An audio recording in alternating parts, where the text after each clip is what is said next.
Chapter 125, Mang and Amp, Yu. Chapter 125, Mang and Amp, Yu. There was not much of the 6th month left. Tizhou's garrison troops were already beginning to take shape, and it was time for Xiao Jie to continue his journey north. Not once had he sent a personal letter to Li Bei in the 2 months he was in Zhongbua. Likewise, Li Bei did not send him one either. Both parties seemed to have come to some kind of tacit understanding. Meng began to spend more and more time out hunting. Xiao Jie knew it was flying north. He stood in the courtyard today, watching the sun sink in the far distance. It was only when Shen Zichuan rapped lightly on the door frame behind him that he returned to his senses. Xiao Jie looked back at Shen Zichuan from under the last of the evening rays. Shen Zichuan felt as if Xiao Jie had grown a little taller again. Those broad shoulders of his bore the weight of the setting sun. He was far more sturdy than he had been 6 years ago. Shen Zichuan watched for a moment until Xiao Jie turned aside slightly and said, "Let's go horse riding." Unlike the last time they went horse riding in Kudu, Xiao Jie was serious this time. He led Shen Zichuan up Lang Tao Shuejin and explained it all to Shen Zichuan, regardless of significance, from how to step on the saddle to how to pull on the reins. It was as if he wanted to leave it all to Shen Zichuan, his horse, his eagle, his heart. The 2 men rode on the horse together and trotted along the forested path outside the city of Tizhou. This section of the path was not long. They ran until the last of the sun on the horizon vanished. Stars adorned the vast stretch of the sky behind them, sprinkling the ground with a smattering of light. The lands and the mountain ranges to the north were rich in vegetation and water. Lang Tao Shuejin ran up the slope. Xiao Jie reined in the horse and sat in the wind as he said to Shen Zichuan, "The Hongyan Mountains lie at the end." Shen Zichuan looked out into the distance. On this cloudy night, the boundless sky stretched on in the far distance. He could vaguely catch a glimpse of the tall, rising peaks of the Hongyan Mountains. It looked like a dragon lying at the end of the earth, asleep in eternal rest. It drew a meandering demarcation line at the very edge of Dazhou. One could see its contours from Zhongbua, but not reach it from where they were. It nourished the vast expanse of land north of Dazhou. It was a natural-formed wall that rose from the earth of Li Bei. Shen Zichuan heard the howl of the wind, a wind that was entirely unlike that of Kudu. It blew against him, sending the sleeves of his robe fluttering like a white bird spreading its wings. This is the call of the Hongyan Mountains. It'll miss me too. When we get closer to it, we will be able to hear the song of the wind even more clearly. Xiao Jie spurred Lang Tao Shuejin into a run. They jolted in the wind, shooting across the billows of wild grasses like a bird swooping towards Hongyan Mountains. Mang flapped its wings and chased after them from behind. It circled in the air and dove, leaving behind a line of bent grass in its trail as it swept past. Xiao Jie suddenly said in Shen Zichuan's ear, "I want to take you there to see it." The puff of warm breath from Xiao Jie warmed up the little jade earring on Shen Zichuan's ear. Looking ahead, he said, "Xiao Suin." Xiao Jie turned his head. Shen Zichuan said something, but the wind was too strong, and Xiao Jie did not hear him clearly. Refusing to let it drop, he moved in closer and motioned for Shen Zichuan to repeat it. Shen Zichuan said, "Keep going, and we're going to cross the border." "Then so be it." Xiao Jie did not stop. "I'm taking you home to meet my old man and eldest brother. What did you just say?" Shen Zichuan shouted in the wind, "Where is my fan?" Xiao Jie scooped up Shen Zichuan in his arms and suddenly reined in the horse, causing Lang Tao Shuejin to raise his hooves and neigh. The world turned upside down in Shen Zichuan's vision, and a muffled thud rang out right after. Both men tumbled and rolled in the grass along the slope. Xiao Jie wrapped his arms around Shen Zichuan to shield him. He did not get up when they came to a stop. Instead, he spread his arms and remained lying under Shen Zichuan. He said, "You lied to me." Shin Zichuan pinched his cheek and asked, "Who lied to you?" Xiao Jie stared at Shin Zichuan as he said huffily, "You lied to me. Liar. Scoundrel. Heartless man." Shin Zichuan tugged over a handful of grass and plastered them all over Xiao Jie's face. Xiao Jie did not dodge. He stretched out his arms to embrace Shin Zichuan and forcefully held him to his chest.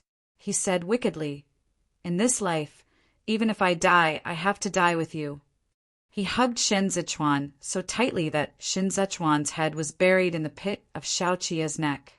Shin Zichuan made a few attempts at struggling, but he could not break free, so he said in a muffled voice, "Xiao, if you suffocate me to death, then you'd be murdering your own husband." Xiao Jie said, "Then repeat what you said earlier." Shin Zichuan gasped hard for breath and finally managed to peek out from under Xiao Jie's palm. With deep feelings, he said, "Xiao, you're suffocating." Xiao Jie rubbed away at Shin Zichuan's head until even the latter's cheeks flushed red and his hair was all tousled, looking not in the least like Vice Commander Shin at all. Xiao Jie said resentfully, "Shin Zichuan." There were bits of grass in Shin Zichuan's mouth. "Huh." Xiao Jie cupped Shin Zichuan's cheeks and lifted the latter's head to kiss him. But just as their lips were about to touch, he stopped and said callously, "Kiss me." Shin Zichuan could only remain in this position with his head slightly raised. He endured it for a moment, then said, "Release your hands, then." Xiao Jie said, "Nope. Think of a way yourself." Shin Zichuan could not reach him. Pursing his lips, he grabbed hold of the front of Xiao Jie's robe to yank him over and gave him a peck on the lips. Xiao Jie's expression remained unchanged. Shin Zichuan was still trying to reach him. So Xiao Jie lowered his head and kissed him so hard that Shin Zichuan bent backward. Even his bites were merciless. Xiao Jie's arms were still locked around his waist in a hug, and as Shin Zichuan leaned back, he felt a stab of pain in his neck and sucked in a breath with eyes narrowed. In no time, their positions reversed. Shin Zichuan sank into the grass. He could see the entire boundless starry sky as Xiao Jie entered him.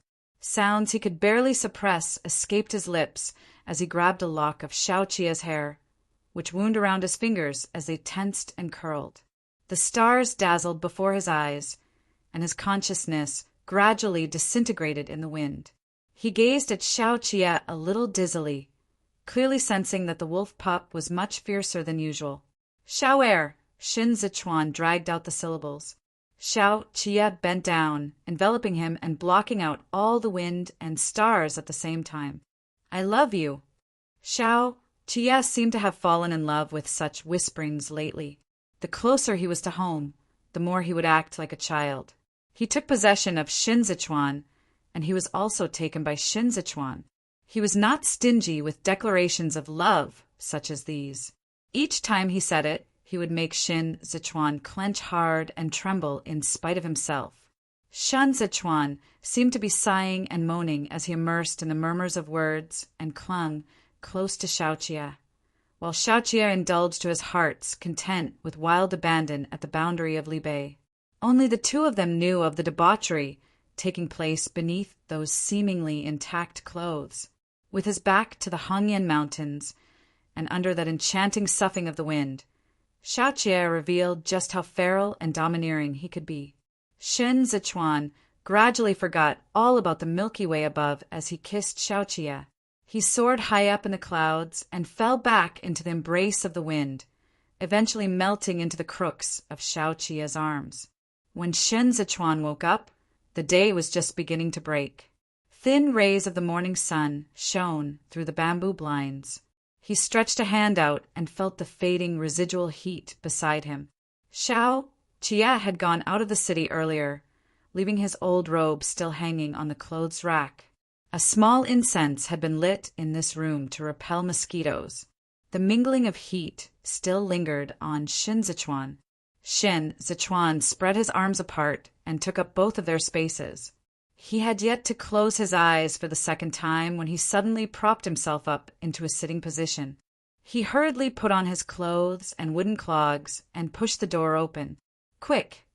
The redness at the corners of Shin Szechuan's eyes was visible. In a hoarse voice he said to Ding Tao, who was under the eaves, "Send that new pair of armed guards to Suin post-haste." Ding Tao was feeling a little dispirited because he had been left behind. He was presently sitting cross-legged at the edge of the small pond, drawing as a vent for his feelings. When he heard Shin Szechuan, he did not even put away his brush. Instead, he rose to his feet and attempted to run. A sharp-eyed Xiao Tinya deftly caught hold of Ding Tao's back collar and said to Shin Szechuan, "His lordship brought it with him." The rush of coolness in the morning sobered Shin Szechuan up. He tapped his wooden clog, nodded his head, and made to return to the room when Xiao Tinya added, "But he only took one along. Said to keep the other one for master." Shin Szechuan stood still for a moment without saying a word. He saw it was going to be complete daylight soon, and so he did not intend to return to bed. How many men from the imperial army have been left behind? Xiao Tinya answered, 2,000. They are all at the Beiyuan hunting grounds. Prepare the register of names. The imperial army must not be lumped together with the soldiers from Suzhou. Shin Szechuan pulled the front of his clothes and said, "Mr. Qingfeng wants to discuss the purchase and sale of grains between Suzhou and Chazhou in detail. Go tell him that we will discuss it today." Xiao Tinya was not in a hurry to leave. He fished out a letter from the front of his robe and said, "Master, you have a letter from Gu Qingqing in Jiueshi." "Good timing." Shin Szechuan said, "Is the fleet of ships in Yongyi Harbor all good? The Shi clan's shops have nothing to do with us, so the surface-level policing will not involve them. But Xue Xiuzhua merely emptied their silver warehouse and left these money-making shops to us. My guess is that he might not have necessarily done it willingly. There are no signs of activities from Kudu. Even if Xue Xiuzhou has a foolproof plan, he can't be in two places at once. There's no one to work out a plan for those shops in Jiueshi for him." Xiao Tinya released Ding Tao and said, "However, what Gu Qingqing means is that Kudu did not go and created trouble for him, but the Yan clan of Hezhou did. The Yan clan of Hezhou owned the waterways of Chazhou. They were prominent merchants south of Kudu. Lei Changming was able to establish his brigade of bandits because the Yan clan was backing Lei Jingzhe. Shin Szechuan had been thinking about them, so he was not really surprised to hear this. "I know very little about the Yan clan." Shin Szechuan said, "There's not much news about them in Kudu either." Ding Tao jumped in excitement at his words and said, "Young master, I know of this. The one supporting Lei Jingzhe is the current head of the Yan clan, a man by the name of Yan Heru. Rumor has it that he's such an extravagant and ostentatious person that he refuses to go out without a sedan chair worth its weight in gold. He's not only dressed in gold. Even the abacus he carries along with him is made of precious gold and jade. He's very, very, very rich." In his haste, Ding Tao's pronunciation of "very" came out sounding vague, so he lifted his little book and showed it to Shin Szechuan. There was a scrawl drawn in brush of a figure holding up an abacus. He was dressed in copper coins all over, giving off a strong rich man vibe. "Where did you hear of this?" Xiao Tinya asked. Ding Tao pointed in the direction of the prison and replied, "Master brought home a silly lad the last time they caught the bandits. He's almost as tall as Jinji, and he's incomparably strong. I used a few sweets to trick this information out of him. This lad is so simple-minded that he will spill it all if you give him food." Shin Szechuan vaguely remembered that Xiao Chiya seemed to have mentioned it. He said, "Weren't the remaining bandits sent back?" "Yeah." Ding Tao nodded, "But Master said he's too silly. He can't survive if he returns, so we might as well keep him here with us." Shin Szechuan still wanted to know the details of the Yan clan, so he said, "Bring him here." Zhao Hui fed the eagles at dawn. Wearing an arm guard, he held up his arm to them one at a time to let them perch on him while he fed them meat. At other places, there would be a servant specifically assigned to the eagles to handle matters like these. But when it came to Xiao Qiye's generation in Li Bei, they all liked to do it themselves and raise their own eagles they had tamed themselves. When Zhao Hui fed Yu, who had been following Xiao Jimming all this while, he discovered that its back had been badly scratched, and there was a bald spot on it. What happened? Zhao Hui held Yu and pushed aside its feathers for a look. He asked the soldier on the side, "Did it fight with someone?" The soldier held the leather bag containing the strips of meat and took a few steps with Zhao Hui. He said, "I have no idea, General. It went out hunting a few days back, and when it circled back from the south, it was already injured. I had the physician look at it, and he said this wound was caused by the talons of a bird of prey. It was a gerfalcon, too, and it was considered large in size among all the flocks of birds in Li Bei. Xiao Fangxi was the one who was taming it originally, but he later gave it to Xiao Jiming. It had followed Xiao Jiming into battle for the last few years, and it had never been on the losing end against the Saker falcons from the Hanxi tribe. Zhao Hui scrutinized the wound and wondered, how strange. Whose eagle is as ferocious as this? One of these words sent a sudden jolt through Zhao Hui's mind. He abruptly turned his head and looked to the south. The breeze was still the same. There were no traces of a gerfalcon in the skies. The sky in Li Bei was still blue. Chapter 126. Li Xiong. Chapter 126. Li Xiong. Li Xiong was just as his name suggested, a baby bear. He stayed in the prison for a little less than half a month. Every day, he sat cross-legged with his face to the bars, looking helplessly at the door as he waited for Lei Jingzhi to come and take him away. Seeing as he was young, the wardens all loved to tease him. He was a strong but simple-minded boy who did not get angry even when he was made fun of. The only thing was that he had a terrifying appetite. He could eat a meal for 3 people in one setting. The warden opened the door for a shackled Li Xiong, who asked with pressing urgency, "Has my big bro come to pick me up?" The warden clapped Li Xiong on the back and said nothing to him. Qiao Tinya had arranged for a horse carriage to come and take Li Xiong away. Fearing that Li Xiong might make a racket and stir up trouble on the way, the warden made a special point of securing the fetters around Li Xiong's ankles. Li Xiong was not used to riding in the carriage, and all that swaying made him dizzy. Finally, he arrived at the place, but when he got off the carriage and saw the mansion entrance, he refused to move his feet. "I'm not going in." Li Xiong stood where he was, like a stake nailed to the ground. No matter how they pushed and shoved him, he remained absolutely still. "This place is too big. Once I enter, my big bro won't be able to find me." The weather was oppressively hot, and everyone was sweating profusely just by standing there. The warden, afraid of offending them, was overwrought with anxiety, and so he attempted to hoodwink Li Xiong. "Go in first. We'll bring you out after you go in." Li Xiong found this man to be very much like a weasel with how his eyes shifted around when he spoke. He looked like a liar, so Li Xiong shook his head sullenly and refused to budge. The warden tried his best to persuade him, but to no avail, so he steeled himself and squeezed in together with the others behind Li Xiong in an attempt to push him inside. Li Xiong's heels scraped across the ground. Annoyed from the pushing, he jerked his arms and bellowed, "I'm not going in." "No." The men behind him stepped back in unison from the force. The warden saw him struggling and was worried those shackles could not hold up, so he hurriedly ordered, "Hold him down. Don't let him make a commotion." When Li Xiong saw them pouncing towards him, he spontaneously spread his legs in a horse stance, one to hold his body firm and steady. His suntanned face raged with fury.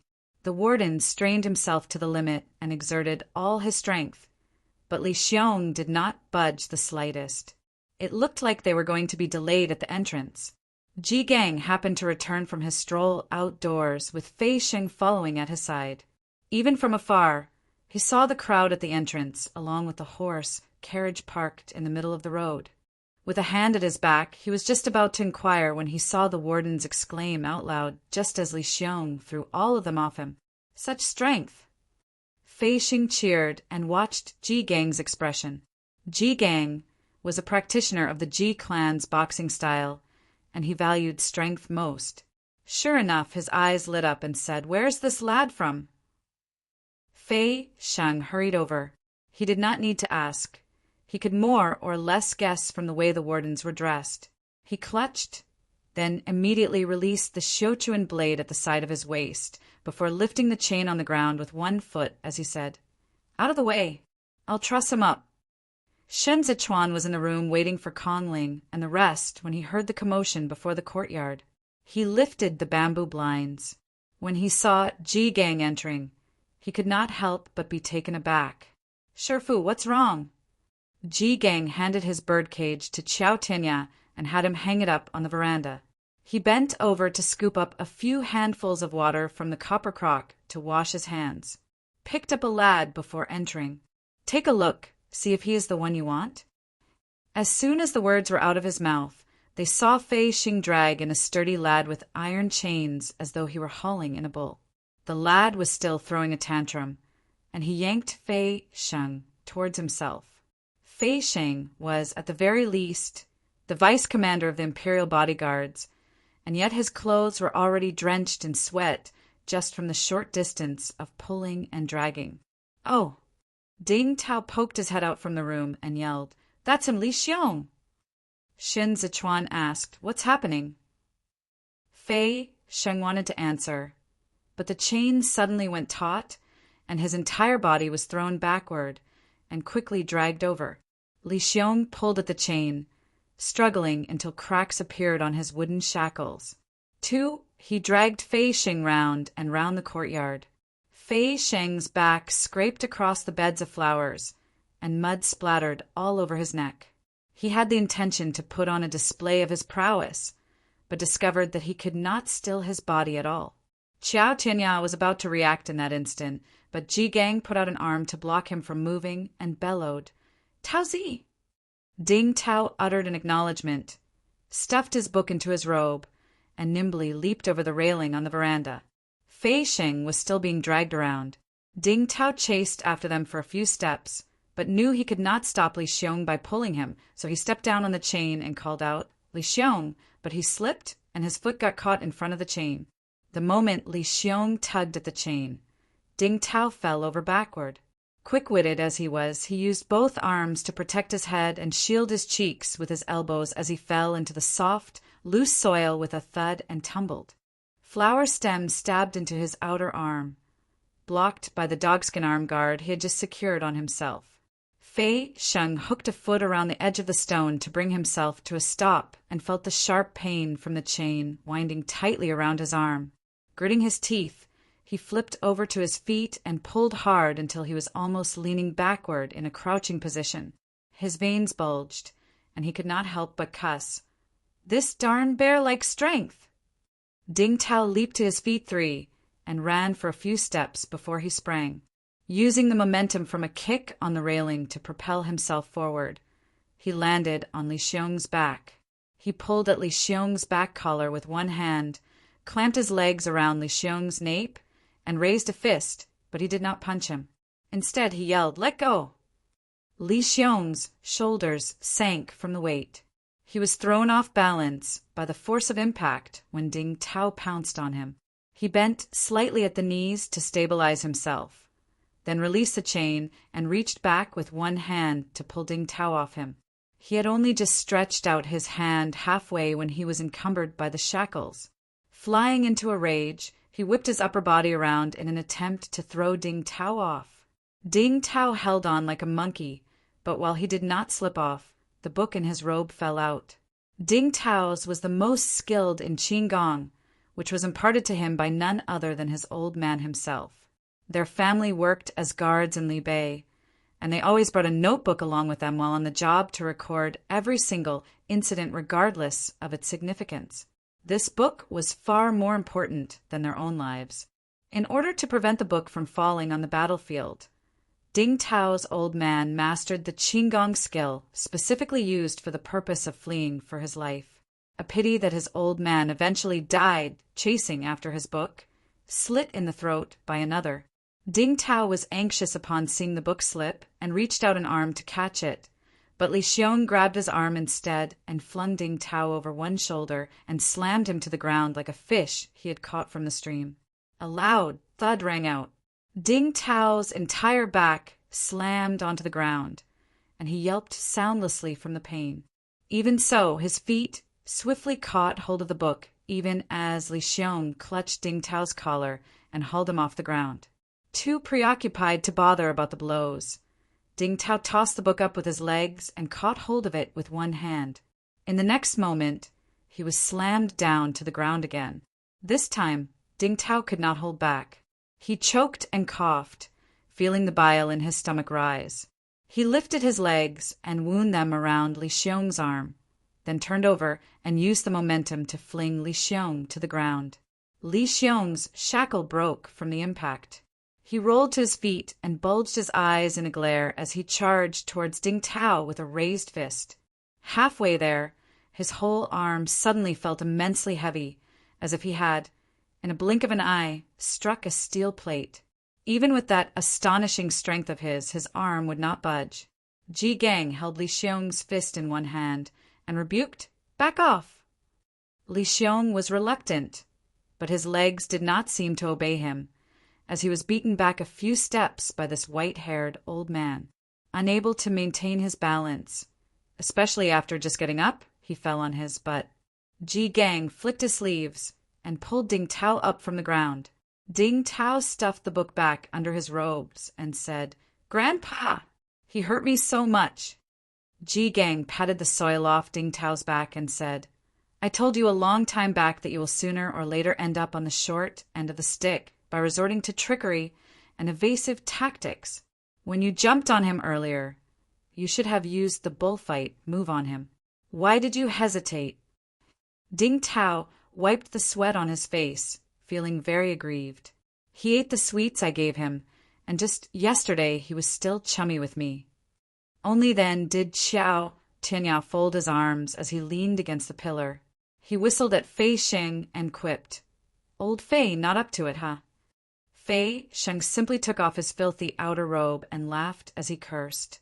"Son of a bitch, why don't you try? This lad's strength is out of this world." Shen Zichuan was a little surprised. Xiao Qie was the strongest person he had ever seen. He could draw the 100 gene conquerors by relying on just his arm strength alone, with no need for external aids. It was easy for Xiao Qie to hoist him over one shoulder while getting up a horse or heading into a river. But even Xiao Qie was not this frightening when he was Li Xiong's age. "Which one of your parents is from Baiansha?" Ji Gang pulled Ding Tao behind him, took a few steps forward, and asked Li Xiong. Li Xiong's buttocks were hurting from the fall. His shackles were gone, but the fetters on his feet were still there. He was reluctant to come in the first place. Fei Sheng's treatment had sparked his rage, and this was followed by Ji Gang beating him back. Now seeing Ding Tao being coaxed by others after making his way back under the eaves, he pouted, threw his head back, and burst out wailing. He kicked his legs and cried, "Why are you people bullying me?" Shin Zichuan let his hands droop and said to Ji Gang, "This one's still a child." Ji Gang observed the back of Li Xiong's shoulders and said, "He was fighting in such a haphazard way earlier, relying fully on brute force. Feels a little like wrestling. Lad, tell me honestly, is one of your parents from Baiansha?" Li Xiong ignored Ji Gang. Nothing anyone said could register in his ears at this moment, as he cried, particularly hard. He had been following Lei Jingzhi since young, and now, without him, Li Xiong was like a little tot abandoned on the streets, at a loss for what to do, and with nobody to turn to. His cries gave Shen Zichuan a headache. Shen Zichuan did not sleep well last night, and long periods of standing made him feel tired all over. He said to Ding Tao, "Give him some more of your sweets." Ding Tao was feeling even more aggrieved now. He felt around his sleeve pocket slowly before finally digging out an oil paper. "It's melted." Xiao Tianya picked up a branch of blossoms from the ground and held it between his teeth. Looking at Li Xiong with a smile, He stepped over the railing and squatted down before him. He waved his hands and said, "This big brother shall remove your fetters for you and get someone to bring you some food. Do you want rice or noodles?" Li Xiong hiccuped, his face glistening with snot as he sniffled. "I want meat." The bamboo blinds were partially lifted, and it was cool inside the house. Li Xiong sat cross-legged by himself before the small table, grabbing the meat with his hands and feasting on them with great relish. Ding Tao secretly counted the plates, feeling as if he was going to be full just from the counting. His mother is most likely a woman abducted by the Bayancha cavalry. It's chaos along the Chasha River banks, and things like this were common occurrences during the earlier years. The Duanzhou garrison troops didn't want to cross the border to give chase either. Ji Gang half turned his body and studied Li Xiong. But with a sturdy physique like this, his father is unlikely to be an ordinary person. I wonder how he fell into the hands of the bandits. If he really has Bayancha blood, then it's not strange that he was abandoned. Shin Zichuan recalled Li Xiong's earlier display of strength. Kudu case files have annual records of names of those reported to be abducted at the frontiers, with the highest numbers reported in Duanzhou. If those abducted women were to get pregnant, the Bayancha tribes, unwilling as they were to raise the kids, would throw those women back along the banks of Chasha River, though their original families wouldn't want to take them back again either. Fei Sheng had just changed into clean robes. Seeing Qiao Tianya's silence, he said, "It's fine if he just happened to fall into the bandits' hands. What I fear is that the bandits raised him for a specific purpose. That won't be the case." Ji Gang shook his head slightly. "You've never seen the people from Bayancha. They're just like us. Not everyone can be born to be that big and tall. Look at Libei armored cavalry. Other than requiring you to have the requisite household registration to join the army, they also require you to have the physique.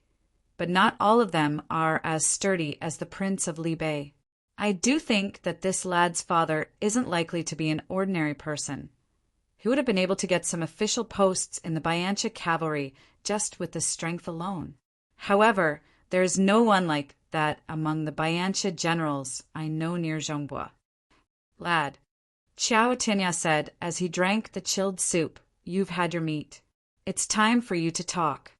There was still meat in Li Xiong's mouth, so he was too occupied to reply. He swept a glance over the group of people, finally resting his gaze on Shin Zichuan, and mumbled something. Ding Tao leaned over and listened carefully for a moment before he turned his head to tell Shin Zichuan, "Young master, he's asking you why you are wearing an earring." "Young master's wearing it because he wants to." "What are you asking this for?" "Oh, you saw the same one before, not the same? So is it the same or not?" "Of course, young master's jade earring wasn't bought with money. You've seen it before?" Li Xiong swallowed the meat. Without bothering to wipe his mouth, he looked at Shen Zichuan and said, "I've seen you before at Gadale 4 of Chasha River." Chapter 127 Vulture. Chapter 127 Vulture Ji Gang rose to his feet abruptly. "Nonsense." Although Li Xiong had been beaten back by Ji Gang, he was not afraid of him. He retorted resolutely, "I'm not talking nonsense. I have seen him before. There's a portrait of him in Gadale. My big bro used to live there. I remember it clearly." Fei Sheng thought this did not augur well, considering that he was not Shin Zichuan's trusted subordinate yet, so there were some matters he was not at liberty to remain here and listen. Thus he got up and said, "Seems to me like he's more or less done with eating. Master, I'll inform the kitchen to stop serving up the meat."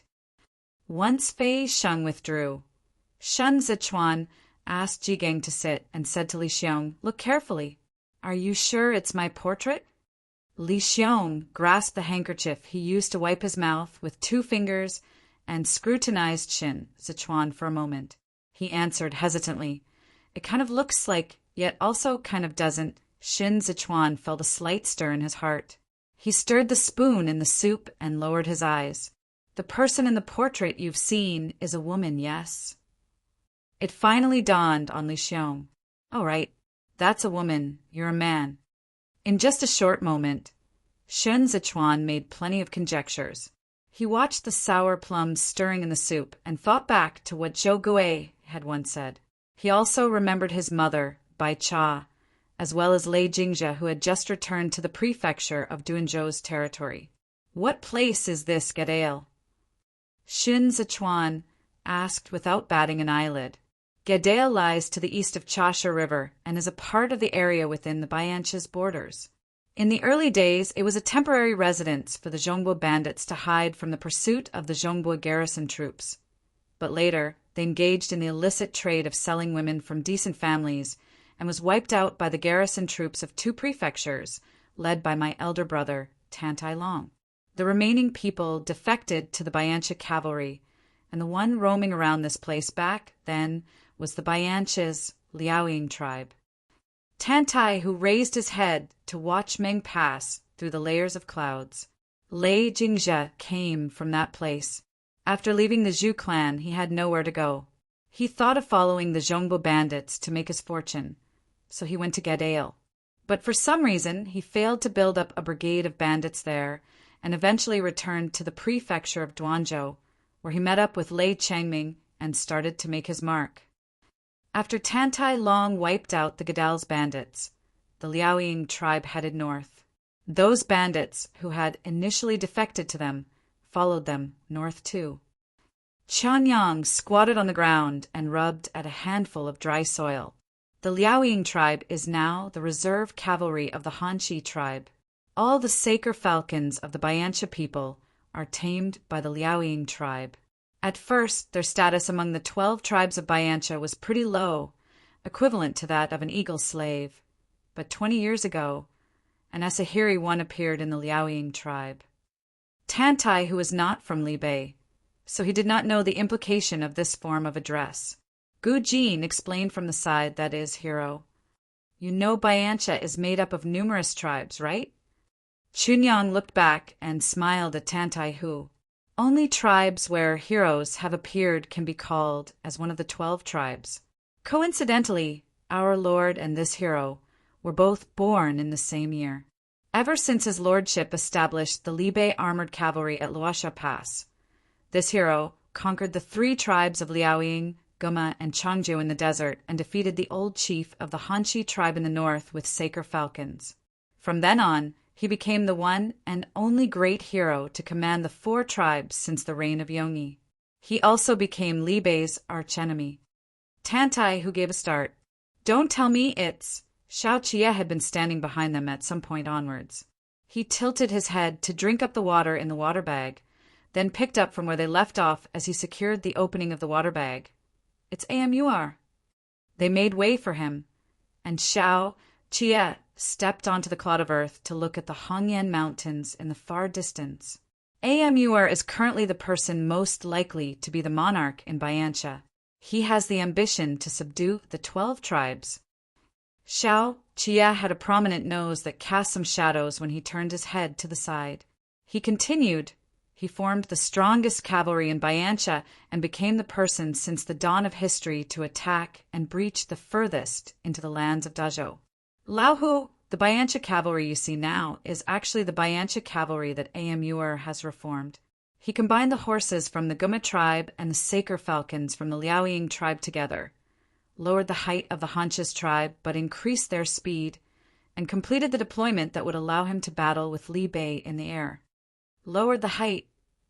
Tan Tai, who looked at Lang Tao Shuijin and said, Master, are the battle steeds from Li Bei and Hanshi tribe different? Of course they are different. Xiao Qie let loose a laugh, but his smile was faint. At first, in order to keep up with the Hanshi tribe's speed, my father opened up a new stable at Luosha Pass and stopped using the battle steeds from Suatian Pass.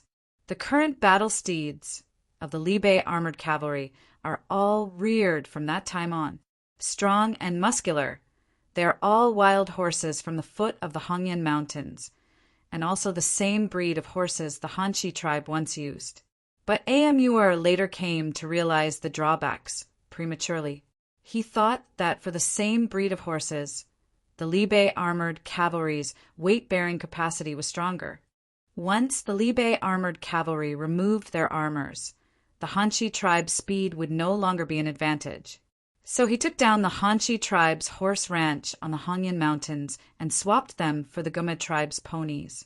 Lang Tao Shuejin shook its mane and circled around Xiao Qie to eat grass. We have come to grief because of those ponies. Chunyang gestured to indicate the height for Tantai Hu. The Guma tribe's horses caught the Libe armored cavalry off guard. Tantai Hu did not understand. He had been in the prefecture of Dengzhou and the imperial army successively, but neither of these was the main forces of the cavalry, so he did not know what was so formidable about the ponies. They are astonishingly fast. The expression in Xiao Qie's eyes grew a little frosty as he recalled the fleeting glimpse he had caught many years before. Those horses are valiant and strong. Although they are small and short, they have great endurance. The Guma tribe has been fighting battles with the Bianjuan commandery all this while. Outsiders do not understand. They think Lu Guangbai doesn't live up to his name and isn't worthy of being ranked as one of the 4 generals in the world. But put them in his position, and they will know after a trial run that it isn't an ordinary cavalry his infantryman has been launching night raids on to wear them down, but the world's fastest cavalry. Qidong has been stationed in the south with increased military strength for many years. Yet they have never managed to weaken the Guma tribe, and this is all because they could not catch up with the latter. This is also the reason why Kudu isn't willing to let Lu Guangbai dispatch his troops. When they appeared in the grasslands of Libe, they nearly crushed the Libe armored cavalry, which was just beginning to take shape. The weight increase by my father turned the Libe armored cavalry into prey at the mercy of the Hanshi tribe's machetes after the Hanshi tribe's change of horses. To solve this problem, my father chose to continue piling on the weight and turned Libe armored cavalry into an iron wall that could move. With the strong wind stirring on the grassland, Xiao Qie lost himself in his thoughts. Lao Hu, the reason the Biancha cavalry was able to fight their way through Zhongbua 6 years ago had everything to do with Amuer's change of battle steeds. If they had continued to use the wild horses at the foot of the Hongyan Mountains without any army supplies, they would not have the stamina to last that long. These horses are not only fast, but also tough, and they won't slow down at all when passing through the desert. Paired with the Saker falcons acting as reconnaissance outposts, they will prove to be a great catastrophe to the Zhongbua garrison troops. In fact, this was an issue that had Xiao Qie tossing and turning all night after the defeat of the Zhongbua troops. He had followed Xiao Jiming into battle when he was in Libe, and his memory of the Hanshi tribe's present structure had been deeply impressed in his mind. He even pondered to himself more than once what else he could do, other than increasing the weight, if he had been his father faced with such strong troops back then. He looked forward to his eldest brother's answer, and Xiao Jiming's choice to this was to thin down the Libe armored cavalry's armor and enhance their mobility. However, Xiao Qie was not satisfied. He was a greedy wolf. He could not simply give up the Libe armored cavalry's advantage. However, this was not a problem that could be solved with imagination. For this reason, Xiao Qie opted to head south with the army before entering Kudu to witness the slaughterhouse that was Zhongbua with his own eyes. He also saw Lu Guangbai's infantry. I can't catch up with them. They are too fast. 6 years ago, Lu Guangbai squatted on the ground and drew a map for Xiao Qie. But Bianjuan commandery is pretty good. The beacon towers, stretching 10,000 of li, can transmit news quickly. At night, we are the bag. As long as we block off the narrow opening, they won't be able to enter and exit freely. When the truncated squad falls behind, then no matter how fast their speed is, they can only be headless chickens. Zhuo Qianqiu once said, an attack is an opportunity to defend, and defense is a strategy to attack. The reason the Tianfei watchtower is able to stand firm without falling is not because of how strong I was as a leading general, but because heaven has bestowed upon Tianfei watchtower a strong geographical advantage. However, Tianfei Watchtower was forced to take a defensive stance because once our troops head out, we will not be able to stand up to the Biancha cavalry's assaults. I was the general who cower behind the city gates. In this world, the only army who can pit themselves against the 12 tribes of Biancha when it comes to going on the offensive is the Libe armored cavalry. I told your father numerous times never to let the Libe armored cavalry become a real shield. That would cause Dazhou to lose its spear completely.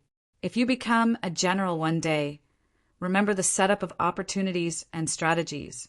The battlefield is a place that undergoes myriad changes in the twinkling of an eye.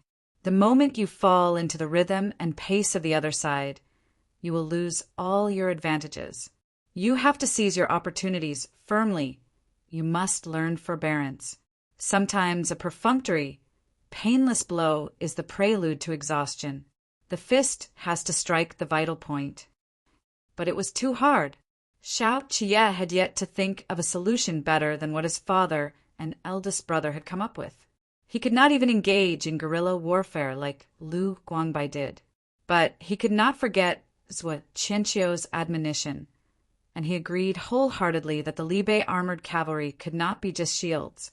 They had come this far after having gone through countless refinements, not to bask in past glory.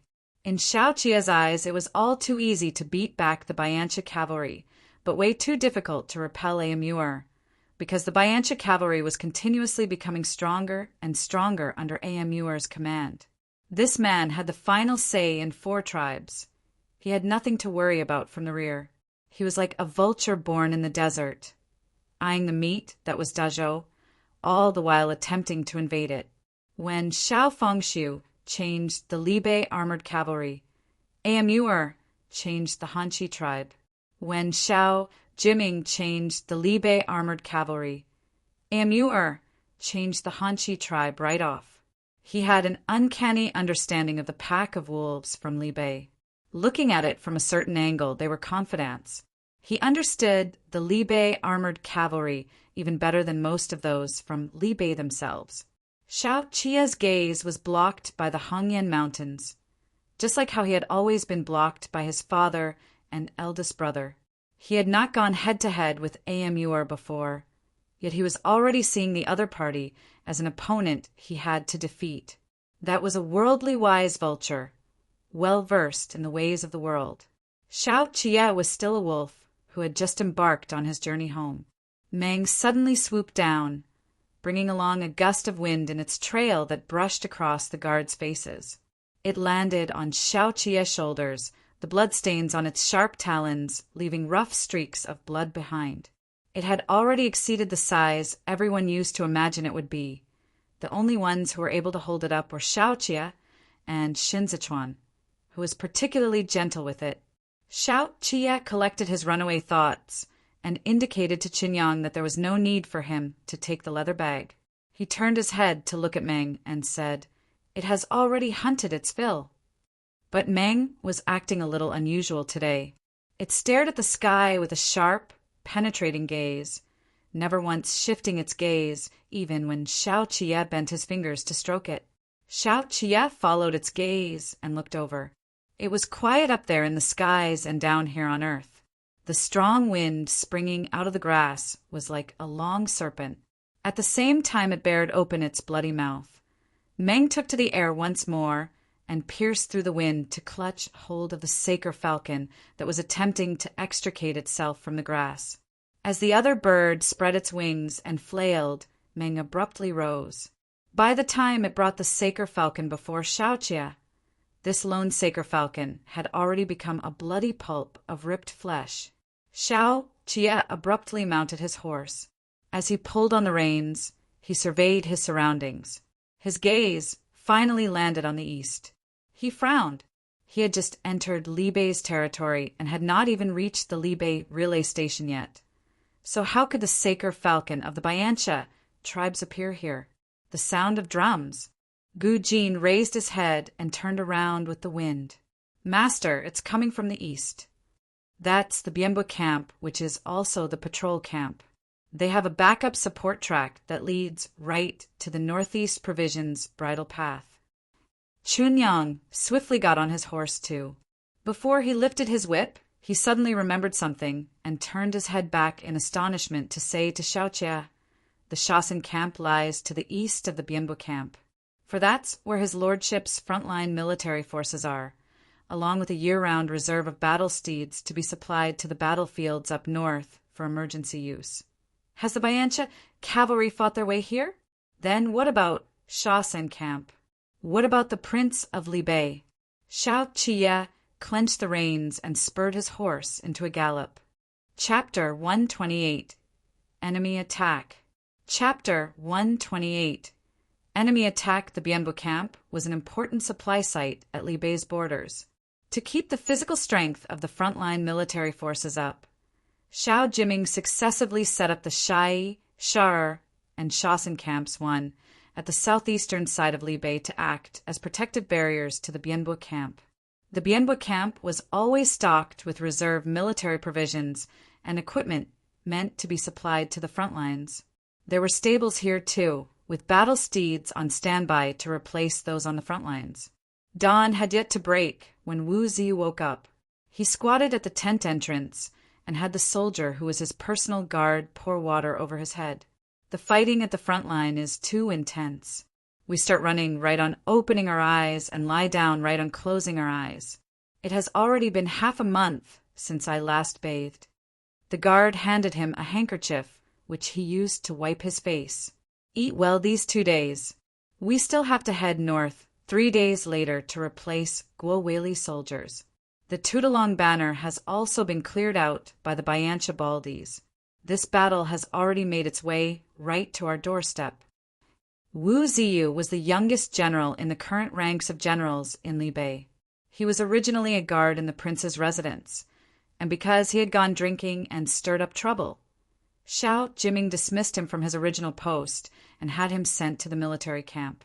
He did not really know how to fight battles, but he was resourceful when it came to transporting military supplies and allocating provisions.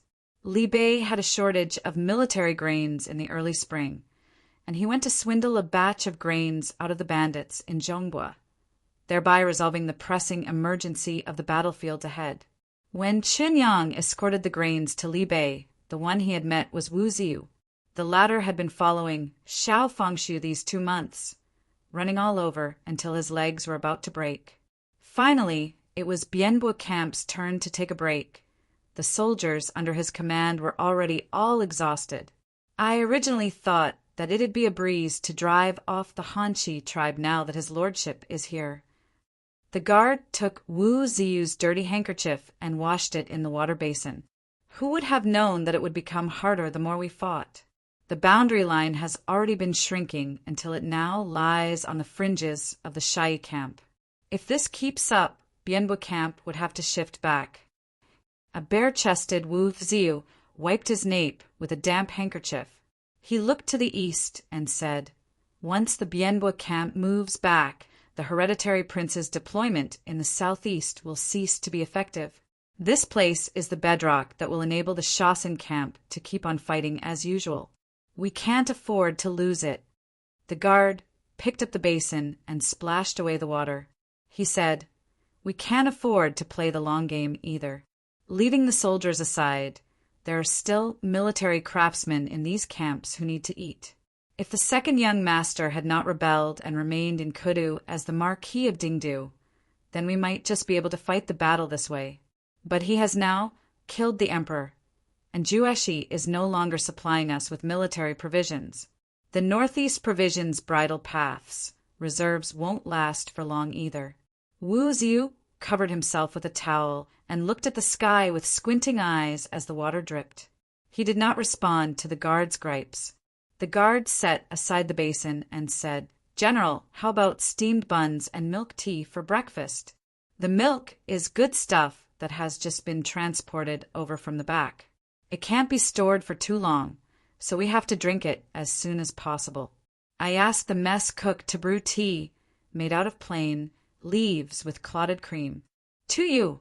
Wu Ziyu raised his index finger as a signal for the guard to shut up. He listened to the hubbub of splashing water and footsteps all around and looked at the sky, but he did not hear the whistle of today's Eagle patrol. He listened for a moment before asking, "Has last night's patrol squad returned?" The guard happened to be rinsing his feet with water. On hearing him, he looked up at the sky too and answered, "It's not time yet. The earliest they'll return after turning back from Shawson Camp is, at the very least, the third quarter during the hour of Chin." 3. Why am I not hearing the whistles from the Eagle Patrol? Didn't let them out. The guard hesitated for a moment. "We were too tired when we arrived at the camp last night, so we didn't report it to you immediately. The eagles we brought back this time are all wounded, having been brutally clawed by the Biancha cavalry's Saker falcons at the battlefield. Ivanhoe died. Those who raise eagles all treasure their eagles like they would a child. After we came back here, we dispensed with the Eagle Patrol today and had the physician tend to their injuries. Eagles were not easy to rear. Patience was required when domesticating them, and those that could act as scouting eagles were the cream of the crop. Even though they were not gerfalcons, they were similarly valuable. Xiao Fengxu was fighting a battle in the front line this time, and the battle was not going smoothly for both the soldiers and the eagles. In Libe, horses and eagles were good buddies with friendships that ran deep with the armored cavalry. No matter which was to get injured, the soldiers would not be happy. Wu Ziyu pulled off the towel and bent a finger to whistle. An eagle swooped down from the top of the tent. As Wu Ziyu was not wearing an upper garment, this eagle did not land on him, but instead hopped onto the drying pole where the clothes were hung up.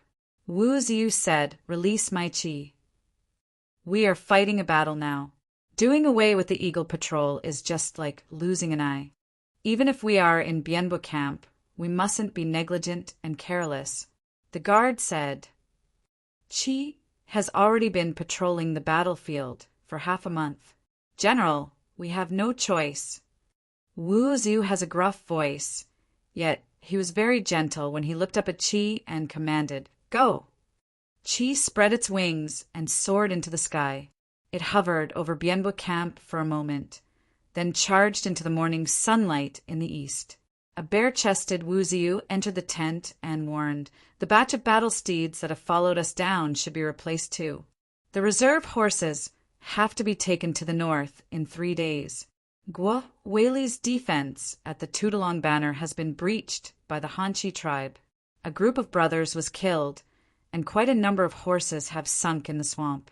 He has already sent 3 military reports to urge us. He's in urgent need of new horses." The barefooted guard slipped on his shoes and followed behind him. "I've already gotten the men to prepare the horses early in the morning, but this batch of horses is the last batch. Autumn isn't here yet, and our new battle steeds from Dying aren't here. I'll talk to him about it." Wu Ziyu put on his clothes. Guo Weili was single-handedly promoted by Xiao Jiming. This person could fight, but he was most suited to be used by Xiao Jiming, because Xiao Jiming was like an iron chain that could pull Guo Weili back every time Guo Weili let it go to his head, thereby preventing the main force from suffering heavy losses. Xiao Jiming was also the one Guo Weili was the most willing to submit to.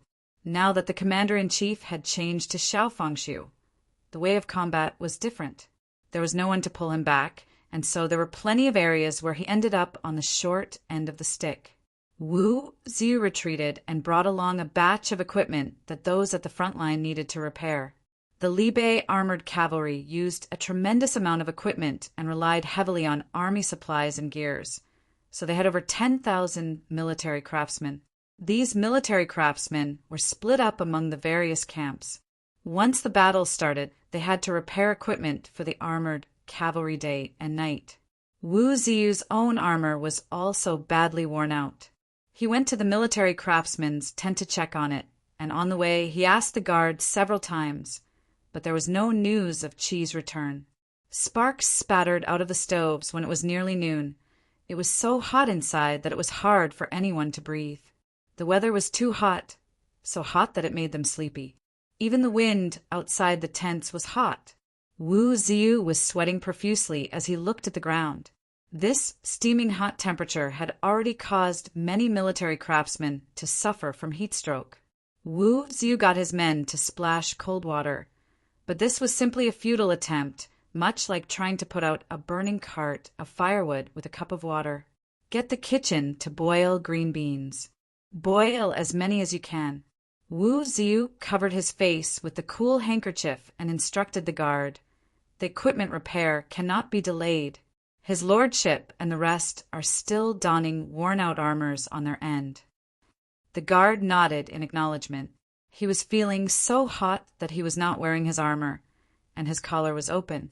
He was about to turn around when he felt a few drops of water dripping onto his face. Puzzled, he wondered aloud, "Why is it raining?" Wu Ziyu's nape was wet with water too, but this water was sticky. He raised his head and saw Qi's figure charging out from the hot sun before it suddenly plunged. But halfway down, two Saker falcons swooped out midair and simultaneously grasped hold of Qi before soaring once more. Qi let out a shrill cry as it was torn into shreds, its feathers scattering in the air. Wu Ziyu promptly rose to his feet. Someone atop the watchtower in the distance was already shouting, "Enemy, attack!" The drums sounded, each beat pounding Wu Ziyu hard in the chest. He immediately gave his commands. "Put on your armors. This is a sneak attack by the Liaoying tribe. They are not Han Shi tribe's cavalry. Don't panic." Flaps of tents lifted in unison. From wearing their clothes to putting on their armors, the Libe armored cavalry carried out every step without a hitch. With swift and orderly movements, they gradually turned from individual men into men of iron and steel enveloped within the oppressive, heavy armors. Squad 6, go guard the stables. Squad 3, go guard the granary. If the vanguards led by me die in battle, Bienbo Camp is bound to fall. When you see that the situation is critical, don't wait any longer. Release the stables immediately and lead the military craftsmen along the horse track towards the Northeast Provisions bridle path, where Zhao Hui's 3 great training divisions of Liang are. As Wu Ziyu spoke, he saw that Qi had already fallen to the ground. That shocking mass of red made him pause a moment. Then he quickly turned his head away and hauled up the guard. The horses and the military craftsmen can leave when Bienbo Camp falls, but the grains can't be sent away, so when the need arises, set them on fire and burn them clean. Do not leave even a single grain of rice to the Liaoying tribe. Head back home. There is still the hereditary prince back in dying to assume command. Conventions dictated that the generals should retreat with the troops and leave the vanguards behind to stall for time when the situation was bad. But Wu Ziyu knew that the sneak attack this time was a force to behold. There were only two possibilities in which the Bayansha men could bypass the Shaoxin camp before Bienbo Camp. The first was that they took a shortcut and made their way over in silence. The second was that Xiao Fengshu's Wuqianqiu and the rest had all perished in battle. The front line had already collapsed and Shaoxin camp was completely wiped out even before they had the time to send back the military reports. Regardless of which it was, the men who had come along for the sneak attack this time could not be underestimated. Wu Ziyu did not dare to hand the responsibility of stalling for time to others. He had to guard this place himself. Wu Ziyu passed through the squad as he put on his helmet, which Wu Ziyu had yet to finish his words when a large boulder came falling from the sky and smashed into the middle of the newly erected watchtower with a thunderous crash. Even before the sound of the watchtower's collapse could be heard, it knocked down a tent. "Stone catapults!" The guard shouted at the top of his voice from behind. "General, they are coming around from the south." "Fucking bandits." Wu Ziyu spat. "Get on your horses. It's inconvenient for them to move around since they're bringing along heavy equipment, and they won't dare to make a show of it when taking the detour. Without the ponies from the Guma tribe, this group of people can't get away." But following right after, the sounds of neighing rang out from the horse stables, and the battle steeds scurried all over amidst the machetes and flames. The other party had the same idea as Wu Ziyu: slaughter all the horses they could not grab and burn away all the grains they could not take away with them. That way, the materials heading north in Li Bei will be in short supply immediately. They could think of ways to transfer the grains again, but without this batch of battle steeds, Guowei's Cangzhou camp would lose their combat capability. Motherfucker! Wu Ziyu slowly gripped his blade. Tell Squad 6 to leave first with the horses. The guard flipped onto his horse. The tents near the stables were all on fire. He led his men and charged over. His saddle suddenly sank, and the guard felt an ill sense of foreboding. Following right after, the horse beneath him raised its hooves from an attack. A Bayancha soldier clung to its abdomen like a spider. The Bayancha soldier pulled out a dagger from the side of his leg and stabbed the horse in its belly. The dagger made a white mark on the armor, but did not pierce through it right away. The battle steed landed back on the ground, and the guard tumbled off his horse and drew his blade to trade blows with the Bayancha soldier. The Li Bei armored cavalry's armor was too heavy, and the impact was so strong that the Bayancha soldier was forced back, his feet scraping against the ground. However, the soldiers' armors were not as hard as the horses' armors. The guard hacked off the other party's head, but he also ended up taking a blow from the other party's blade.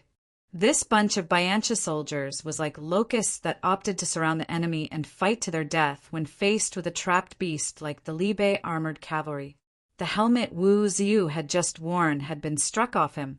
He was surrounded by several people. The fire from the stables had already burned its way to the horses that had yet to run out, their blood-soaked neighing jarring on Wu Ziyu's ears. He was not a general who could fight.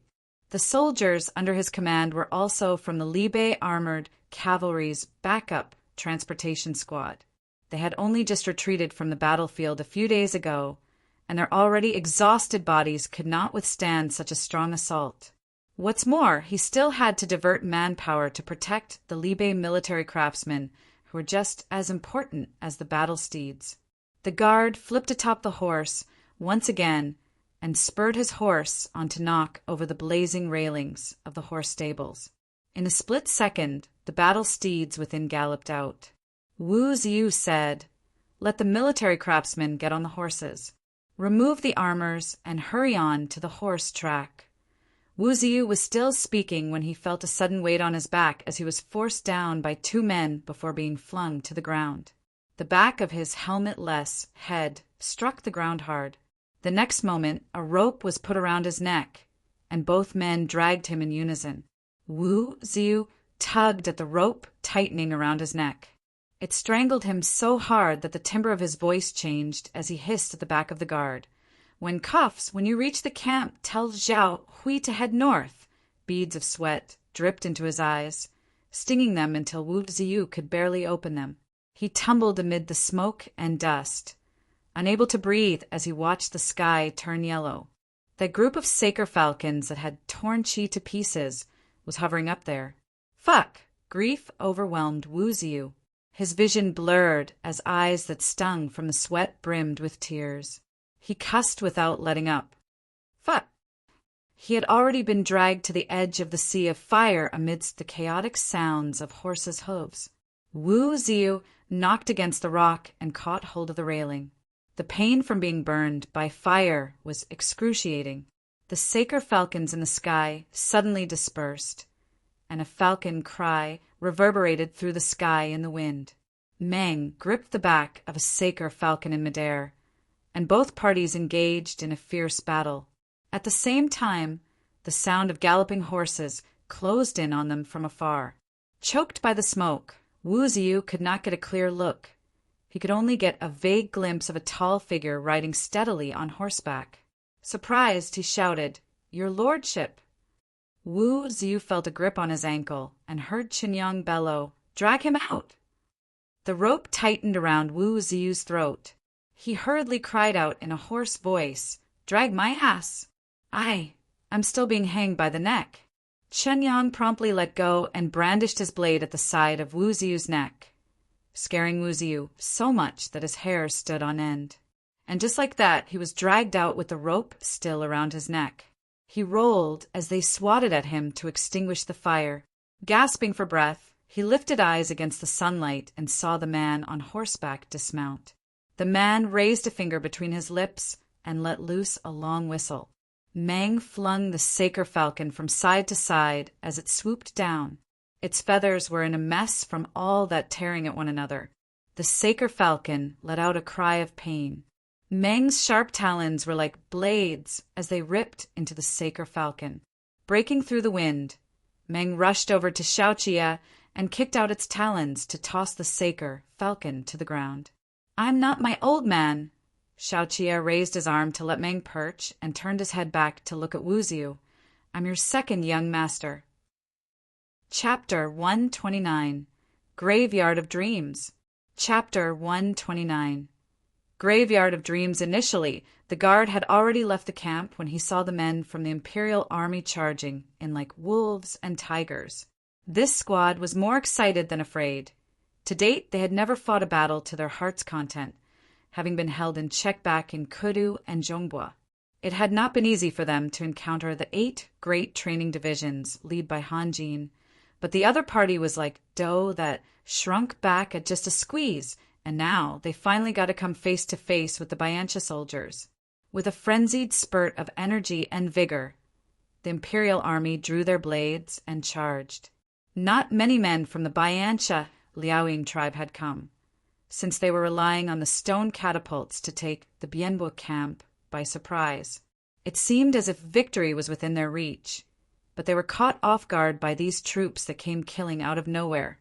The Imperial Army resided in Kudu all year round, and the battles they fought were all street fights. Their blades were not as long as the Libe armored cavalry, yet they were artful in wielding them. They were an incomplete squad before Xiaoqia took up the post of the Imperial Army Viceroy, and their main force had another name in Kudu, called the Military Oilmen. They were the best at mucking around and loafing on the job. In other words, this was a slippery squad. They were not an organized wall like the Libe armored cavalry was. As long as they could stab their blades through the enemy forces, they would even resort to using low-down means. And now the Biancha soldiers had become the target of a surprise attack. The guard, who had turned back, cut off their retreat route.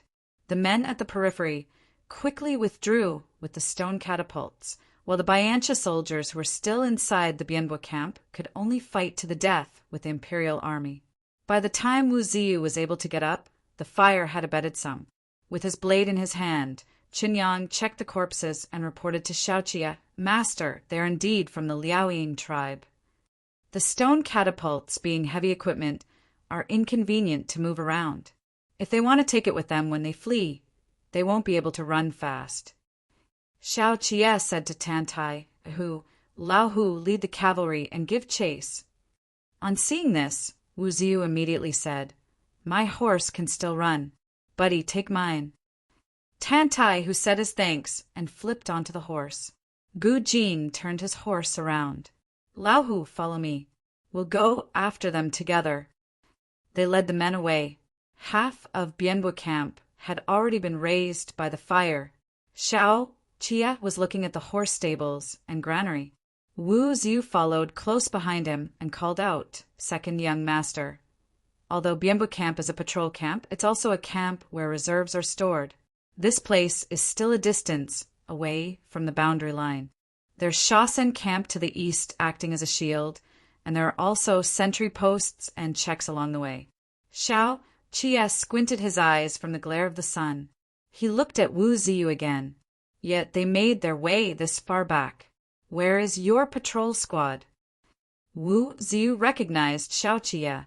In his early years, he was picked along with Zhao Hui and Qinyang to serve as Xiao Jiming's guard in the prince's residence, and that was when he saw Xiaoqia. But the Xiaoqia back then and the Xiaoqia at present were just like two different people. His excessively tall stature meant he was always looking down from above, and being gazed at in such a way made Wu Ziyu feel a lot smaller for no reason. Wu Ziyu averted his gaze. The patrol squad that went out last night did not return. And yet you, as the commanding general, sensed nothing odd about it even when noon came around. Xiao Qie looked as if he was just engaging in idle chatter. He had an intimidating presence that gave others great pressure, but his attitude was quite mild and calm. Shai Camp is the battlefield, while Bianbo Camp is the resource supply site for Shaoxin Camp. Every slight disturbance here will affect the battle at the front line. You're really quite the laid-back one. Wu Ziyu could tell what he meant by these words. Xiao Qie had never held a post in the Libe army. His only military rank now was that of an imperial army viceroy in Kudu. What's more, he was a viceroy whom Kudu no longer acknowledged, so he was in no position to reprimand Wu Ziyu. But the more insipid his tone was, the more it made Wu Ziyu ashamed. News that the second young master was going to return to Libe had been circulating in Libe for over 2 months. Leaving aside the common soldiers, each of the high-ranking military officers like them had their own thinking about it. Of the current military officers in the Libe armored cavalry, other than the few who were seniors from Xiao Fengshu's era, the rest were all juniors whom Xiao Jiming himself had promoted. Xiao Jiming was wounded, and no one knew when he would be able to return to his position. Would the second young master take Xiao Jiming's place upon his return? All sorts of rumors were running rampant. Whether they were those who were ready to throw in their lots with Xiao Qie or those who continued to reject and ostracize Xiao Qie, they were all waiting for Xiao Qie to return and reveal his true colors. 6 years was not a long time, but it was not a short time either. There were all kinds of strange rumors about the second young master. Wu Ziyu was also observing Xiao Qie. We are the troops that retreated from the battlefield at Shai Camp only yesterday. Our main task is to plan and coordinate the transportation of equipment and grains for the battlefield. Wu Ziyu paused for a moment. The original garrison squad from the Bianbo camp has already been switched over to Shai camp, so there are no main force troops here for the time being. What's more, Bianbo camp is located behind Shaoxin camp. I truly didn't expect. Wu Ziyu's voice gradually faded away. The disquieting atmosphere was getting to him. That niggling, pressing sense of urgency was even more pronounced than the blazing sun. He quickly looked at Xiao Qie. His Adam's apple throbbed, but he did not dare to continue speaking. Meng turned its head a little to look at Wu Ziyu. Its beak, which looked like an iron hook, had yet to be wiped clean. Xiao Qie's nape lay exposed to the scorching sun. He lifted the other hand to cover it and raised his head slightly. He was still looking at the horse stables. Aren't you people the Libe armored cavalry? Wu Ziyu remained, standing still in silence. Xiao Qie's left arm was steady. The combined weight of Meng and the arm guard was nothing to him, but he did not let Meng rest for too long. Once Qinyang was done doing a head count of the bodies, Xiao Qie released Meng into the air again. Master. Qinyang lifted his head to look at Meng. Should we get a squad to follow? Considering that the Biancha men brought along the stone catapults to launch a sneak attack, it'll be tough for them to avoid the Shaoxin camp's patrol. But they were able to make their way here, which shows that Shaoxin camp has already fallen into the enemy's hands. Xiao Qie did not smile. Father allowed the transportation squad to retreat to Bianbo camp, likely because he still doesn't know that Shaoxin camp has already been breached. Meng is going over to Shai camp to deliver news of it. We'll rest for a night and head for Shaoxin camp tomorrow. Second young master has no cavalry or supplies. If you continue on east, you will come face to face with the Biancha soldiers. Since they are able to take down Shaoxin camp without so much a noise, then it's very likely that the people stationed there are from the Hanshi tribe who are skilled in the art of storming enemies. Wu Ziyu could not refrain from speaking out.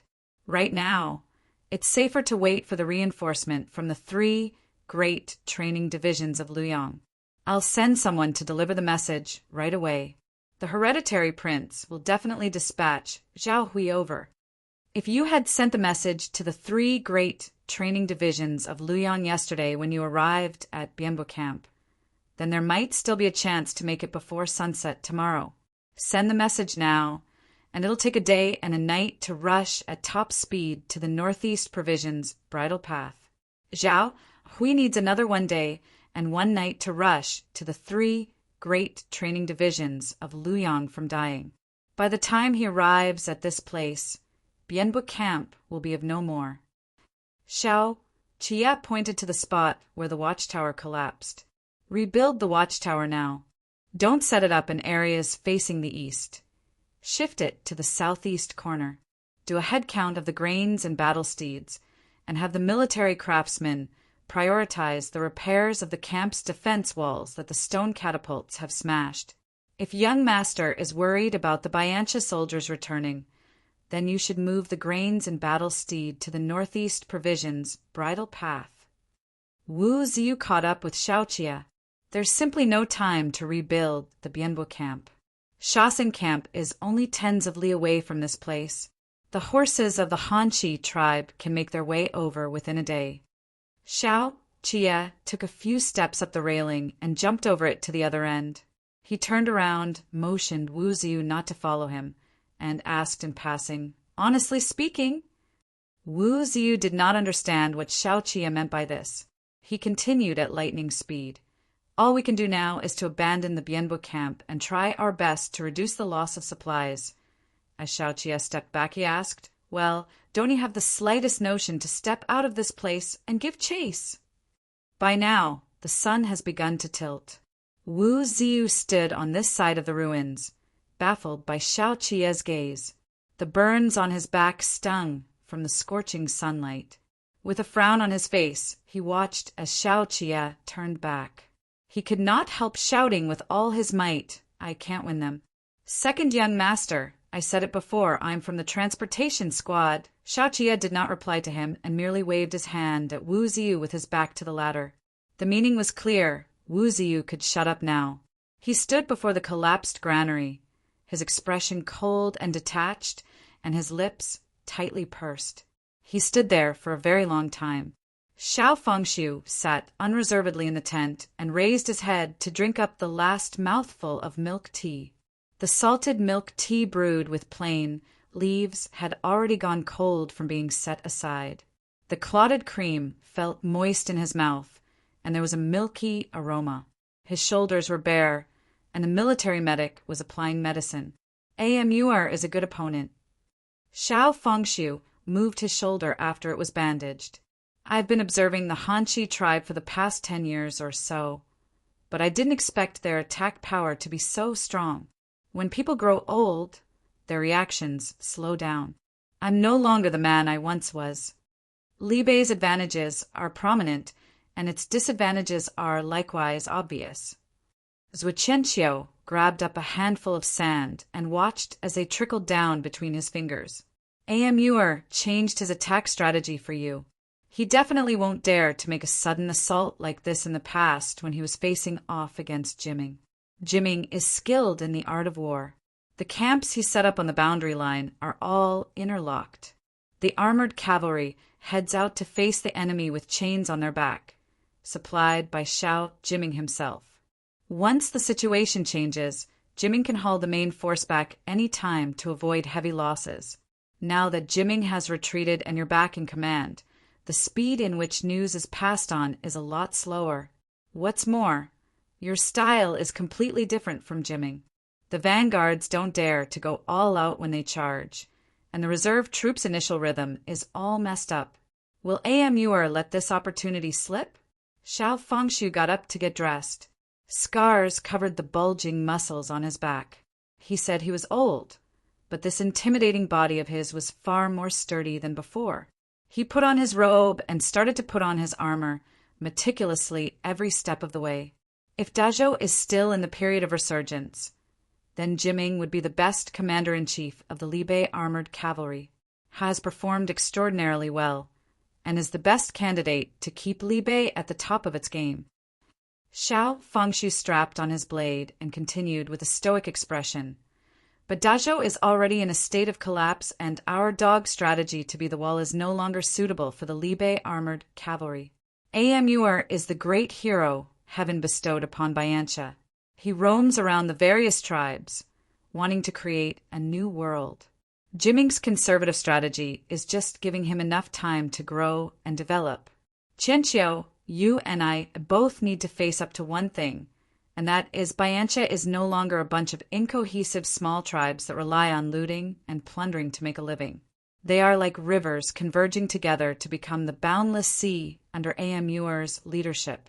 Has it ever occurred to you that by the time AMUR unifies the 12 tribes, Biancha will become a behemoth capable of devouring Dezhou? To fight and defeat him, it can only be now. The spear of Li Bei and Jiming is its shield. At the same time the Li Bei armored cavalry shed off its weight, they are gradually falling into the trap of complacency. An armored cavalry that has lost its desire for victory is akin to a wolf that no longer feasts on meat. Sooner or later, it will be replaced by some other armies. Xiao Fengxiu was expressionless when he spoke to this point. Jiming's defeat is not a bad thing for him and for the Li Bei armored cavalry. I put him in the military camp when he was just a teenager, not because I hope he can maintain the so-called glory and honor of 0 defeats. There are no legends on the battlefield. Even I myself will suffer a defeat. I have to make the current Li Bei armored cavalry understand earlier that what we want is not constant victory, but to win. Even if we lose, we will climb swiftly back on our feet. As long as our limbs are not broken, we can still fight. Both Jiming and I have successively accomplished what we ought to have done, and now it's time for Li Bei to feel the hunger. Xiao Fengxiu paused for a long time, his gaze meaningfully deep. The Li Bei armored cavalry is in urgent need of a new commander-in-chief. This person must be different from us, even to the extent of being our polar opposite. He has to tear off the layer of scholarly elegance that Jiming has implemented. He has to be avaricious and savage. He has to make the Li Bei armored cavalry ravenous and let their wolfish nature rear its head once again. Chapter 130, Jade Earring. Chapter 130. Jade Earring at the time Bianbu camp was attacked. Shen Zichuan was taking a nap. Qiao Tianya sat under the eaves fiddling with his zither, while Ding Tao and Li Xiong surrounded the copper crock, playing with the fishes. It was quiet inside the room. The sunlight spilled over half of Shen Zichuan's shoulders. He had just settled the details of the census register registration with Zhou Guo and the rest last night, and they had begun to do an inventory count of Cizhou's granary reserves this morning. Autumn was just around the corner. If they wanted to do business with Chazhou, this was the best time. He busied around until the afternoon, and that was when he took the opportunity to doze off for a moment while he was sitting at his desk. An unspecified amount of time later, he woke up. Shen Zichuan leaned back against the Taisher chair one and pinched the center of his eyebrows. After taking a moment to compose himself, he called for Qiao Tinya. The bandits from half a month ago have already returned to Mount Luo. Have there been any movements from Lei Jingzhe? Shen Zichuan took up his brush and continued to write what he had yet to finish earlier on the paper. Even if there are any signs of activity, it will reach us a few days later. Qiao Tianya picked a chair to take his seat. Besides, the Marquis is thorough in his arrangements. When Lei Jingzhe returns to Mount Luo, he will be the target of criticism. Just trying to resolve his own internal affairs on Mount Luo alone will take him about a month or so. Shen Zichuan said nothing and continued writing. Finding him to be somewhat distracted, Qiao Tinya added, "Master only slept 4 hours last night, and you still have to go over to the Zhou's residence to discuss official matters with them after dinner later. There's no harm in taking a rest while you can now." Shen Zichuan said, "I'll sleep after I return." Is Fei Xing still idling around? Since he wants to do something, give him something to do. Qiao Tianya rubbed his fingers and said, "I've been thinking about it these few days. You've been leaving him out in the cold for more than a month. If this goes on, I fear he will harbor resentment. The gears in this person's brain sure turn fast. He knows Suin isn't willing to take him in, so he wants to remain in Cizhou. Zhou, Gui, and Kong Ling fear his imperial bodyguard's background and don't dare to use him, so he can only follow Shifu around, hoping to get a job from me through Shifu. Xin Zichuan set down the brush to let the ink dry and continued. Now that Gu Jin has returned to Li Bei, we are indeed short of people to scout for us. When Xiao Tinya and the rest arrived in Sizhou, the various imperial bodyguards who had followed them out of Kudu also arrived one after another. But even if these imperial bodyguards were to gather, there were only about 100 or so men, half of which were Fei Xing's old subordinates.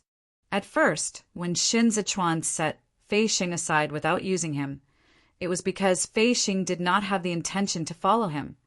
That gaze of his was fixed squarely on Xiao Qia. A pity Xiao Qia was unwilling to take him as a subordinate, so Fei Xing could only settle for the next best option and remain by Ji Gang's side, deferring to him on every issue. In Sizhou, Fei Xing was not involved in any of the matters, yet he would often put himself within Xin Zichuan's sight. His intent was simply too obvious. Fei Xing had it all read pretty accurately. Even if Xin Zichuan left him out in the cold for a moment, Xin Zichuan would eventually have to use him still, because he had observed Xin Zichuan's every move, and he knew that Xin Zichuan lacked manpower. Xiao Tinya leaned over slightly and asked across the table, "What does Master want him to investigate?" "Two things," Xin Zichuan answered. "The first is to get him to keep constant track of the price of tea and rice in the various Zhongbo prefectures and the prefecture of Huaizhou. Sizhou's proposed price will be in the middle. If we want to avoid suffering any losses, we will have to get a good idea of the prices in these places." The imperial bodyguards used to have the same assignment back in Kudu, so he can assign men to carry out this task.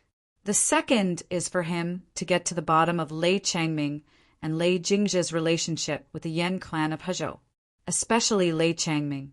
I want to know all the details of this person's life. Xiao Tinya was a little surprised. Lei Changming was merely a live target Lei Jingzhe set up for himself on the outside. Why is Master not investigating Lei Jingzhe, but Lei Changming instead? Xin Zichuan paused for a moment before saying, "When I was taking a nap earlier, I recalled the way Lei Changming looked before he died. I find him a little odd. The custom of wearing earrings is the most prevalent among the noble clans in Kudu and the 8 great cities. Li Xiong is an orphan Lei Jingzhe raised. He rarely socializes with these people and has only met them once, so it isn't surprising that he can't remember it clearly. But Lei Changming was the bandit chief of Mount Luo. He had dealings with the prefectural prefects and garrison troops commanders of the 2 prefectures of Danzhou and Duanzhou.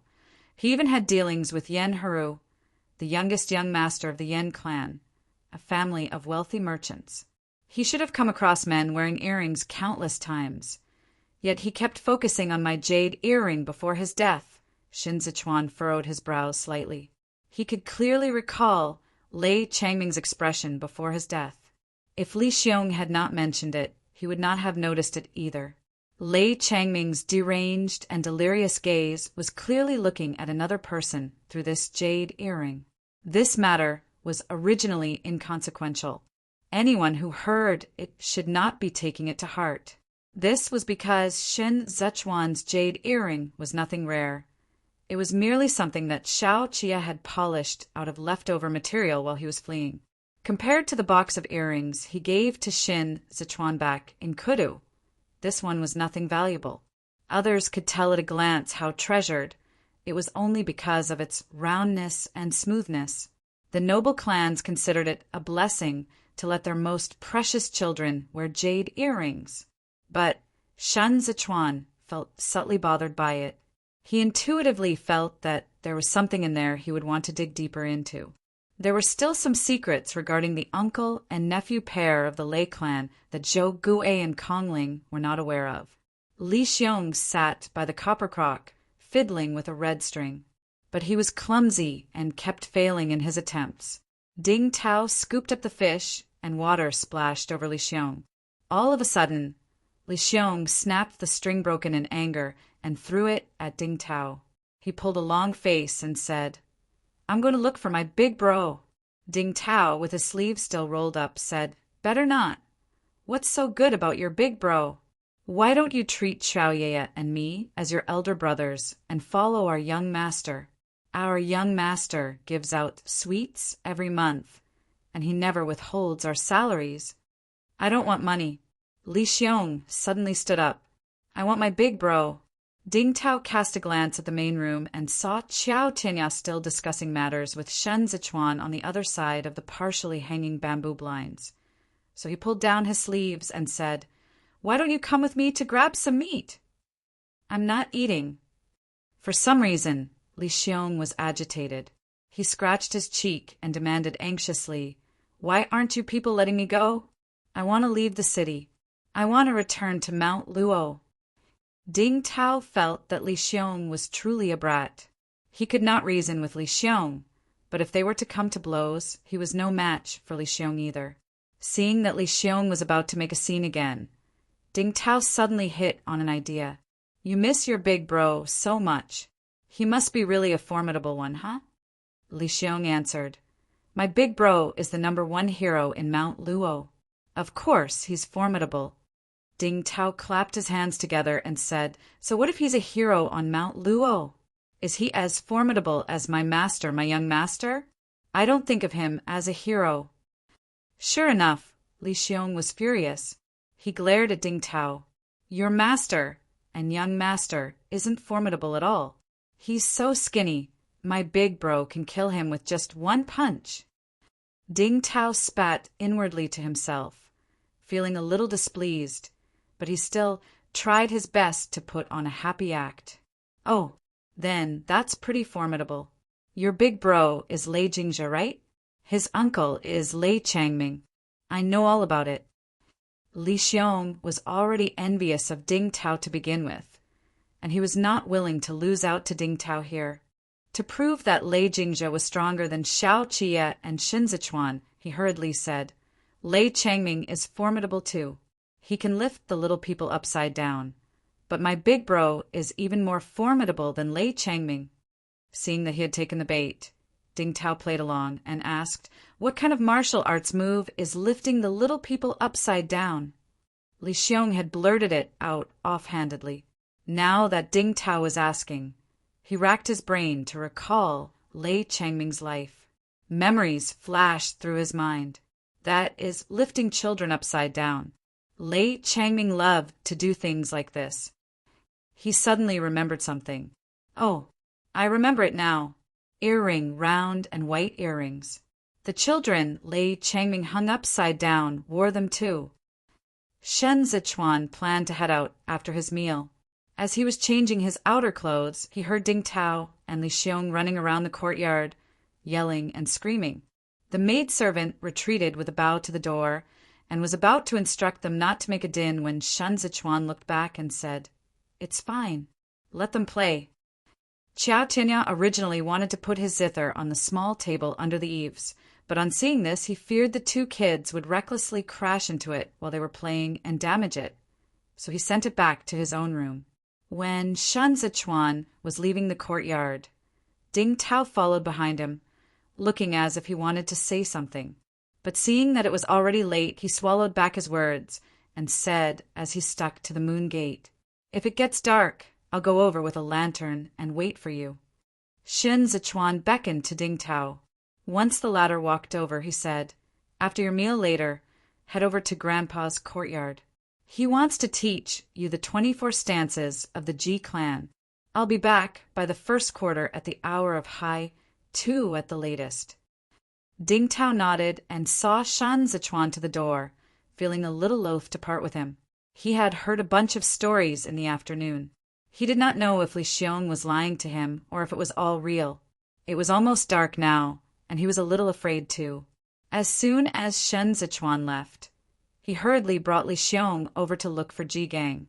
There were still quite the number of guards and the imperial bodyguards staying in that courtyard. With more people around, he was not afraid anymore. Shin Zichuan arrived at the Zhou's residence. The study was brightly lit, with several advisors sitting within. The summer night was warm, and the windows on all 3 sides of the study were open. They had also lit incense to repel mosquitoes. The room felt stuffy when it got crowded. Kong Ling feared that Shen Zichuan would feel uncomfortable, so he had the doors kept wide open. These are the grains that have been counted today. Vice Commander, please look it over. Zhou Gui presented the book to Shen Zichuan and said from his seat, "The autumn harvest is just around the corner. The way we see it, this is the most appropriate time to discuss business with Chazhou. During autumn in the past, the company of traveling merchants from Hezhou and Jueshi has to pass through Zhongbua to head for the area where Li Bei's and the Huiyan tribe's mutual trade market is to deal in goods. However, the war is intense this year, and with this business undoable, they will most likely head for Chazhou to make up for it." Kong Ling lifted his robe slightly and sat down. "If we were to fall behind them, then no matter how cheap we sell the grains when the time comes, Chazhou will not have the money to buy. So this matter has to be done as soon as possible." "That's the thing." Shen Zichuan looked over the quantity of grains carefully and said, "This matter is the most important right now. If all goes smoothly, life in Suzhou will be better next year. No such trade was made in the past, so the merchants from Jueshi and Hezhou could not have anticipated it, but they should more or less get wind of it when our men go over to discuss business. This involves us getting a slice of their pie. They might not necessarily be willing." "That's the hard thing." Zhou Gui chimed in. "Leaving aside the question of whether the negotiations with Chazhou's prefectural prefect and the bandits can go smoothly, we have to rack our brains just to guard against the others. Our Suzhou's garrison troop has been established for less than a month. The military drill ground isn't ready, and the soldiers are still untrained. If the others were to have designs on the grains and plot against us, we wouldn't be able to win against them." Shen Zichuan had been waiting for a few days for Zhou Gui to say these words. He closed the book and tapped soundlessly on it with his finger. "Suzhou has no commanding general at present. You gentlemen and I are not well versed in the art of training soldiers.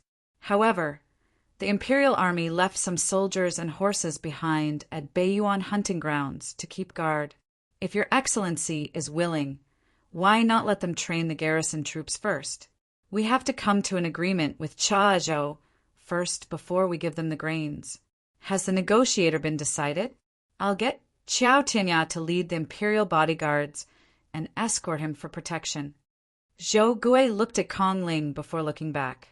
"I can't leave Suzhou, so I can only send Cheng Feng over and assign some clerks who can do the accounts to tag along. If the vice commander is willing to dispatch some men to protect them, that'd be really for the best." Zhou Gui did not understand, but Kong Ling understood it perfectly well.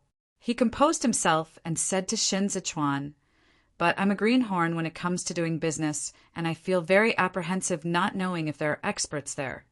So I'd like to ask the vice commander to bestow upon me an ingenious stratagem I can bring along." Shen Zichuan smiled and said, "Mr. Qingfeng, you are too modest. Where on earth would I have an ingenious stratagem? If it's permissible, I'll go with Mr. Qingfeng on this trip. How would Zhou Gui dare to let Shen Zichuan venture deep into the tiger's den where dangers lurked? Xiao Qia, hasten over within a day," was still echoing in his ears. He hurriedly said, "The vice commander is—" Kong Ling was already making his bow and expressing his gratitude. "I feel reassured with the vice commander around. This man really knows how it is done." Shen Zichuan looked at Kong Ling with a gentle expression. "Truly too clever." Chapter 131 Spider Web. Chapter 131 Spider Web. It was already the end of the 6th month, so the departure date was scheduled for the 7th month. After Shen Zichuan left, the advisors withdrew from the room, and Zhou Gui asked Kong Ling, "Why did you insist on letting the vice commander go? It's complete chaos in Chazhou. If the vice commander were to meet with mishap, there would be no way Suzhou could explain it to the Marquis. I was initially thinking of getting you to go and have yourselves disguised as merchants during the journey. We are still on friendly terms enough to negotiate with Luomu, the prefectural prefect of Chazhou. Kong Lin poured tea and nodded when he heard him. After swallowing it, he replied, "We can still disguise as merchants with the vice commander going, and there are imperial bodyguards going along too. It's much safer than our own plan." Zhou Gui pointed at Kong Ling and said, "You're generally smart as a rule, but this time you're a fool. With the vice commander's appearance, how can he disguise as a merchant? Those sharp-eyed ones can tell something off at just a glance." Kong Ling looked at Zhou Gui for a moment with tea leaves in his mouth. He felt that Zhou Gui really did not understand, so he said, "You are truly an honest one. Let me ask you, from the rebuilding of Cizhou's garrison troops to the planning of our business in Chazhou, which one of them is not a proposal of the vice commander? Cizhou has been truly benefiting from him, but there are no free meals in this world." Zhou Gui said, "I don't understand." "I do. We currently can't afford to recompense them for military expenses. That's why we are supplying the imperial army with grains and giving them Beiyuan hunting grounds. Doesn't this more or less repay our debt to them? Cizhou is also doing its best to repay the vice commander for his kindness to Cizhou." Kong Ling swallowed the tea leaves he had chewed on until bitter. "We can't repay it now, and all the more we can't repay it in the future." The Marquis repelled the bandits from Mount Luo, leaving plenty of time for Cizhou to rebuild itself. "We currently can't even afford to supply half a year's worth of grains for the 20,000 Imperial Army soldiers. We did give them the Beiyuan hunting grounds, and I'm telling you, that will be the Imperial Army's camp-come drill grounds in the future. No matter how we try to draw a line between them and us on our end, Cizhou already belongs to the Imperial Army in the eyes of others. Moreover, once the business in Chazhou gets moving, how are you going to repay the vice commander for this bonus? Also, the vice commander said he's going to assign Qiao Tinya to protect me. But who is Qiao Tinya? He's the former Imperial bodyguard vice commander in Kudu. His rank is way higher than you if you were to compare. When we enter the capital in previous years, we not only have to get off our sedans to pay our obeisances to him when we see him, we also have to move aside to make way for him. The vice commander assigned him to protect me. But how is a mere commoner like me worthy of receiving such a favor? And between him and me, who exactly will be in charge when we reach Chazhou? Yet you still agreed to it, so readily. That's why I said you are truly an honest one." Zhou Gui had never been an official before. He was already holding office in Zhongbua right from the start. His teacher was also his superior and benefactor. Zhou Gui served as a tax circuit intendant under him. He did a good job of it, and he was a man of knowledge too. His teacher valued talents, and so he betrothed his daughter to Zhou Gui.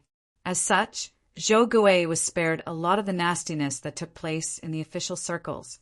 He was later promoted to the position of Cizhou's prefectural prefect based on his qualification and experiences.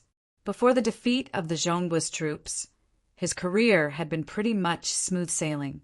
He was not like Liang Tsuishan and the rest who were trampled upon by the officials from the noble clans in Kudu.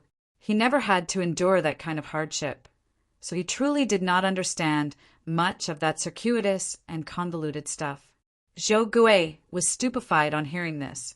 He said hesitantly, "I am worried too. I have to worry about your safety when you head over with the others to discuss business. The garrison troop is recently established, and the Imperial Army has left. The only ones at present who can be of use are the Imperial bodyguards by the vice commander's side." Kong Ling said, "Initially, when the vice commander said he wanted to remain in Cizhou, it was because we could not trust the Imperial Army then. Before the Marquis left, you and I no longer harbor the same doubt, but the vice commander still stayed behind. To Cizhou he is the rain that bedews all things in silence. One I fear he has already planned it all before entering Cizhou. It's too late for you and me to realize it now." After getting along with Xiao Qie these days, Zhou Gui felt that Xiao Qie was hard to speak to, but he was very efficient when it came to handling matters, and he showed others the respect due to them. He was someone who laid his cards on the table. However, Shin Zichuan was different. Shin Zichuan sat in the seat of honor when he discussed matters with them, yet he treated all those advisors courteously and even respectfully addressed Kong Ling as Mr. Chengfeng. He was open to discussion when an issue cropped up, thereby giving the others the impression that he was a humble and unassuming person who showed respect for the learned. Zhou Gui's wariness of him had already vanished over time. Zhou Gui stood up, his hand still grasping his robe. He was rendered speechless for a long time. No matter how obtuse he was, he understood it now. Shin Zichuan had been going all out to help them all because he saw Tizhou as good as his. He said in a daze, "If the vice commander is willing to restore Tizhou to its former glory, then I wouldn't mind giving this prefectural prefect position to him." Kong Ling looked out into the night. A gray moth, attracted by the light from the study, pounced towards the side of the eaves, only to barge into the spider web concealed between the upturned eaves. After a moment of silence, Kong Ling said, "Zhou Gui, it's time to dispense with the title prefectural prefect. With Hai Liangyi's death, the moderates in Kudu have come under attack by the students.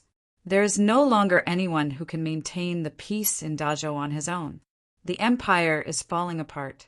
If Kudu is the deer, then Tizhou is the rabbit. Without the wolf and fox to guarantee our safety, Tizhou will be the meat in the eyes of the jackals in Kudu, and you and I are powerless against them." Zhou Gui and Kong Ling were fellow students in their youth. They had many years of friendship between them, and Zhou Gui had rarely seen him so solemn. Thus he said, "I know how much care and thought you have expended on it. All I ask is that the vice commander will live up to our expectations today and won't let us down. I'm afraid of such a person." Kong Ling remembered the night when he met Lei Changming. Shin Zichuan had simply changed on a whim, chatting with a smile while surrounded by sharp blades all around. He spoke so genuinely, and even the expression in his eyes was sincere. Not only had Lei Changming believed him, but even Kong Ling himself had also believed the act. It was precisely after that incident that Kong Ling began to size up the man, Shin Zichuan. Kong Ling retracted his gaze and said with a slightly troubled heart, "I stood out too much tonight and is already considered to have crossed the line. I fear the vice commander will remember this. I'm your advisor, and I shouldn't have shown off before the vice commander. I should watch myself in the future." While both of them were having an in-depth discussion in the study, Shin Zichuan returned to his residence. Ji Gang was already resting, so Shin Zichuan did not send someone over to disturb him and simply returned to his own courtyard. He crossed the veranda and saw Fei Sheng still on night duty in the courtyard, keeping guard with his men. It was only when Shin Zichuan went into his room that Fei Sheng relaxed a little. Qiao Tianya shared some of his remaining tobacco with Fei Sheng. When he saw the light in the main room extinguished after a while, he got the men to put out the lanterns in the courtyard as well. "It's hard for Master to fall asleep without the Marquis here." Qiao Tianya stood under the tree and said in a hushed tone, "And his sleep is fitful too. So if you hear any noise in the second half of the night, don't let anyone enter and disturb him." The gears in Fei Sheng's head turned, and he knew what was up. He shifted the pipe away and puffed out a breath into the night. "Understood. The Chashire sinkhole is a nightmare. Thanks." Qiao Tianya, however, did not smoke his pipe. He braced an arm on the tree trunk and listened to the croaks of the frogs in the pond for a moment. "You've been idle for so long. Master finds it a pity for you to be a guard. There are 2 missions. I'll get Shifu to hand you the authority token tomorrow morning." Fei Sheng understood very well that Shin Zichuan wanted to use him, but did not intend to keep him close by. At least, he would not be able to replace Qiao Tianya. He smoked in silence for a moment, then knocked the pipe a few times and answered with a smile, "Sure, I look forward to it. But give me a hint. What missions?" Qiao Tianya looked at Fei Sheng and said, "Keep track and record." 3 easy peasy. Fei Sheng probed. "And the other one?" Investigate both men from the Lei clan, especially Lei Changming. Report every detail of his life to Master. Xiao Tianya smiled. It's truly a waste of talent to hand this task to you. Actually, Ding Tao works fine too, but he's too young, and I fear he has no sense of priority when it comes to carrying out the task, so you are still needed. You're an expert when it comes to this. How about it? Fei Sheng smiled too. He nodded and said, as long as it's Master's instructions, there's nothing that can't be done. Xiao Tianya went on my end, there's another matter that I'd like your help with. Fei Sheng twirled his pipe. You and I are brothers, so no need to stand on ceremony. What is it? Xiao Tianya retracted his arm and said, I'd like you to check the whereabouts of a person for me when you send someone out to keep track of the prices. Fei Sheng took note of it and cast a few glances at Xiao Tianya. Who? Xiao Tianya answered, Yao Wenyu. It was in the dead of night, and the imperial army had yet to rest. Wu Ziyu was drinking milk tea with Qin Yang. The military medic applied medicine for him, and he simply squatted on the ground and asked Qin Yang, what exactly does the second young master intend to do? As Qin Yang sorted out the name registers of military craftsmen in the Bianbo camp, he said, It's Master who has the final say. Why ask me? Wu Ziyu said, You and I are old acquaintances. Can't you just give me a little hint here? Qin Yang compiled the name registers and looked at Wu Ziyu unruffled. If you want to have a personal chat, we will drink and dine here. If you want to discuss military affairs, I'd first have to address you as the battalion general. What am I supposed to answer you when you mix personal and official affairs together? Wu Ziyu put on his clothes and said, Well then, I'll lay it all out clearly for you. The second young master wants to head over to the east to fight the invaded Shaoxin camp. I don't think it's workable. It can't be done. The current Libe armored cavalry in Bianbo camp is my squad. We are not the vanguards. We are the transportation escort squad between battlefields. We can still play with the Liaoying tribe, but if we have to fight the Hanxi tribe, then I'm sorry, I'll retreat with my men right away. Qin Yang nodded. Excuse my inability to escort you farther. Wu Ziyu clicked his tongue. With a look of impatience, he asked, What do you mean by this?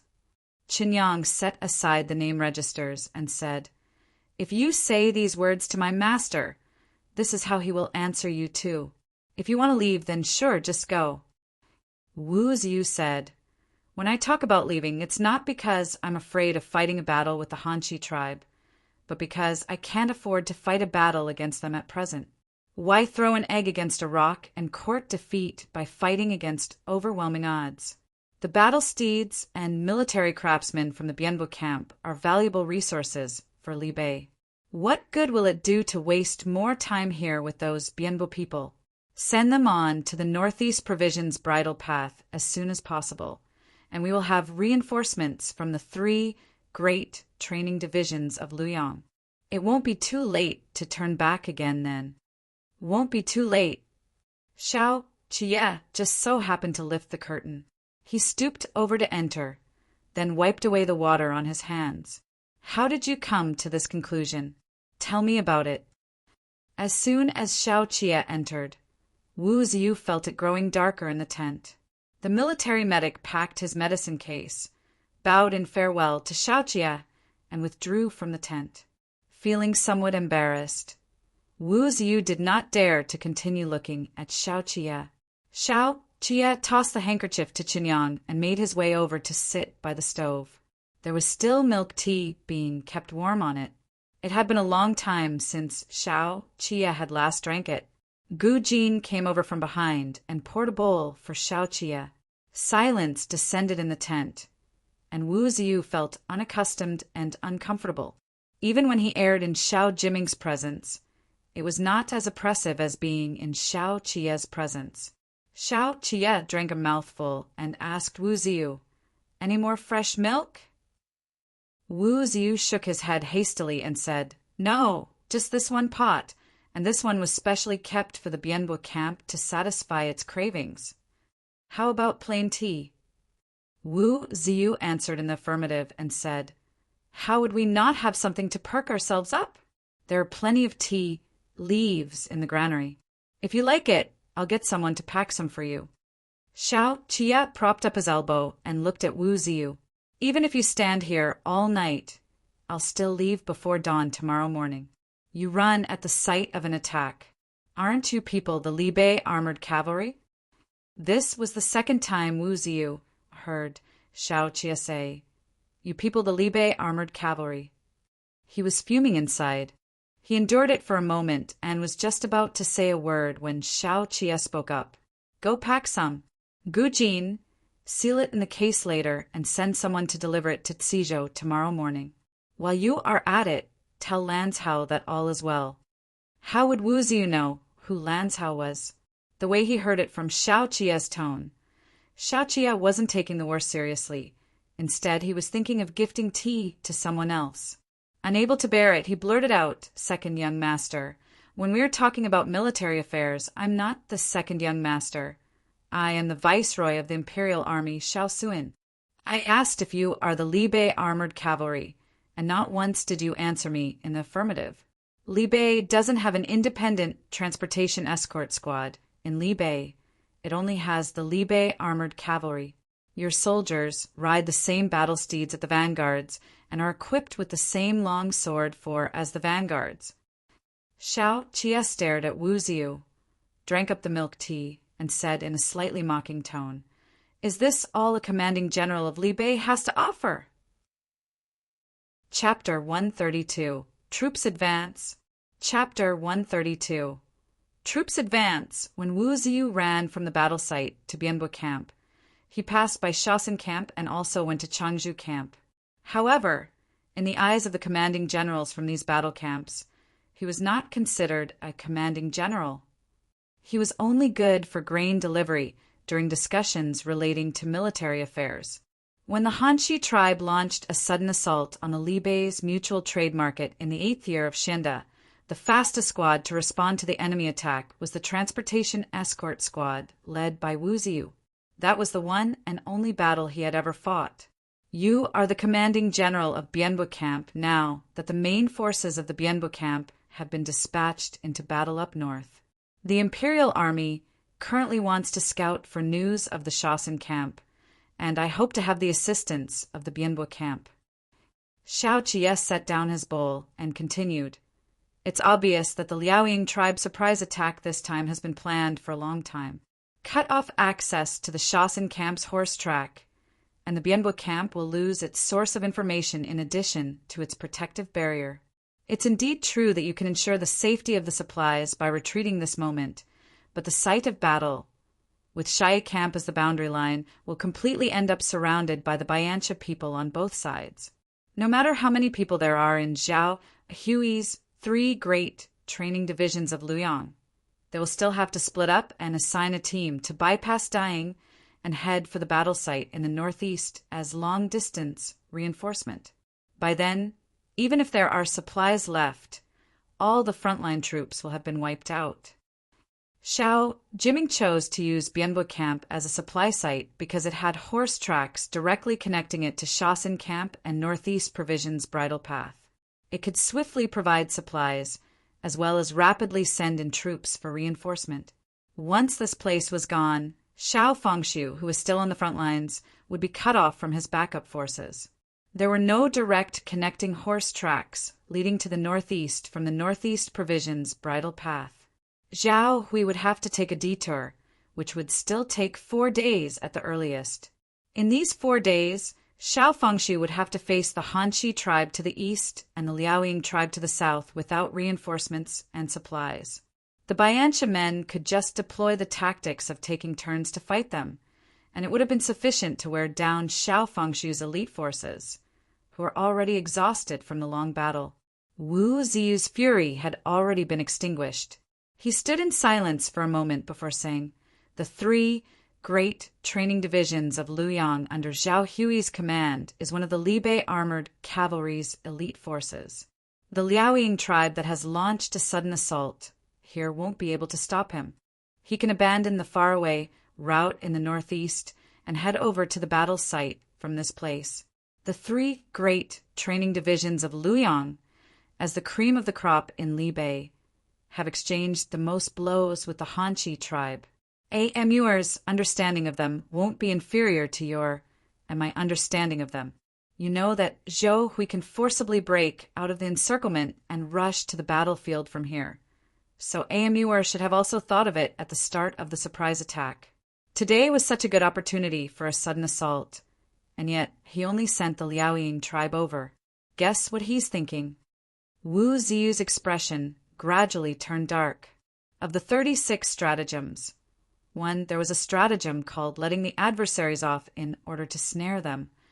Wu Ziyu's squad encountered a surprise attack today at the Bianbo camp, and in the midst of the crisis his guard rushed on to the northeast provisions bridle path with the supplies. By the time Zhao Hui received this batch of crucial supplies, it would have already been too late. Reinforcement from afar was the most inadvisable and unwise. So he could only turn his attention back to the seized Bianbo camp and make the corresponding adjustments to his strategy based on the number of soldiers from the Liaoying tribe as provided by the guard. Once he came, it was very likely that AMUR would have already withdrawn the Liaoying tribe and replaced them with the Biancha's elite cavalry to lie in wait here. Zhao Hui would then be up against an all-out assault from AMUR. Win or lose, Zhou Hui would be held up at the Bianbo camp, and Xiao Fengshu, over at the site of battle, would be wholly stranded without reinforcement. AMUR simply understood the Libei armored cavalry all too well. Zhao Hui can't come. We can't win either. The army provisions on the battle site are rapidly depleting. His lordship is still going to have to fight an arduous battle in a few days. Wu Ziyu walked over to the shelf, pulled down the map, and spread it out forcefully on the ground. Shasan camp is close to Shara camp. When AMUR launches a sudden assault up north when the time comes, it'll be his lordship's back that he's attacking. Tantai, who was done washing up and walked in barefooted with his robe hanging off him. When he saw them gathering around the map, he squatted at one side to look too. What are we to do? Wu Ziyu lifted his eyes and looked at Xiao Qia. We'll lose if we advance, and we'll lose if we retreat. Any move we make will be within AMUR expectation. Tantai, who touched the scar, caused by a blade, on his face and said, not really. He doesn't know about the Imperial Army. We are the troops he couldn't have anticipated. He pointed to Shasan camp. This place is close to Mount Luo in Zhongbua, where bandits abound. The Liaoying tribe must have had the help of the bandits to be able to evade Libei armored cavalry's Eagle Patrol and bring along heavy equipment, that is, the stone catapults, around to the south of Bianbo camp to launch a sneak attack. I don't know much about all these devious schemes, but there's something the vice. Young master said that makes sense. Xiao Qia raised his eyebrows slightly. What did Lanzhao say? Smart people don't do redundant things. Tantai, whose expression turned grave. Why would AMUR go to all the trouble of stopping Zhao Hui? If it has been going smoothly for him in his battle with his lordship at the battle site, why would he need to split up his forces and send them here? Xiao Qia bent over slightly and looked at the map. As he twirled his thumb ring, he said, that's right. Making such plans shows that AMUR is having a hard time on the battlefield too. It's already the 7th month now. If the war drags on beyond autumn without any progress, AMUR will have to face the bitter coldness of winter. All the Biancha grain reserves this year have been delivered to the battlefield. The longer the war drags on, the more unfavorable it will be for Biancha. Wu Ziyu remembered something. It just so happened Xiao Qia spoke up. After my eldest brother was injured, AMUR changed the battle strategy he has been using these few years. When I was in Xizhou, I heard that the Biancha cavalry had already fought their way to the Tudalong banner. In the past, their cavalry always fled after a fight, yet it wasn't the case this time. Not only did they not run, they even advanced in full force. AMUR has already lost his patience back in the desert. He's progressively encroaching upon Li Bei, trying to occupy our grasslands and camps. It can be seen just from this point alone that Bianbo camp is vital.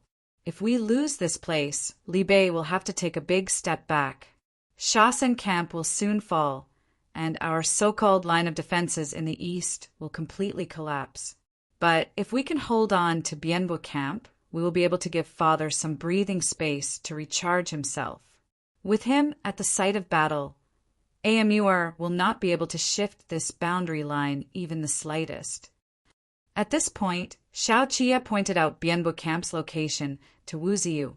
You just have to hang in there until the first snowfall of this year, and you'll deal a heavy blow to AMUR.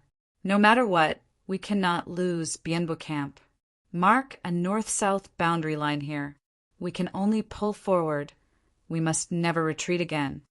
Wu Ziyu said, since AMUR wants to trap Zhao Hui's 3 great training divisions of Luoyang here, how can we stop him with the 25,000 men we have at present? Shasen camp is a key strategic point. If AMUR had the Hanshi tribe stationed there to guard it, then all the more we will have no chance to launch a counterattack.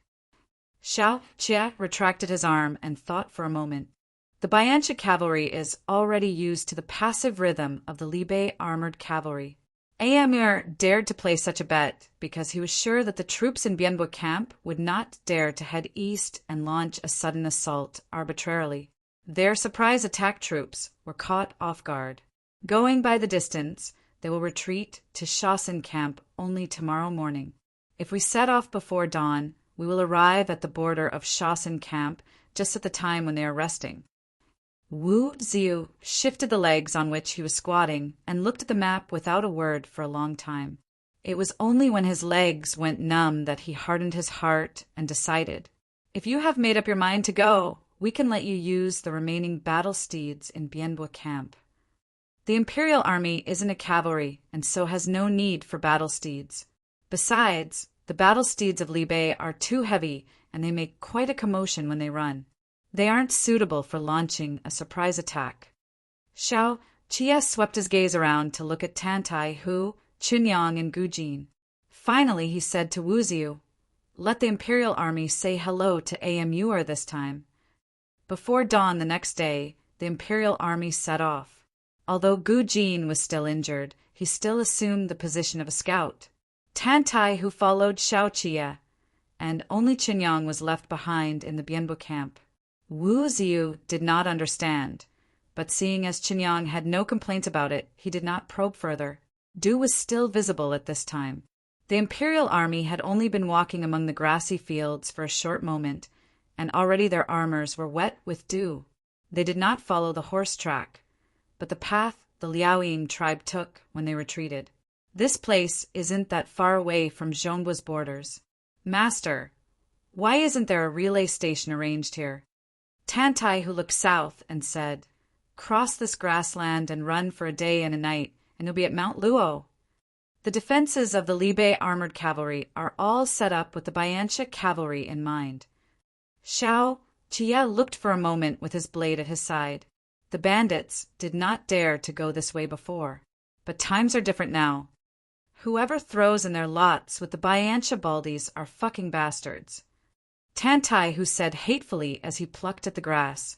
The speed at which the Imperial Army advanced was not slow, and it was already afternoon when they arrived within range of the Shasen camp. Gujin lay prone among the grass and remained still for a long time. Tantai, who followed suit and waited for a moment, but he could see nothing of interest ahead. So he asked, what do you see? Gujin reached out his hand to brush aside the grass and said, Wu Ziyu is right. There is cavalry from the Hanshi tribe in Shasen camp. The horse dung is fresh, and they have set up patrols around the camp with far more vigilance than the Bianbo camp. Then Gujin turned over and squinted up at the sky. No whistles and no saker falcons. The Liaoying tribe that carried out a sneak attack on Bianbo camp yesterday was indeed just a front. This isn't a good place to fight a battle. Tantai, who said, the campsite has an open view and it's all grassy fields. There will be nowhere for us to hide if we go any closer. This is the Shasen camp. Gu Jin felt for the tobacco in his robe and stuffed it outright into his mouth to chew on. Not only will we have no place to hide, but there are also iron spikes too on the outskirts of the camp, and defensive barriers, 3 set up in the front and at the back. All 4 corners have a watchtower too. How about going through the ditch? Tantai, who looked back and said softly to Xiao Qia, "They still have to eat, drink, shit, and take a piss." Xiao Qia did not answer, and Gu Jin looked a little embarrassed. He lowered his head and lay low among the grass, saying in an even softer voice, "There were indeed ditches that lead out in the past. Didn't Master use this move to take down the Bayancha soldiers during the battle at the eastern mountain ranges? The hereditary prince felt this to be a loophole, and so sealed off the various camps' ditches upon returning." Tantai, who wordlessly shut his mouth and lay low too. The advancing troop selection of a site to set up camp was very important, and the latrine was the most important of all. Generally, filthy ditches like this could not be close to the army provisions and the tents for dwelling. It had to be deep or let out. As a commonly used camp, a ditch that let out was naturally the most convenient for the Shasen camp. But Xiao Qia previously dug his way into the Bayancha camp with just a small number of cavalry and fought from within the Bayancha tribes until the Bayancha tribes were utterly routed. This left a deep impression on Xiao Jiming. In order to play it safe, the ditches of Li Bei's military camps were reconstructed into deep ditches with wastes to be disposed of on a fixed schedule.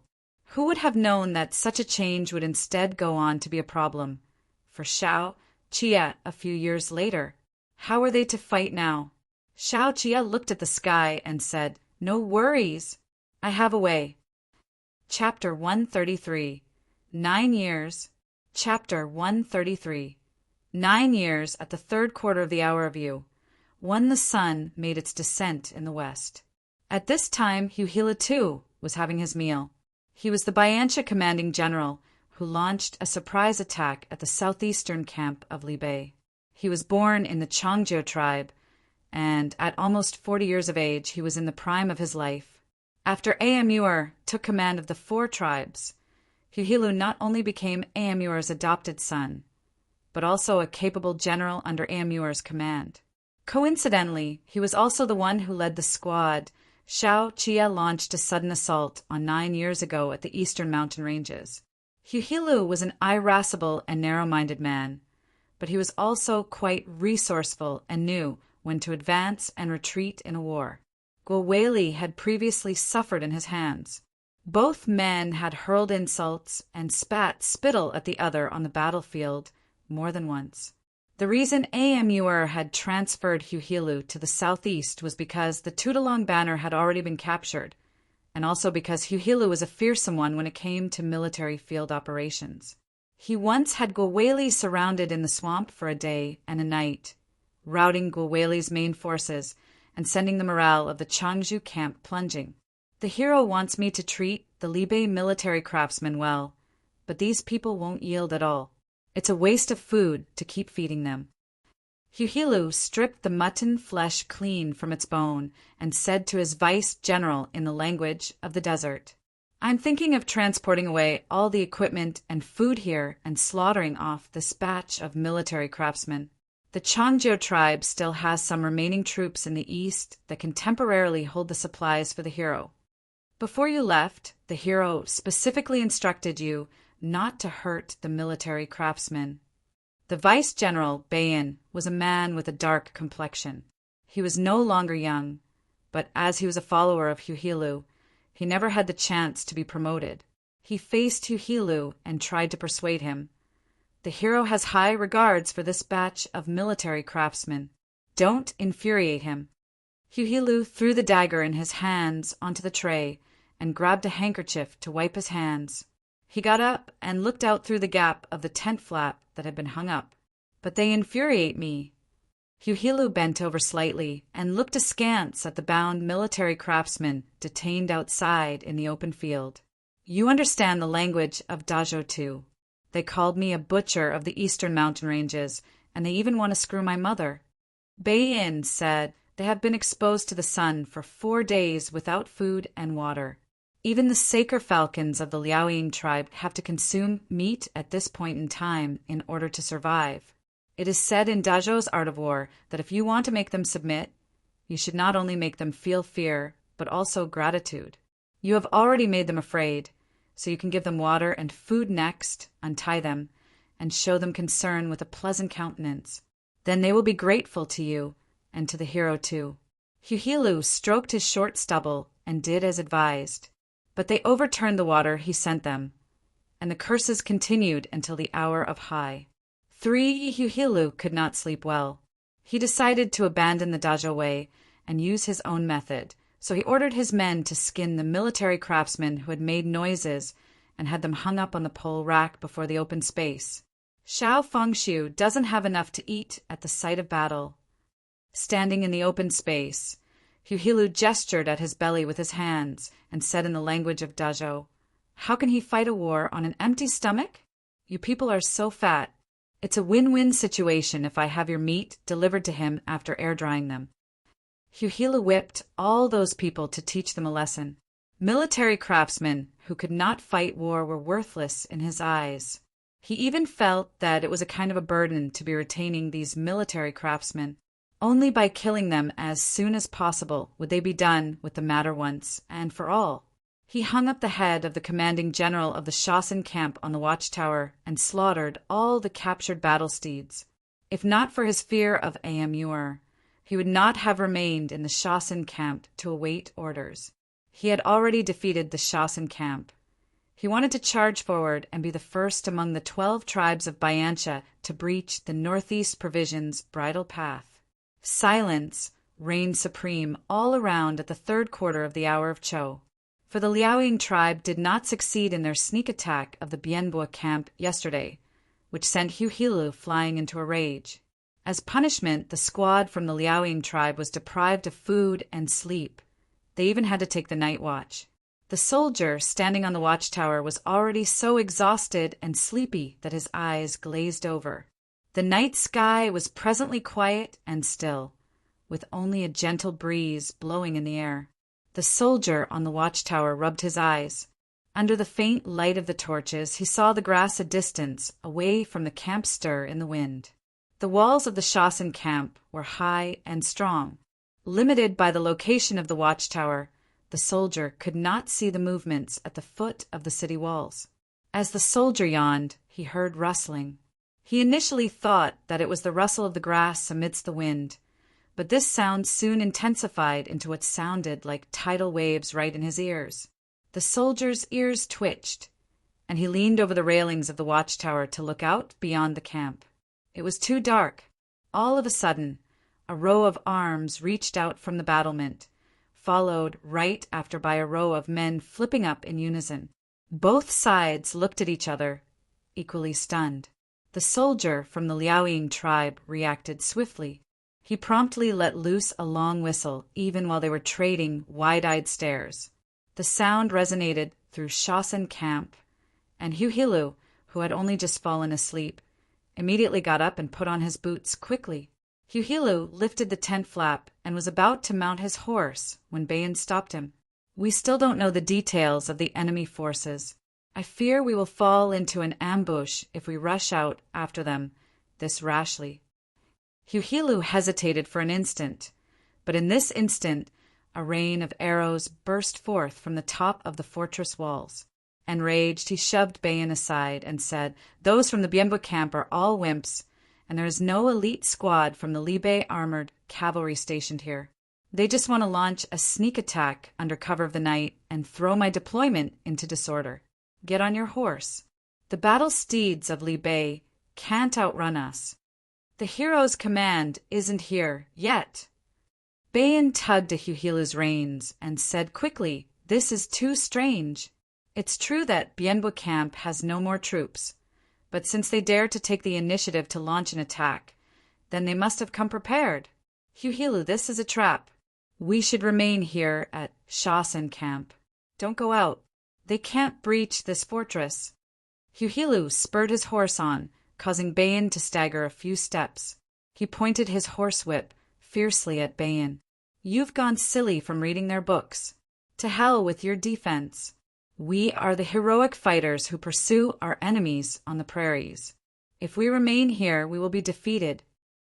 There were merely 500 men in the squad that had scaled the walls, but they occupied the great bows on the battlements, thereby preventing the Bayancha soldiers who were responding to the attack from climbing up. The sharp-eyed Huhilu had already seen the ropes on the battlements and the unfamiliar soldiers, who were still continuously climbing into the fort one after another.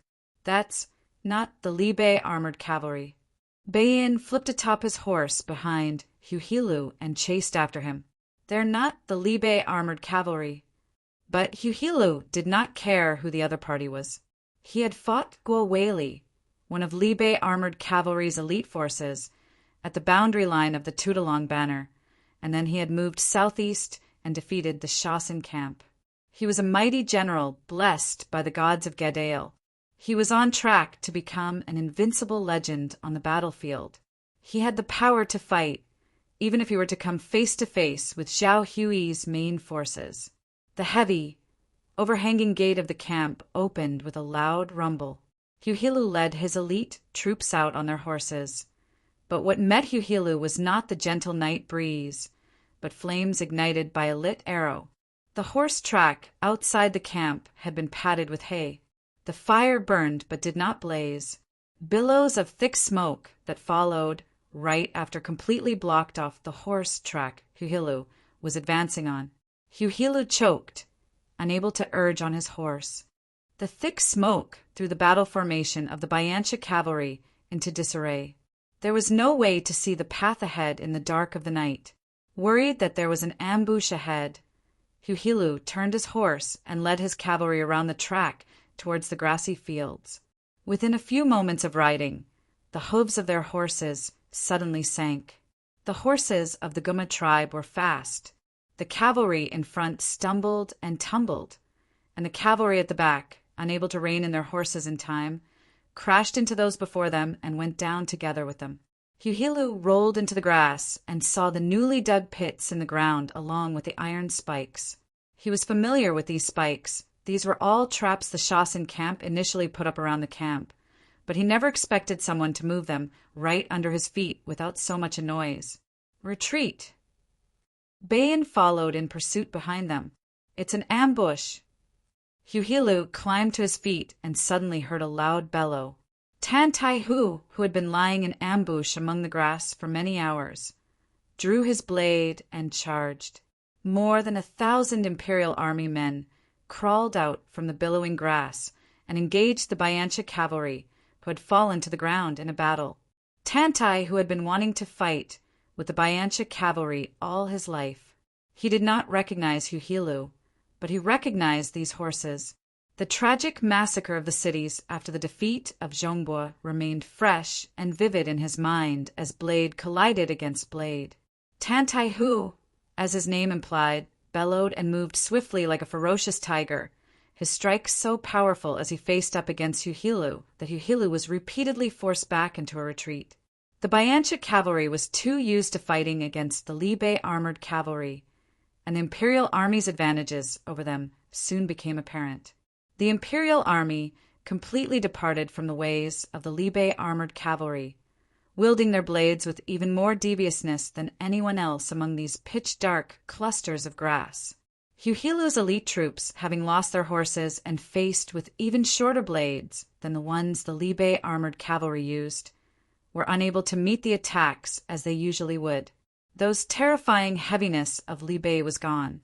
On the ground, the Imperial Army's blades moved just as fast as the Bayancha cavalry's machetes. But Huhilu soon realized that this squad was pretty much small in numbers. They could not even encircle around him. Although Tantai, who was fearsome in his strikes, he was merely fueled by righteous ardor. These people had no reinforcements to speak of at all in these vast plains. Their so-called ambush was merely those horse traps they had dug. Rage overcame Huhilu. He slashed down a man and pressed forward towards Tantai, who bellowing, "So it's just a few rats." Tantai, who was injured.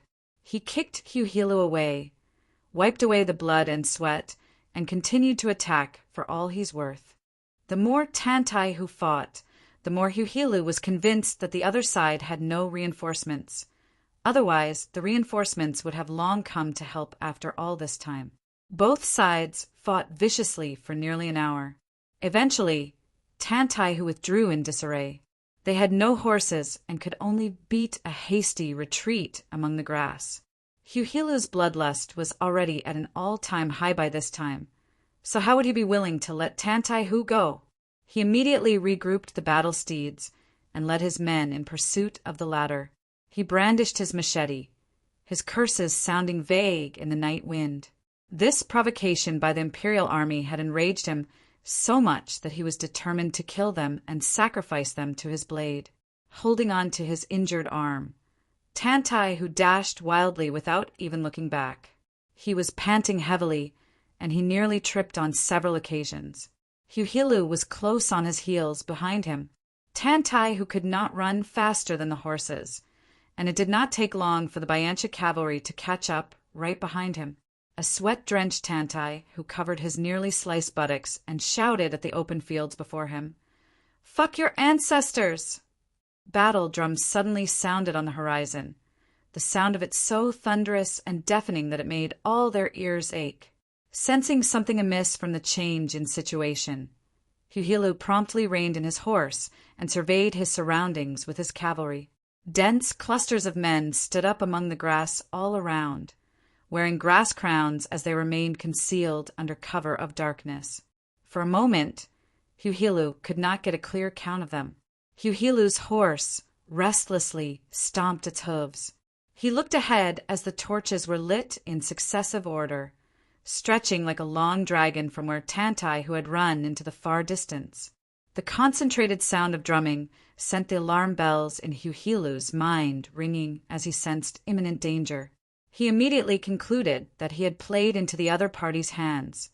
The main forces of Li Bei were here, and their numbers far surpassed the Bayancha cavalry's. Retreat! Huhilu commanded sharply as he yanked his horse into turning around. Retreat! Huhilu's horse broke into a run. He heard the sound of running horses flanking him.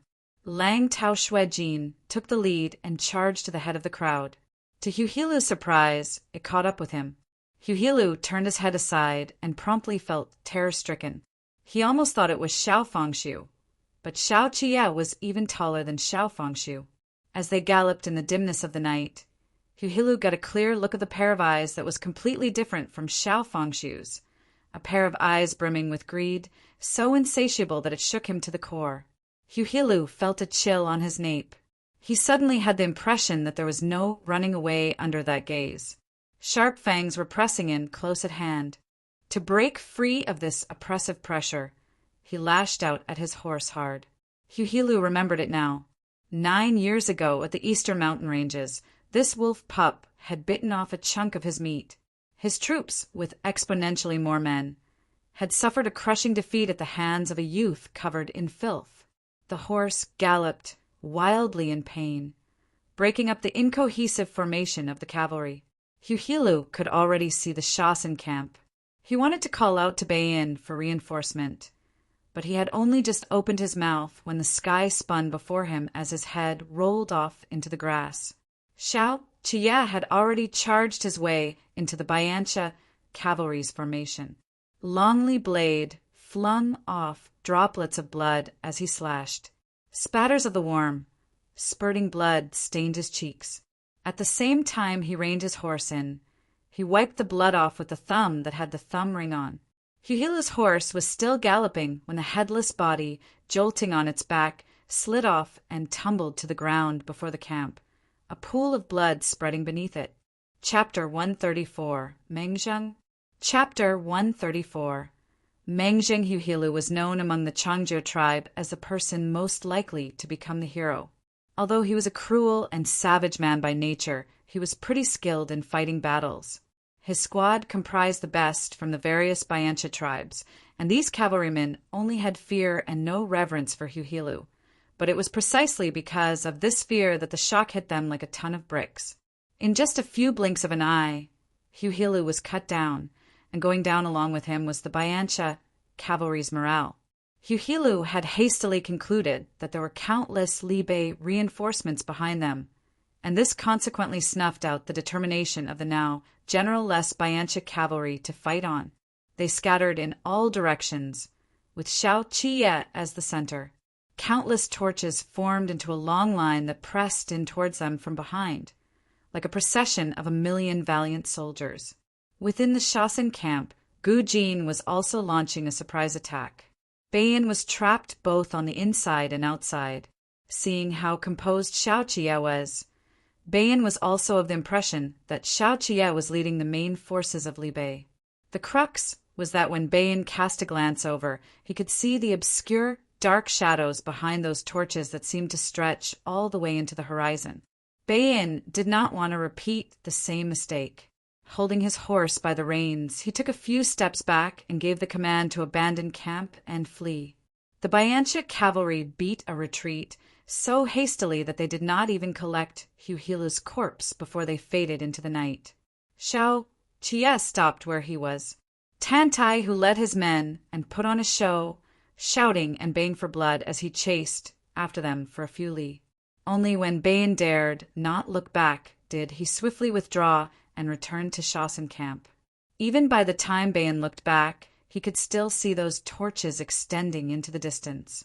If Bayan had been willing to look a little more closely, or perhaps if he had been able to calm down, then he would have realized that tonight's sudden assault was riddled with loopholes. Huhilu's ability was a cut above the others, but as he had said himself, he was the commanding general in military field operations. Getting him to guard the camp and go on the defensive was to put the cart before the horse. If he had heeded Bayan's advice and remained in Shasin camp instead of heading out, he could have swiftly dealt with the small batch of imperial army Gu Jin had led in, and he would have then gained the upper hand. The Shasin camp was an impenetrable fortress with its gates shut. Xiao Qiye had no supplies, and that meant he had no military weapons to launch an assault on the fortress, so there was no way he could forcefully storm his way in. But Huhilu had gotten complacent with his repeated victories after the start of spring this year and could not hold his own against trickery and deception. He thought it was a sudden raid by the Bienbo camp when he saw Gu Jin scaling the walls, and he thought it was the Li Bei armored cavalry's reinforcements when he saw all those uncountable torches. When he eventually saw Xiao Qiye, he had already been thrown into turmoil, and that was how he was defeated without ever fighting a battle. Xiao Qiye lifted Huhilu's head and scrutinized that face with the stubbly beard for a moment, but he could not remember who this man was. He handed the head to Tantai who refused to take it, so he passed it over to Gu Jin and said, "Clean up all the bodies in the camp. Bury our brothers from Li Bei nearby, and bury the soldiers from Bayancha far away. The weather is hot, so the corpses can't be kept around for long. Let's not start an epidemic." Gu Jin took the head and recognized this to be Huhilu. He never expected Xiao Qiye to hack Huhilu dead at their very first encounter. Guo Weili had fought with this man for half of his lifetime, but in the end the man was gone in just one night. Xiao Qiye removed Longli blade and asked, "Why? You recognize him?" Gu Jin replied, "This man is called Huhilu. Master, he's the one who beat back Guo Weili in the north and occupied the Tudalong banner." Xiao Qiye had been running for 2 nights in a row. He still had other matters to attend to at present, so he merely nodded his head in acknowledgement before sending Gu Jin away on his task. He called out to Tantai and tossed the blade over for him to hold as they both headed inside together. "This camp sure is big." Tantai, who surveyed the surroundings and marveled, "The construction of these walls can almost rival those of a decent city. There are even large bows on the battlements and trap pits at the foot, which would allow battles to be fought from close quarters and afar. My big brother spent a lot of money on this place." Xiao Qiye looked at the walls and said, "Memorize the layout on that wall. If there's anything you don't understand, you can keep it in mind to ask Qinyang or Gu Jin later. Tomorrow, I'll get the military craftsman to pass the map of the camp layout to you as well. Memorize it too until you know it by heart." Tantai, who hurriedly accepted his orders. Any discerning person could tell from this that Xiao Qie was planning to entrust Tantai with heavy responsibilities. From Kudu to the present times, Xiao Qie had brought Tantai along with him every battle. Despite being barely literate, Tantai still made an effort to learn how to read from Qinyang. Just so he would not let Xiao Qie down for Xiao Qie's recognition and appreciation of his worth and abilities. It was to see the military craftsman that Xiao Qie had been in a hurry to enter. He had laid it all out clearly for Wu Ziyu. But there was one thing he did not mention. He had no plans to return to the Shaoxin camp after he had reclaimed it. This place had the best of both offense and defense, and it was also a protective shield for the Bianbu camp. It could provide Xiao Fangxu with support from the north and access the northeast provisions bridle path from the east. It was simply too suitable a location for him. Whoever wanted to ask him for it would have to come and negotiate with him in person. By the time Xiao Qie managed to lie down, it was almost dawn. He slept in the tent for several hours. Chunyang hurried over from the Bianbu camp while he was sleeping and did not disturb him. Xiao Qie only woke up when it was near dusk.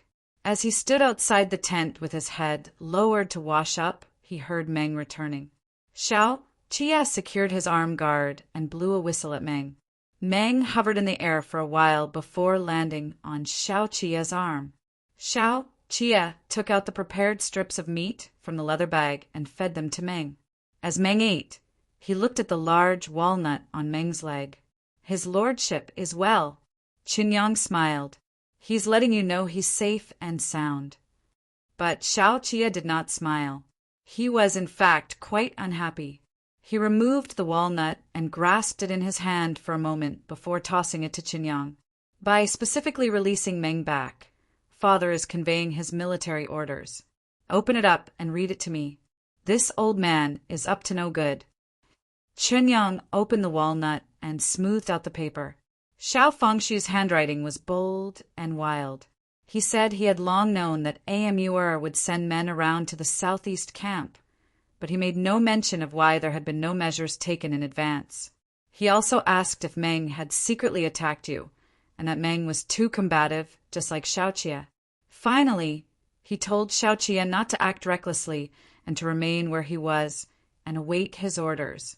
Xiao Qie extended a finger and turned the letter over. He skimmed through a few paragraphs in front and pointed to the few brief and concise sentences at the back. Qinyang coughed and read out in a steady voice, "No one knows a son better than his father. By the time this letter arrives, it'd have been too late. I know you will definitely go for Shaoxin camp. In that case, you can handle the escort and transportation on behalf of Wu Ziyu as the general in charge of military supplies." Dead silence all around. Tantai, who could not understand Xiao Fangxu. Even if the Prince of Libei would not praise Xiao Qie, he still ought to have deployed Xiao Qie over to the site of battle. Letting Xiao Qie render meritorious service as soon as possible was the best commendation and recognition he could give.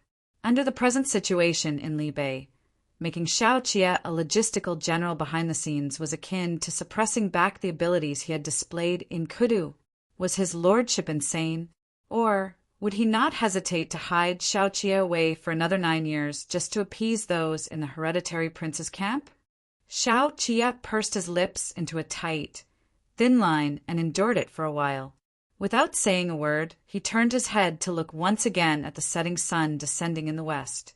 A few days later, the company of traveling merchants set out from Xizhou and made their way down south along the public road to Chazhou.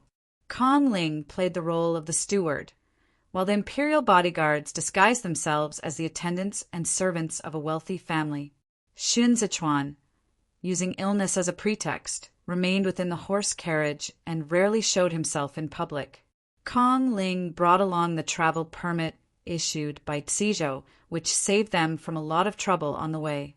Nowadays, those who were able to get the proper official documents could not be underestimated. What's more, with the large number of guards they had, the common bandits did not dare to rob them recklessly, for fear of offending someone powerful. The beggars they came across on the way multiplied after they left Xizhou's territory. Even children as young as 8 or 9 years old were forced to swindle as a means of livelihood. They made all kinds of wild, exaggerated claims, even touching on the supernatural, all in an attempt to cajole the passing merchants into spending money for peace of mind and a safe passage. It was still fine the first few days, but it rained the next few days, with the weather abruptly turning cold. Shen Zichuan fell ill. Swindlers and charlatans abounded everywhere they passed by, with unscrupulous shops lining the streets one after another. Even if Kong Ling dared to call a physician over to take a look, Xiao Qinya would not dare to let the other party get close to Shen Zichuan. The good thing was that his illness was not serious.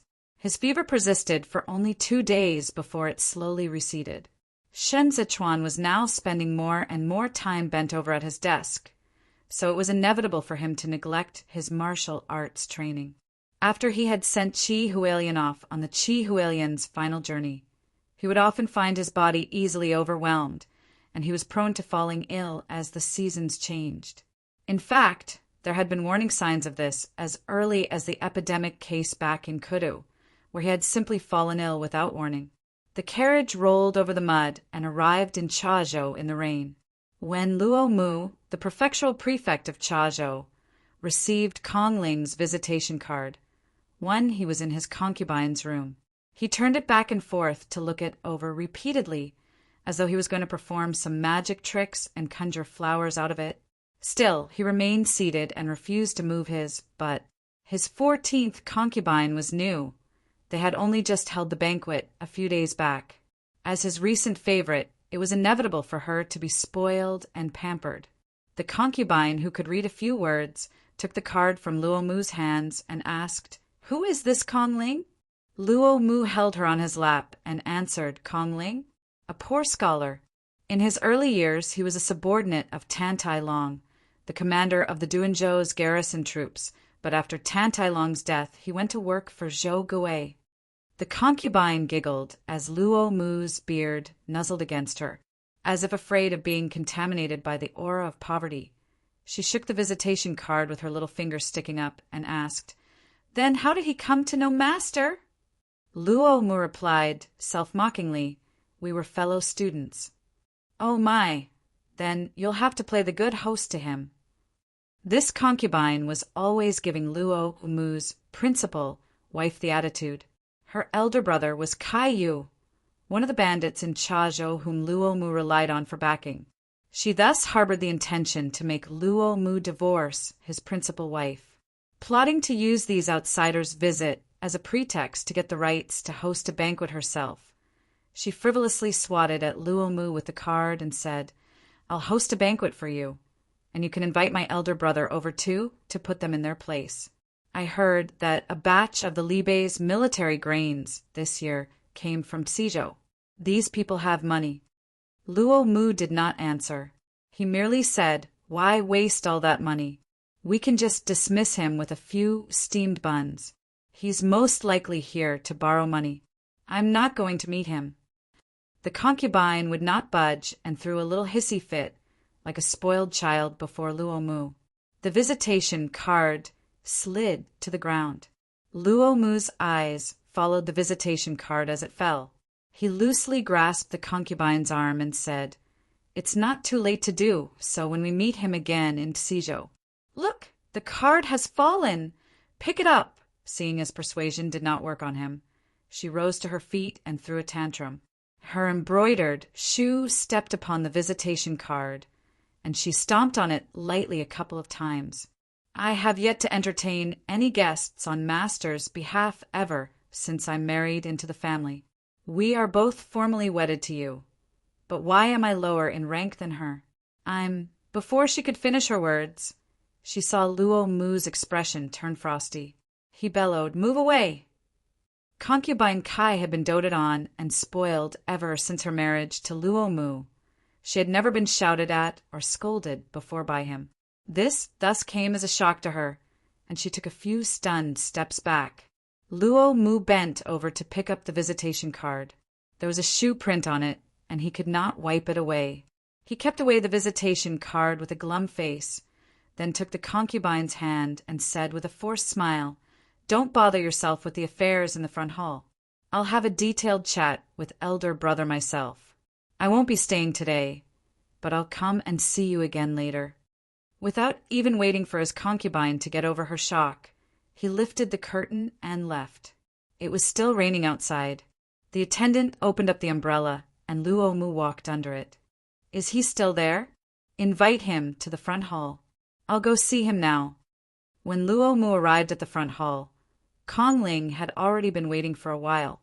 On seeing Luomu heading up the steps, he rose to meet him. Both men smiled the moment they saw each other. Luomu gestured for Kongling to take a seat. They exchanged pleasantries for a moment before getting down to business. "It's also at His Excellency's direction that I've made a trip here to see you." Kongling drank the tea and said, "Psijo has gradually shown improvements these few years. The fields are recovering well, and there is an abundance of grains. However, the population in Psijo has been on a steep decline, and we can't consume that many grains. Store the remaining grains for a year, and they will either turn moldy or end up being gnawed on by mice." Luomu listened attentively as Kongling spoke and noted how healthy his complexion looked. He did not have that much white hair either. Kongling met Luomu's gaze and gave him another smile. "So, we were thinking. The prefecture of Chaozhou is still buying grains from Hezhou and Jueshi these years at a high price. You're really getting shortchanged. So why not work out a collaboration between our prefectures? Both prefectures are close to each other, which greatly facilitates the transportation of goods. We are willing to offer you a lower price than Jueshi for the grains. How about it?" Luomu realized there were wrinkles around Kongling's eyes when he smiled, looking as though he had just awakened from a dream. He averted his gaze and thought for a moment before saying, "I more or less get what you mean. It's a good thing, but it can't be done." Seeing as Kongling still had more to say, he raised a hand to stop him. "Chaozhou is not Psijo. It's indeed bold and resolute of Zhou Gui to just go ahead and do it. But just how much of this courage is built upon his father-in-law? In his early years, His Excellency Lu resolved to eradicate the bandits in Psijo, and that's why Psijo is free of bandits today. But this is not the case for Chaozhou." Kongling had expected this. He fell silent for a moment, then said, "Meng Zheng, is there not a chance at all?" On hearing Kongling call him by his courtesy name, Luomu hastily turned his head away. Kongling thought Luomu was in a difficult position, so he said, "Psijo has now rebuilt its garrison troops. As long as this deal can be sealed, we are willing to contribute to the important task of suppressing bandits in Chaozhou in the future. Meng Zheng, the world is in turmoil at present, and all kinds of heroes will no doubt rise from among the people. As long as you live among them, you cannot avoid the strife. You and I have a friendship that goes way back from being fellow students under the same teacher. Why not use this opportunity to free yourself from the control of the bandits? You and Zhou Gui are in Psijo, so you aren't aware of my difficulties." Luomu turned back and continued, "If the bandits in Chaozhou were that easy to dispose off, then why didn't you come to me instead of going to seek refuge with Zhou Gui?" Kongling wanted to explain, but Luomu had already risen to his feet. "The current grains are all purchased at high prices from Jueshi and Hezhou. Various bandit chiefs have a hand in this, and it is from this profit that they live off on. You now want me to buy grains from Psijo instead, which means you're cutting off their source of income. There is no negotiating this deal at all. If news of this were to get out, you and I would be in danger. I think you'd best go back." Luomu got his attendant to see the guest out. He strode a few steps out of the threshold and looked back. They had not met for many years. Strangely enough, no matter how old Kongling looked now, the way he looked as a student still remained firmly etched in Luomu's mind. The rain spattering under the eaves dampened Luomu's shoulders, and he remained standing in this position for a long time. Kongling had missed plenty in his life. Just like this moment, where he could not see Luomu's gaze clearly against the backdrop of light. He merely said, "I'm determined to succeed on this trip. If talks fall through today, I'll return tomorrow. Meng Zheng, I'm confident that it will work out, as long as you're willing to discuss it with us." Luo Mu was dumbstruck for a moment. "Who else did you bring with you? You used official paperwork from Sizhou when you entered the city, and you delivered your visitation card to meet me. You've already exposed your whereabouts. I'd advise you not to act rashly. You should return to Sizhou after a few more days." Without waiting for Kong Ling to answer, he lifted his robe and went down the steps. A little later, Shen Zichuan ate his medicine and listened as Qiao Tianya reported both men's conversation word for word. Unable to help it, he turned back and looked at Qiao Tianya.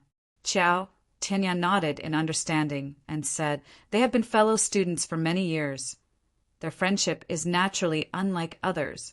In Master's view, how should we negotiate this deal? Luo Mu is an interesting character. Although it's a mess in Chazhou, his position as the prefect of Chazhou remains firm and unshakable. We'll negotiate however we ought to." Shen Zichuan's nose was a little congested, and his speech sounded a little muffled. Since he's still standing, it means he has a mind to remain so. Everything he has said today is all grandiose words. They aren't necessarily from the bottom of his heart. Think of a way to avoid scrutiny. I want to meet him. Chapter 135, Earring. Chapter 135.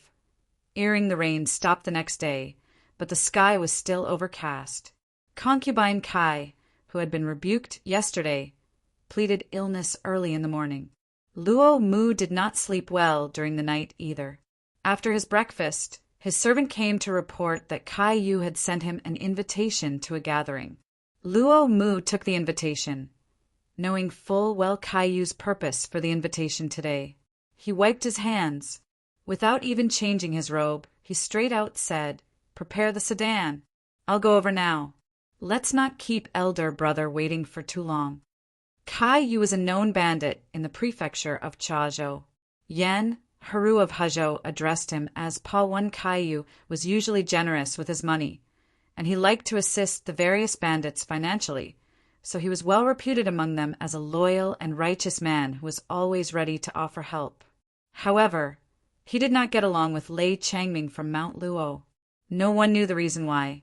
All they knew was that before Lei Changming's death, both men would pay no heed to the other during the bandits' gathering-cum feasts. When Luo Mu arrived at the Kai's residence, Kai Yu had already treated them to a round of drinks and food. Kai Yu's residence was even more luxuriously built than Luo Mu's, with more than 1,000 servants inside. However, he was not a man who was particular about unnecessary and convoluted formalities. After all, most of his visitors were bandits and robbers. As such, the feasts he held were literally wine and meat feasts that boasted of all kinds of roast meats and strong wines. The moment Kai Yu saw Luo Mu, he leaned back and beckoned to him with a smile. "Meng Zhen, you're late. As punishment, you have to drink 3 cups of wine. Take a seat quickly." Luo Mu had always been servile and docile before Kai Yu, so he complied and took his seat. Even when he saw the weirdly dressed strangers at the table, he did not probe. Kai Yu waited for Luo Mu to finish his drink before he said, "I heard my younger sister was bothering you yesterday." Looking panicked, Luo Mu started, "Elder brother, you were right to tell her off." Kai Yu pressed down on Luo Mu's arm and said with a smile, "You are her husband, and the man is in charge of the front hall. There are indeed many matters that aren't up to her to dictate as she wishes. She's used to being willful and spoiled at home, and even when she has gotten married, she has no respect for her elders. In the future, just tell her off where it is needed. There's no need to give me face. She's been so pampered that she's getting more and more out of hand." Kai Yu knew everything that happened in Luo Mu's inner chambers like the back of his hand. He did not apply that much pressure on the hand that was pressing down on Luo Mu, but it was precisely because of this that it seemed to take him no effort at all. If he told Luo Mu to head left, then Luo Mu would not dare to go right. Luo Mu was an official who passed the rounds of imperial examinations at the various levels to make his way to Kudu the proper way, where he then underwent official inspections to be assigned this post outside the capital. But so what? In Chazhou, Luo Mu was just a yes man. As they said, the sky is high and the emperor is far. The local cities and remote places were beyond the reach of the authorities in the central administration. Banditry in Zhongbua was already a serious issue during the reign of Yongyi. Before the defeat of Zhongbua's troops, they did not give two hoots about the prince of Jianqing, Xinwei, and after the defeat of the Zhongbua's troops, they gave even less of a damn about Kudu. Fine sweat oozed from Luo Mu's forehead. Satisfied on noticing this, Caillou retracted his hand and said with a laugh, "Come to think of it, it's really unheard of. Half a month ago, I heard that there was going to be a change of emperor. That Imperial Bodyguards commander, Han Cheng, was so anxious that he ran back to his hometown just to find a child to be the imperial heir. But who knew? Secretariat Elder Hai did not agree and banged his head in the hall to his death. Blood and brain matter splattered all over Han Cheng, scaring Han Cheng so much that he peed in his pants right there and then. All of them burst out laughing in unison. News that had spread by word of mouth had long rendered Han Cheng as a boorish, hunchback scum that bowed to powers that be. After Caillou was done laughing, he let out a long sigh and said, "But even though we are outlaws dealing in illegal trades, we still have to speak of loyalty and benevolence, respect to the Secretariat Elder for his act. As the saying goes, men who wield brushes die in remonstrations, while men who wield swords die in battles. Dazhou has been through 3 changes of reign. Emperors have died one after another, and yet upright and unyielding ministers like this are few and far between." Luo Mu listened to him, but did not interrupt, nor did he look up. He seemed intent on eating, even if he only dared to pick up the food before him with his chopsticks. Although he looked dignified in appearance, he gave off the impression of someone weak and cowering. Caillou did not look at Luo Mu again. He was speaking with gusto now. But perhaps the Secretariat Elder himself did not expect the throne to now go to a woman after the Han clan's child failed to sit on it. There has never been such an incident ever since the founding of Dazhou. Isn't this a violation of the law of nature too, and the reversal of gender roles? 3. This is an omen for the collapse of the Dazhou Empire. I'd rather listen to the words of an ignorant child than listen to the orders of a woman. What would it look like for a man of indomitable spirit to pay obeisance to a woman? Qidong has a Qi Juin. I think she just happened to be in the right place at the right time when the Empress Dowager was in power. Otherwise, how could she have gotten the chance to be the commander-in-chief? If Kudu were to have a female emperor next, gosh, what a mess! A chorus of agreement rose all around. One man with a beard smacked the table and said, "Elder Kai is right. That's what it is. What is it with the female emperor? The first few emperors are indeed awful, but having a man as the head of administration is the law of nature, as Laozi said. I'm not willing to concede either. Imagine if the entire court of civil and military officials were to kneel and pay obeisance to her as monarch and subjects. There would be an entire layer of cowardly good-for-nothings. No wonder we keep getting attacked by the 12 tribes of Bayantia all these years.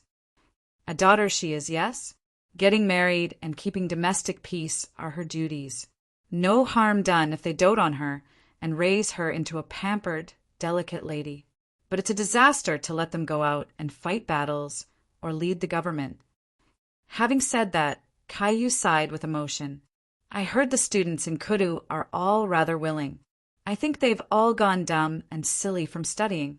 They can't even tell good from bad." Their conversations went from the political affairs in Kudu to the military affairs in Qidong, then from the military affairs in Qidong to the war in Libei. Finally, the topic turned to Lei Changming. The bearded man said, "Lei Changming was another one who got a lucky break to have encountered young Master Yen when the young master was in distress.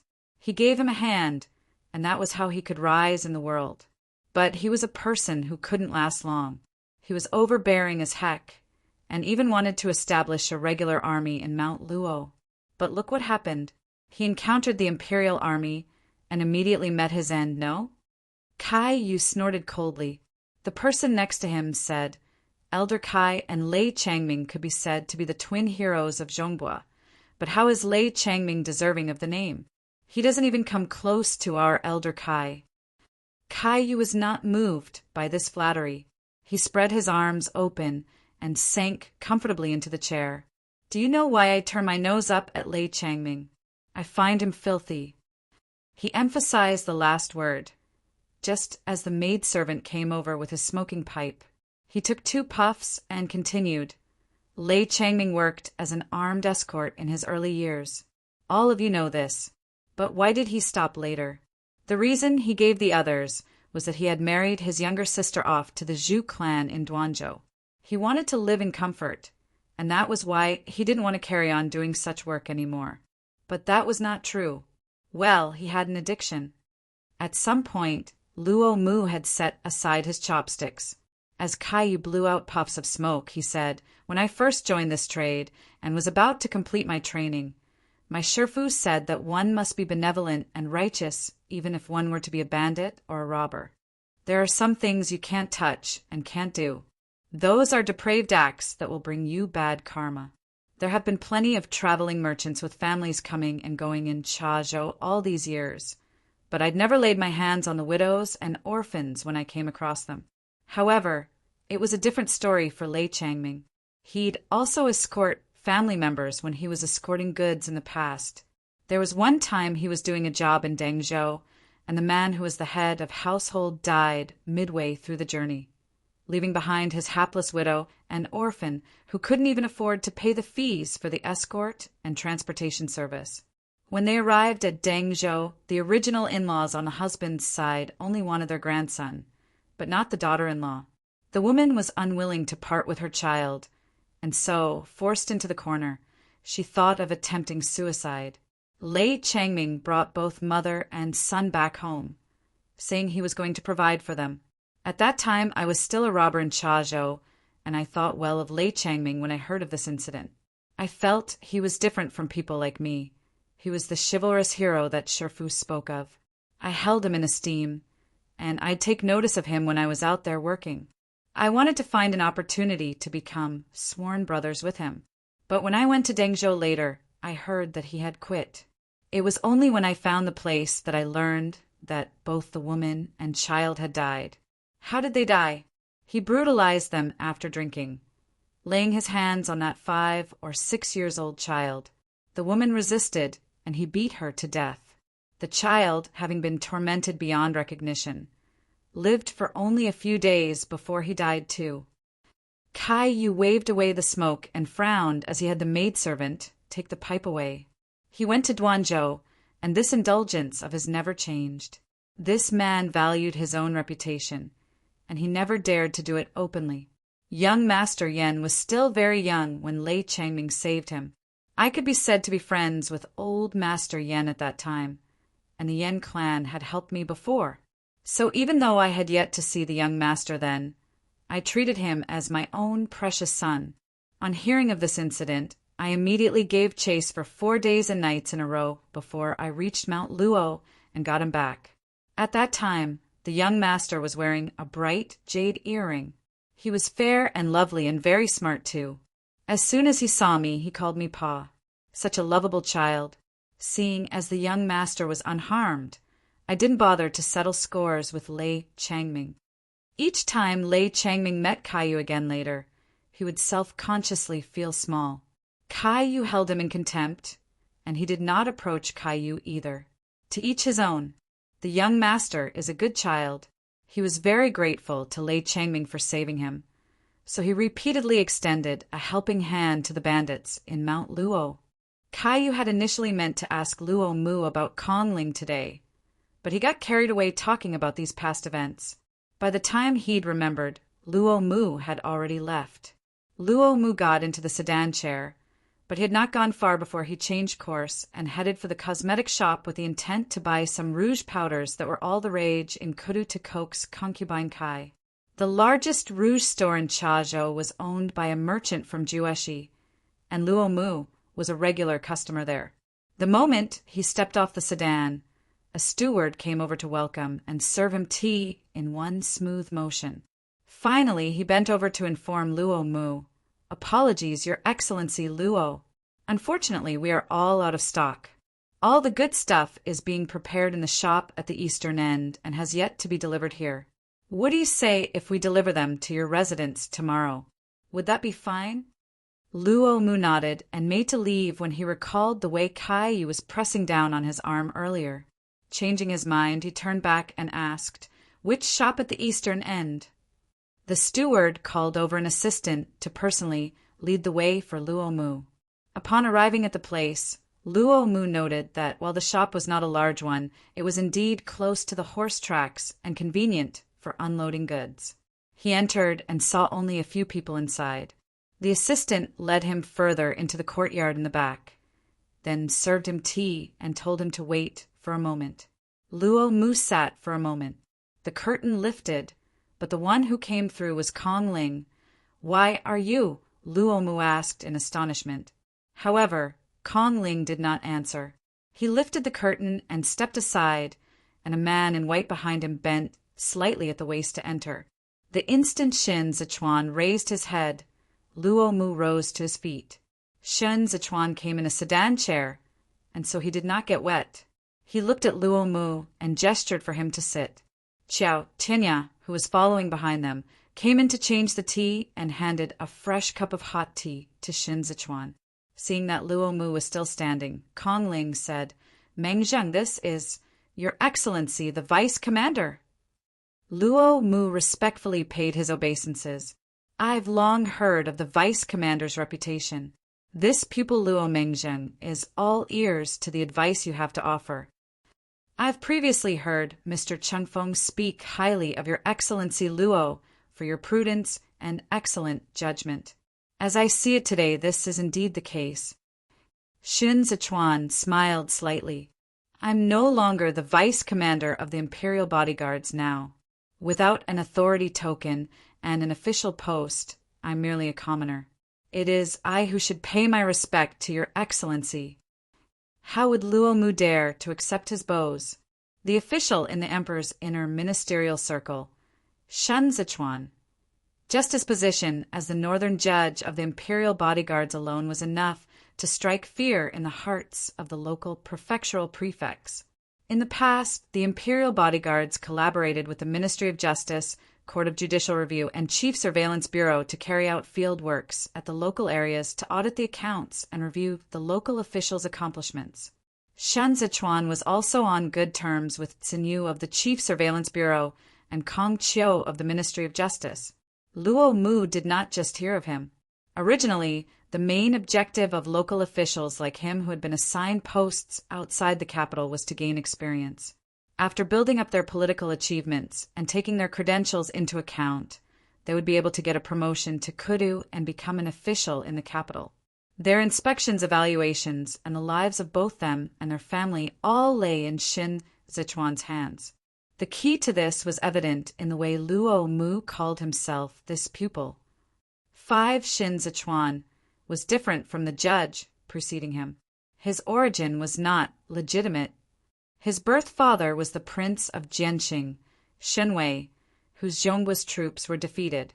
Back then, when he entered the capital, he was escorted by the imperial bodyguards who had picked him up from the Libe armored cavalry. Rumor had it that he was to be executed. But not only did he survive, but he was even repeatedly promoted by Emperor Tianqin, who made an exception for him. The post of the northern judge concerned both factions in Kudu, and yet even Hai Liangyi had been willing to give his assent.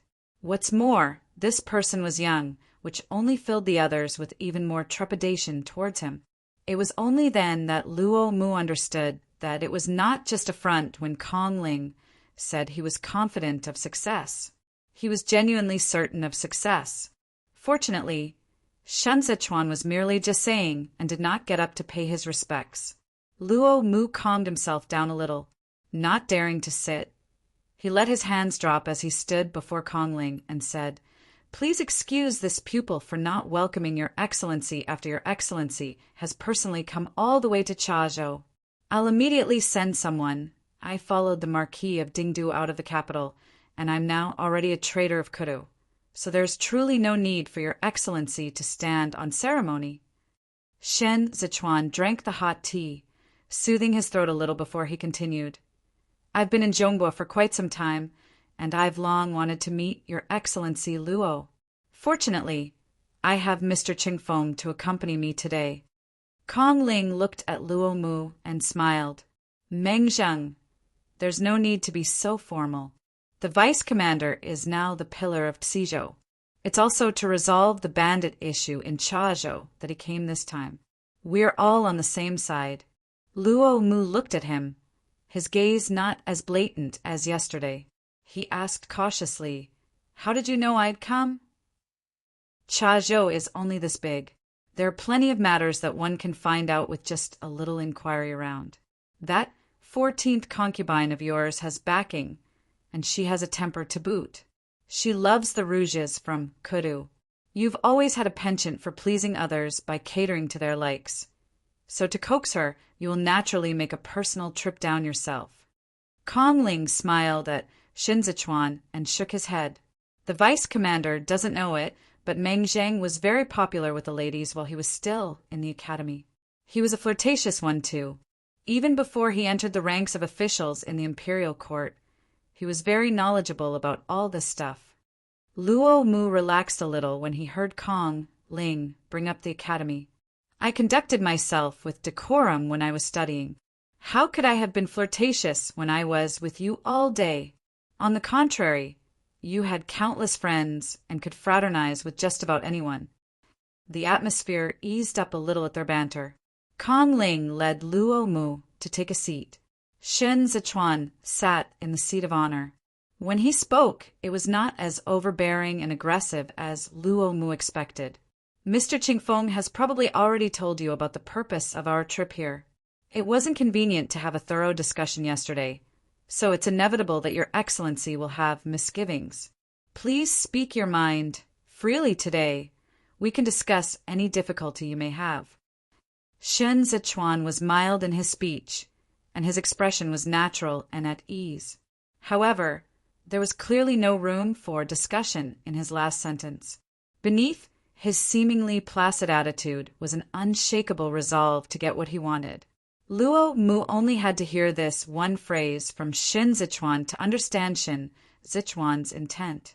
Discuss any difficulty you may have. What was the purpose of a discussion? To allow him to take swift action sooner. Shen Zichuan did not give Luo Mu a chance to refuse at all. The moment he opened his mouth, he had left Luo Mu with no other choice. When Luo Mu looked up again, his timidity was gone. He said, If the vice commander can suppress the bandits in Chazhou, then I'm willing to take the vice commander's lead. However, Caillou isn't Lei Changming, and the vice commander doesn't have the Marquis's 20,000 strong soldiers either. It will be indeed tough to rely on the strength of just one man alone.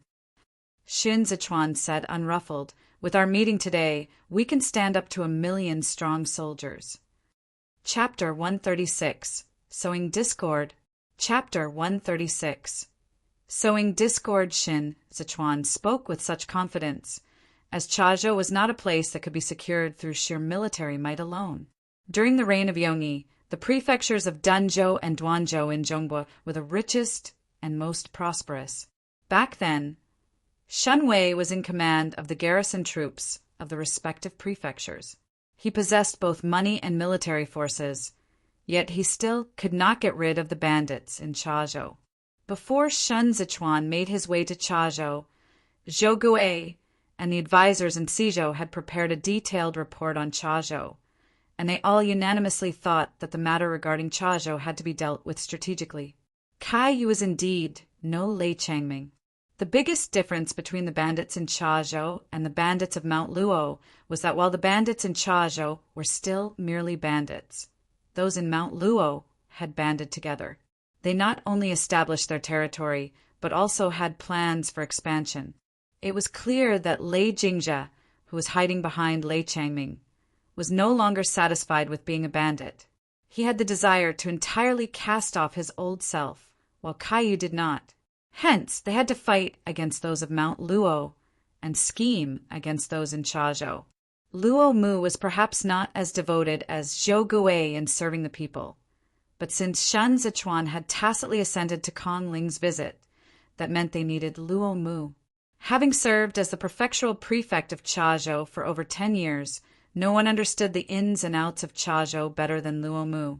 Your Excellency was assigned to Chazhou during the reign of Yongyi, during which you have made many celebrated achievements and previously remonstrated with Shen Wei to suppress the bandits.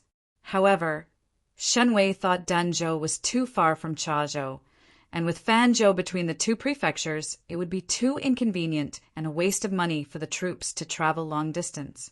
As the odds of success were too small, Shen Wei rejected the request. Xin Zichuan did not even blink when he brought up Shen Wei's name. I noticed that Your Excellency's position on governing affairs started to change from that moment on. Luo Mu waved his hand and said, "What illustrious achievement is there for me to speak of? The vice commander is speaking too highly of me. I have accomplished nothing after my arrival in Chazhou. During the reign of Yongyi, Chazhou was notorious for its bandits. That year, Kudu considered sending officials over, and Jiang Qingshan and I were among those who were assigned. When I came down here, I had plans to distinguish myself and show what I'm made of, but it was too difficult." Luo Mu's expression gradually grew heavier. During the first 2 years, my objective was focused on reviving the garrison troops. Although Shen Wei did not approve, he did not stop me. The Ministry of War thought that it was feasible and increased Chazhou's military spending according to the recommendations I made in my memorial. And from this, I had the Chazhou's military garrison troops equipped. I was complacent then, wholeheartedly focused on suppressing the bandits. It was only when the fighting began for real that I realized it wouldn't work at all. The bandits of Chazhou can be traced back way before the reign of Yongyi. There was already a group of bandits here in Chazhou long before the establishment of Chazhou's garrison troops. Hazhou in its earliest times was not as prosperous as it is today, and back then, the Yan clan had not made its fortune yet. The traders who used this route were mostly wealthy merchants from the 13 cities of Jueshi, and the bandits of Chazhou kidnapped these traders to make their living. By the time the imperial court took notice, it was already too late. The bandits had already planted their roots in Chazhou and developed into various gangs and factions. This caused the people of Chazhou to be exceptionally rowdy, as there were fewer rules and regulations compared to other places. Census registration proved to be the trickiest here, as pretty much half the people had been bandits before and were not considered decent citizens, so they could only be registered as military households. Back then, when the officials of the Eastern Palace discussed this matter in this place, they thought of having these people enlisted in the army so that these people could be part of a regular army. With military fields and a monthly salary, they could just about feed their families and maintain a livelihood, and there would be no need for them to become bandits and violate the law. At the same time, the officials could regulate the movement of the people, allowing them to stay in Chazhou to farm with peace of mind without creating trouble all around, in turn strengthening the prefectural prefect's law enforcement capabilities. However, the officials of the Eastern Palace had made a huge mistake. They were all talk and no action, taking strategies that Zhongguo had used in other prefectures and implementing them directly in Chazhou without adapting to local circumstances. The bandits of Chazhou became an official army, but the land was not this easy to cultivate. They followed the rules for merely a short while before they started to leech off the army salary while continuing to be bandits at the same time. They did not even need to feign diplomacy. They could just loot and plunder under the guise of catching bandits. They chased after themselves, forever going round in circles with the imperial court. It was difficult for the assigned prefectural prefect to resist the already well-established might of the bandits, and it wasn't long before Luo Mu suffered losses and was dealt a ruthless lesson by the bandits. And that was not just all. In the later periods, bandit chiefs like Caillou appeared in Chazhou. They spoke of the chivalry of the martial fraternity, and were also willing to spend money to finance and assist their like-minded brothers. Over time, their reputation spread, and they were much more popular and admired than all those stereotypical literati. The prefectural prefect was no more than an empty shell that existed in name only. By the time Luo Mu spoke to this point, Shen Zichuan could more or less understand why Shen Wei had not been willing to deploy troops. Because Shen Wei did not dare to. Shen Wei was conferred the title of the Prince of Jianxing, which was just that, a nice-sounding title. In essence, there was no difference between him and a delegated official like Luo Mu. He was also an outsider. He initially did not approve or oppose Luo Mu's proposition because he was adopting a wait-and-see attitude. If Luo Mu succeeded, then he could follow suit. If Luo Mu failed, he could then hold him accountable. He was not willing to step to the fore to offend the bandits in Chazhou, because he knew very well that compared to Luo Mu, Kaiyu, and these people were the real local officials of Chazhou. But times are different now. Shen Zichuan's throat felt slightly hoarse, and he coughed a couple of times. Kaiyu is currently living off the dividends from the Yan clan, and the money he makes are tears of blood, which bandits in power like them profit off the suffering of refugees. There is no lack of basic necessities like food and clothing in Chazhou, but people dying of starvation is a common sight outside Chazhou. Over time, the common folks will come to harbor resentment. To tell the truth, Luo Mu weighed up his options and said cautiously, after the defeat of the Zhongbua troops, the grain supply in Chazhou shrank to pathetic portions. Back then, the Grand Secretariat cleaned out the granaries in the various prefectures and transferred the grains to Jueshi in the name of disaster relief. By all reasons, it was necessary to sign a receipt of loan with Zhongbua, but Shen Wei was dead and could have never sent over a person to take charge. The 6 prefectures each handled their affairs in their own ways. It was an uphill task just to make a living, and they all had no energy to pursue the issue of food arrears. Of course, they could not afford to pursue either. Recent years saw a rise in law-abiding families breaking the law in desperation.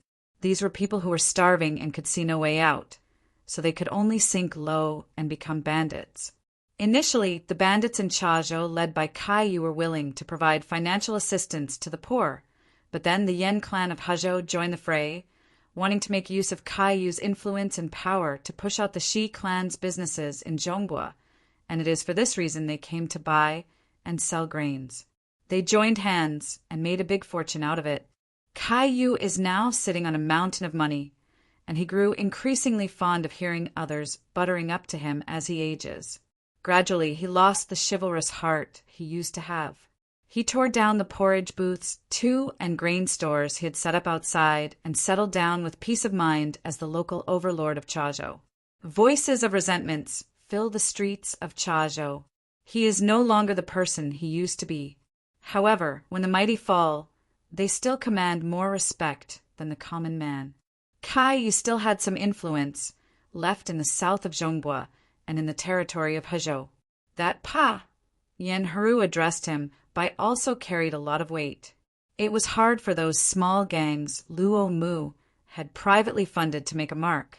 He could only remain anxious but helpless about Chazhou's existing food shortage predicament. A brief silence fell over the room. The partially opened windows offered a glimpse of the orange jasmine, still adorned with the dew of rain. The sky was overcast. A long time had since passed, and Luo Mu was running out of time to remain here. Despite the open windows, Shen Zichuan still found it stuffy. The teacup under the pulps of his fingers had gone cold. He voiced something contradictory to what was said earlier. If Kaiyu is still on his guard, then he should understand that the so-called voices of resentments filling the streets are merely underhanded tricks by the other gangs. As his brother-in-law, Your Excellency can give him a reminder or two in this regard. Luo Mu was slightly taken aback. He did not understand what Shen Zichuan meant. Shen Zichuan brushed the tea foam aside with the white, jade-like lid of the teacup and said, "With Lei Changming's death, Kaiyu is the great bandit whose name has spread far and wide in Zhongbua. This is the perfect moment when he is in high spirits. It doesn't matter if it's Chazhou or the Yen clan. He will tolerate no one else getting a share of the spoils. What's more, a man in his twilight years fears not being the man he once was the most. If he were to think that the present wrath of the people was the underhanded work of the younger generations, he will definitely not let them off. It was then Luo Mu understood. He could not help but think to himself just how a ruthless move this was. Shen Zichuan wanted to make Kaiyu regard public wrath as infighting between the gangs. He wanted him to think that there was someone inciting the others intentionally. Once Kaiyu thought this way, he would intensify his efforts to suppress the smaller bandits in order to tighten his grasp on the money in his hands. The small bandits were already discontented. If they were to be beaten down by Kaiyu again, then their 30% of discontent would balloon to 70%. As long as both sides bore a grudge against the other, it would be hard for them to join forces again. They might even clash and give tit for tat. The small gangs Your Excellency has previously funded in private can be of use here. Once each of them has been badly and brutally beaten by Kaiyu, you can give them a helping hand and a generous gift of grains. Get them to band together and become brothers that bond together in a time of adversity. Shin Zichuan finished his tea and motioned for Xiao Tinya to refill it. He looked at Luo Mu and continued, "When the small come together, they will naturally become a force to be reckoned with. It's just like a group of jackals hunting their prey. What we need to do is not to fight him head-on, but to add fuel to the fire and fan the flames." Hearing this gave Luo Mu the chills. He only had to drop Kaiyu a few hints, and he would be able to make Kaiyu destroy himself. The stratagem of sowing discord was not uncommon, but Shen Zichuan had only been in Chazhou for merely one night, and he was able to get such a clear handle on Kaiyu and Chazhou. Luo Mu could not help but recall Shen Zichuan's original identity, the Imperial Bodyguards. Once we take Kaiyu out of the picture, we will be able to discuss the trading of grains between both prefectures in detail. Shen Zichuan said calmly, "Your Excellency's experience of having to endure shame and humiliation will become an edifying anecdote in Chazhou in the future. The fact that the commoners can fill their stomachs will be Your Excellency's most distinguished political achievement. Even in other prefectures, you'd be a local official admired by all. Your Excellency Luo, please watch your step. Goodbye." Soon after Luo Mu left, it started raining again. Shen Zichuan rode the carriage back to the courtyard. When he stepped off the carriage and saw the overcoat over Xiao Tinya's arm, he said, "The weather is still warm in the 7th month. There's no need to go so far as to wear this. Why did you even bring this?" Holding up the umbrella, Xiao Tinya said, "I wasn't the one who thought of it. It was Shifu who specifically gave the instruction." Shen Zichuan strode through the door. He had gotten Gu Qingqing, who was far away in Jueshi, to purchase this courtyard under the guise of doing business. It wasn't big and was very old. The front porch was waterlogged, and there were not that many flowers or greenery planted in the yard. Ever since I arrived in Zhongbua, I've been neglecting my martial arts practice, and subsequently I've made Shifu worry. After going back, don't bring up my illness to him. As Shen Zichuan spoke, he looked back partially and smiled at Kongling. It has also been hard on Mr. Qingfeng this entire journey. Kongling hurriedly deflected the acknowledgement. I saw the lush orange jasmines bathed in the dew of rain, planted by the windows earlier when I was sitting inside the house. They're very soothing on the eyes. Shen Zichuan said offhandedly, "Let's plant some in the residence," after heading back. They had only just started up the stairs when they saw Fei Sheng, who had been waiting within, step out to greet them. Not daring to be sloppy in his tasks, he faced Shen Zichuan with a smile and greeted, "Master has returned at long last." Shen Zichuan asked, "Looks like you have good news to report?" "Master is wise." Fei Sheng lifted the drapes for Shen Zichuan. "Before I set off, I received the items the Marquis sent someone to deliver over. I know they are important, so I did not dare to stop on the journey and hurried all the way back to deliver it to master. This person loved to speak in such an ingratiating way. Xiao Tinya found it funny and laughed out loud behind them. He followed them in and teased. I always find it interesting when Fei the 11th comes. Amusing and fun. Xin Zichuan removed his outer wide-sleeved robe and said, "Let me see." Ignoring Xiao Tinya, Fei Xing took the items over from his subordinate and presented it before Xin Zichuan. Xin Zichuan touched the leather bag. It was still cold. The Marquis sent someone to deliver it back to the residence with the specific instructions to keep it chilled on ice. We don't have any ice at home, so we had to borrow from Madame Zhou. A pity it wasn't covered on the way back and melted not long after. Xin Zichuan was curious deep down, but he did not let it show before the others. He pinched the leather bag with his fingertips. It was filled with liquid inside. He opened it, but before he could see it, he caught a waft of a pungent smell. On smelling it, Xiao Tianya, who was not that far away from them, asked, "Isn't this milk?" "That can't be," Fei Xing said in puzzlement. "Why would the Marquis send milk all the way from afar? It can't be kept overnight." They looked at Xin Zichuan. Xin Zichuan did not mind the smell. The corner of his lips lifted slightly in a smile. Sensing their eyes on him, he looked askance at them and asked, "What?" Who would dare to say anything else? Xin Zichuan closed it and opened up another box. As expected, there were loose tea leaves within. He stood for a moment and let loose a soft sigh, thinking that he really understood Xiao Qia all too well. Milk was the same everywhere to the others. But to Xiao Qia, milk from Li Bei was milk from Li Bei. It could never be replaced by milk from elsewhere. He saved his own portion, and despite knowing that it could not be stored for long, he still wanted to have it delivered to Xin Zichuan. What if it was delivered on time and was still drinkable? They ought to try all the delicious food and beverages together. That was what Xiao Qia thought. The others did not understand, but Xin Zichuan knew it best. Chapter 137, Letter Reading. Chapter 137. Letter reading. Xin Zichuan was writing a letter in the room, so Xiao Tinya and Fei Xing took their leave.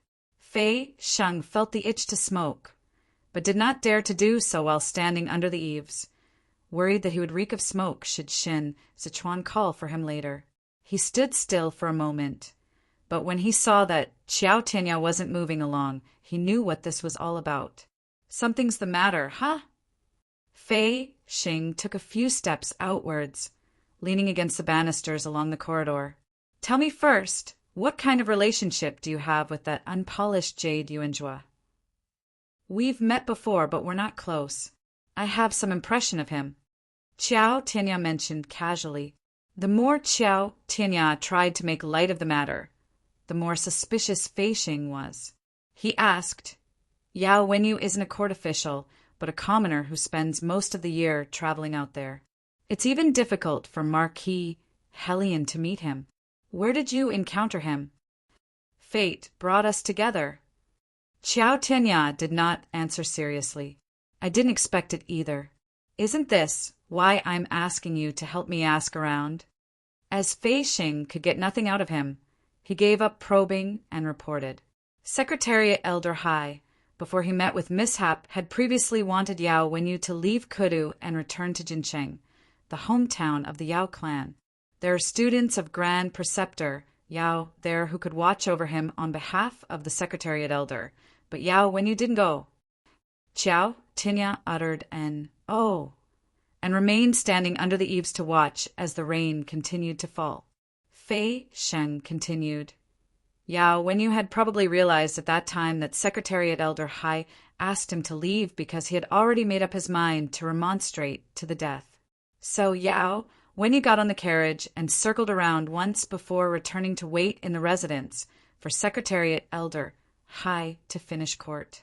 Who would have known that what he ended up with was news of Secretariat Elder Hai's death instead? Droplets of rain dampened the toes of Xiao Tinya's boots as he watched the gradually intensifying haze in the courtyard.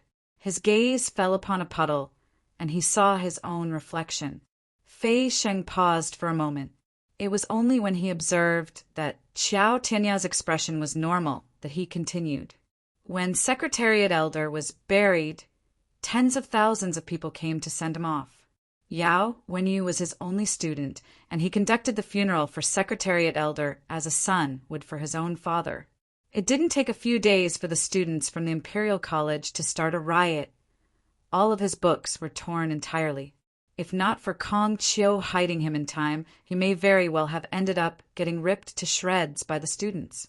However, he seems to have vanished into thin air after the matter of the Emperor's daughter was revealed. My informers in Kudu couldn't find a trace of him either. Xiao Tianya shifted his gaze to him and repeated, "Vanished?" "That's right, he vanished." Fei Sheng lifted the arm he had placed against the banister and drew a circle in the air. "When I escaped from Kudu with you, I lost contact with my informers for a period of time, and I only re-established contact with them a short while back. By then, Yao Wenyu had already vanished. Kudu is the territory the Imperial bodyguards are most familiar with. If my men say he disappeared, it's more than likely he's dead." Xiao Tianya immediately replied, "Impossible. Kong Chiu still wants to revive the moderates, and Yao Wenyu is an indispensable candidate. Whether it's for official or personal reasons, Kong Chiu would never let him die." Fei Sheng stared at Xiao Tianya, waiting for him to finish before saying, "My claim that he's already dead is supported by evidence. Hear me out first. Initially, he was just missing. Kong Chiu and Sin, you were both looking for him too, but to no avail. The last place he appeared at was Mount Bodhi, where Hai Liangyi was buried. When my men went to investigate, they found an abandoned carriage. He had been kidnapped. But if it was purely a kidnapping, the perpetrators would no doubt approach Kong Chiu to negotiate or, at the very least, discuss the conditions for release. That is only how Yao Wenyu could be useful as a ransom. However, Kong Chiu heard nothing from them at all, and it wasn't just Kong Chiu. Even the Yao clan of Jincheng didn't receive news of him." Xiao Tianya furrowed his brows. If a riot hadn't broken out in the Imperial College, Yao Wenyu would be the new star of the moderates. But the Yao clan suffered a drastic decline after the Imperial College's riot. He can no longer bear the responsibility of commanding all the students in the world. To Kudu, he's a useless pawn. There must be a reason to kill him. But if you ask me, there was absolutely no need to. Right? Fei Sheng turned his head around and asked in puzzlement, "He is without an official position or title, but he is the eldest lawful son of the Yao clan. Killing him will only bring nothing but problems. I don't understand it either." Xin Zichuan called out to them from the room. Xiao Tianya ended the conversation and lifted the drapes to enter. He never broached the subject again. Luo Mu, for the sake of prudence, did not bring up the matter to Kaiyu directly. Instead, he coaxed his concubine until she was happy and allowed her to follow him in and out of the study. The private letters, which were partially concealed in the study, were copied down by concubine Kai's maidservant before being surreptitiously delivered into the hands of Kaiyu. Upon seeing the letters, Kaiyu immediately flew into a rage. He summoned Luo Mu to his residence and hurled a stream of verbal abuse towards him. "I thought you were an honest man. That's why I was willing to marry my sister off to you. Was there a single time that I didn't contribute generously to help you out whenever your residence faced a difficulty? I treated you like a dear brother-in-law. Yet you were scheming against me behind my back. Luo Mengjiang, look at yourself.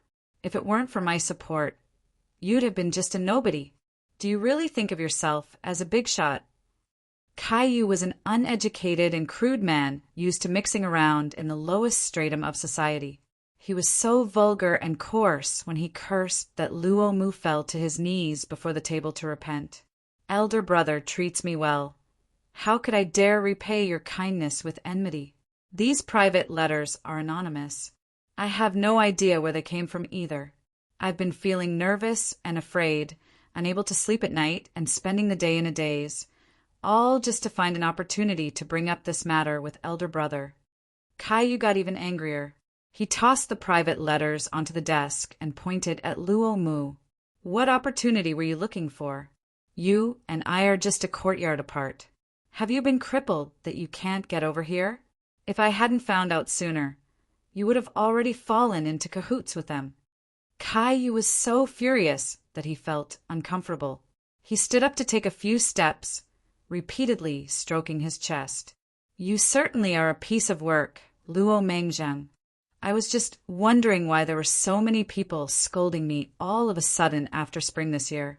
Turns out you were all trying to stab me behind my back. A shameless group of filthy trash. Back then, when I was renowned, you were all just babies who have yet to wean off milk. I always gave all sorts of financial assistance to you. Yet you turn around and bite the hand that helps you. Why? You've gotten greedy after seeing how profitable the grains are? Bah! Do you think you people are worthy of doing this business? Are you people even capable of handling it? Luo Mu was seized with terror. He wanted to speak, but Caillou bellowed, Keep kneeling. I showed you due respect when we're outside and thought of ways to support you. Yet you don't cherish it and stubbornly choose to fraternize with those ingrates. I'm telling you, if it weren't for my younger sister's love for you, you wouldn't be going home today. Sweat was pouring from Luo Mu like rain. He kept his head lowered and said nothing. Caillou just sneered when he stood looking at Luo Mu's sweat-soaked back. He spent the first half of his life on knife edge, and he finally settled down now that he was older. Who didn't respectfully address him as Elder Kai each time he went out for business. All the major and minor bandits of Zhongbua had to give him face, and not even Lei Changming, whom he despised to the core, dared to behave out of line before him. It was only after Luo Mu kneeled for an unknown period of time that Caillou's anger dissipated some. In his eyes, Luo Mu was a spineless man. If he dared to keep those letters hidden for so long, it was surely because he had been instigated by the other party. This meant the other party was genuinely plotting against him and was just about to take action towards him. Caillou's heart was still fluttering with trepidation, but then he thought the better of it and ended up feeling so resentful that he was gnashing his teeth in anger. He had always thought of himself as a very generous man. Even though he had taken a large cut of the profit from the grains, he had still saved a share for those under them so that they would not starve to death. But these people did not know how to be grateful. Since they're so heartless, I have no choice but to be unrighteous. Caillou sat down beside the window where the light was spilling through and said maliciously, Those insatiably greedy bunches are just like snakes trying to devour an elephant. I'll catch a few and make an example out of them as a warning to the others to make them understand that I, Caillou, may be old, but I'm not so old that I'd subject myself to humiliation from others. While Caillou was publicly making a show of dealing with the smaller gangs on one end, Shen Zechuan's cold was gradually getting better on the other. Fei Sheng was very efficient in his record-taking.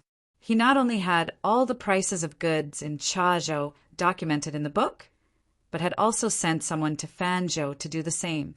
During the first few days, Shen Zechuan did not spread the news that Xizhou was here to trade in grains. Kongling had only gone around Chazhou to buy non-local products, making it seem as though they had made the trip especially to purchase these goods. When someone came to ask about their visit, Kongling's reply was ambiguous and dismissive. After a few days, the number of people who came to probe lessened. Kongling followed Shen Zechuan out to the shops owned by the Shi clan. The shops operated by the Shi clan here mainly dealt with parallel imports, rouges, and medicinal herbs. Starving refugees swarm the land outside the city, while the city remains peaceful and wealthy. Troubled times or not, the ones who suffer will always be the common people. Kongling picked up the medicinal herb, took a sniff, and praised, "This is good quality stuff." Shi Hongxian was a man of foresight when it comes to business. Shen Zechuan glanced around the shop. Regular people generally would not dare to open such a shop here for fear of getting robbed or poor business. In these last few years, Zhongbua can't even afford to feed itself. Who would have thought that men with power in the city would be far more extravagant than the merchants of Jueshi? All that's lacking is exactly this kind of shop. Money makes the mare go. Anything is possible with money. Kong Ling lamented. When Shun Zichuan spoke to him about Shi Hongxian, he was talking about his own money vaults. Kong Ling understood the weight behind his words. This was recognition for taking his side in Suzhou. Kong Ling felt his chest tighten, thinking that he had been far too impulsive that day. As the saying goes, one should hide his inadequacies by staying quiet. It was not a good thing to display his own intelligence before a brilliant master. Kong Ling did not reply and played dumb, and so Shun Zichuan did not continue the conversation. He took a look at the accounts for a moment and carefully asked the shopkeepers about news on Jueshi's end. The shopkeepers presented him with some trinkets as a tribute of respect, but Shun Zichuan rejected the jadeware and the likes and merely accepted a fan that had caught his eye. However, he had already gotten accustomed to the fan Xiao Jie had gifted him, and it did not feel quite right to be holding this new fan in his palm. While he could make do with this fan, he was still counting on Xiao Jie to not forget about the matter when he returned. The rain finally ceased in Chazhou, but it started to fall in Libei. While the weather in Zhongbo was still hot, Libei was already starting to turn cool. With the winds picking up in the 7th month, it would get colder after the end of the rainy season. Ever since receiving Xiao Fengshu's letter, Xiao Jie had been in a bad mood. He was still stationed at the Shaoxin camp, but had set up a patrol range with the Bianbo camp, taking both camps under his watch and keeping his guard up on all sides. Wu Ziyu was initially going to send the battle steeds up north after 3 days, but he had already been delaying it for some days. He couldn't leave on his own and had to follow Xiao Jie. After receiving the letter, Xiao Jie was now the commanding general in charge of military supplies in Libei. Wu Ziyu did not have a say no matter where he went. He had to listen to the deployment orders of the respective divisions' quartermasters. Xiao Jie came down from the walls of the camp and headed back to the tent in the rain. The sky was about to darken, and the mess cook was banging a pot as a signal for mealtime. The Libei armored cavalry and the Imperial Army were like chalk and cheese as they each squatted on one side with their backs facing the other.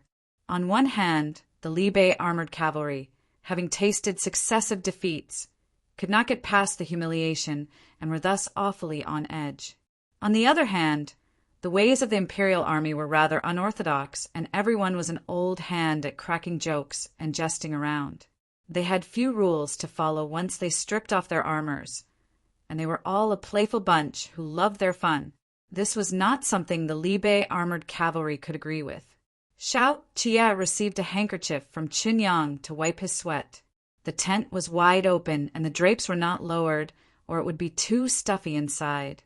Before he could sit down, he saw Gu Jin enter.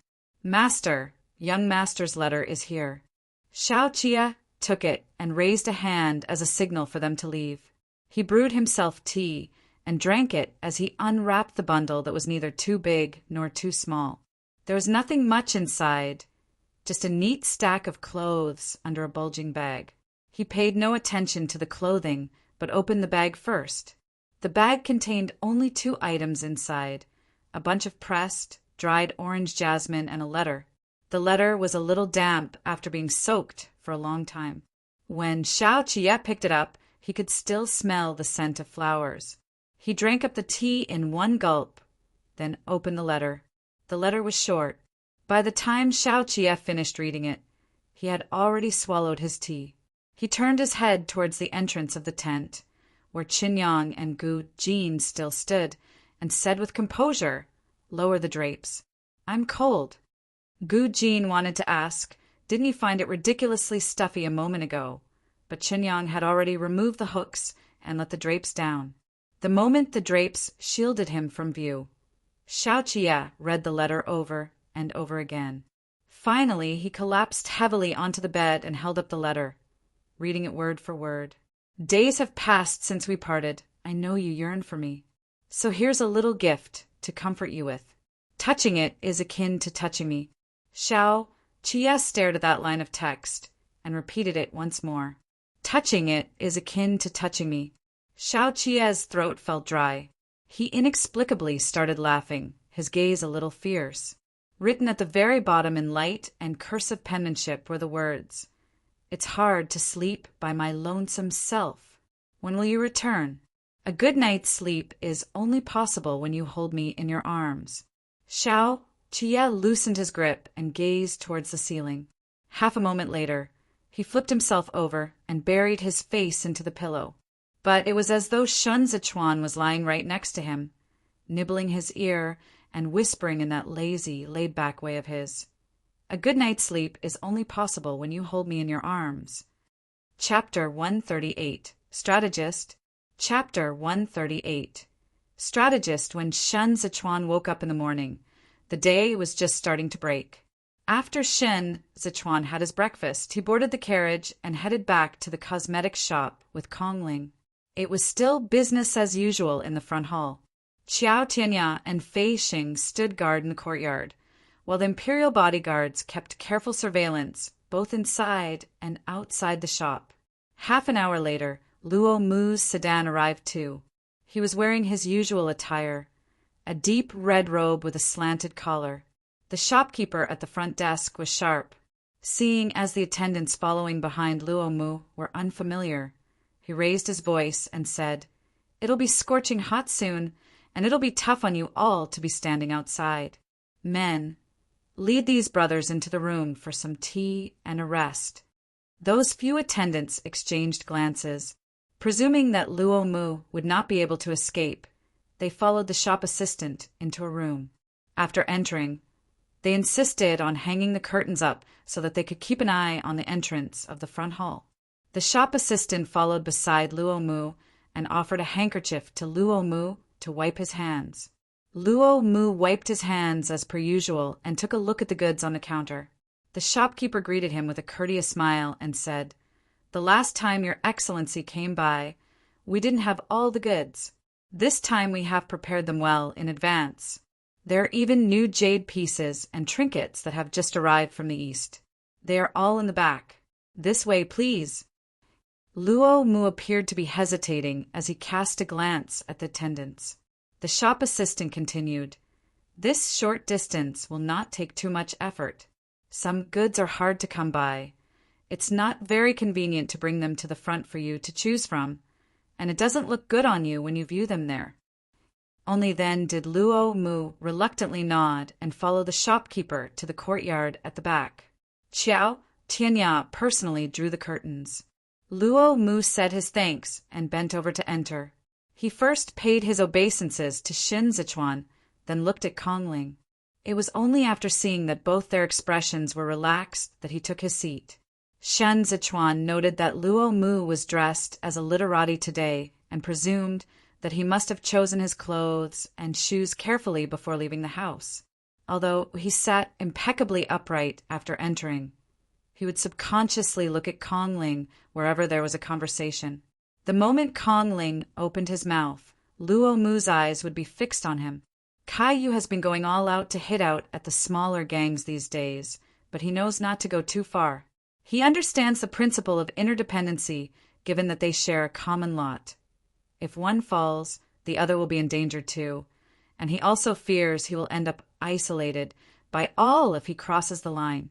So, at the same time he strikes out at the smaller gangs, he attempts to win over the remaining younger generation by offering low-priced grains to help the masses.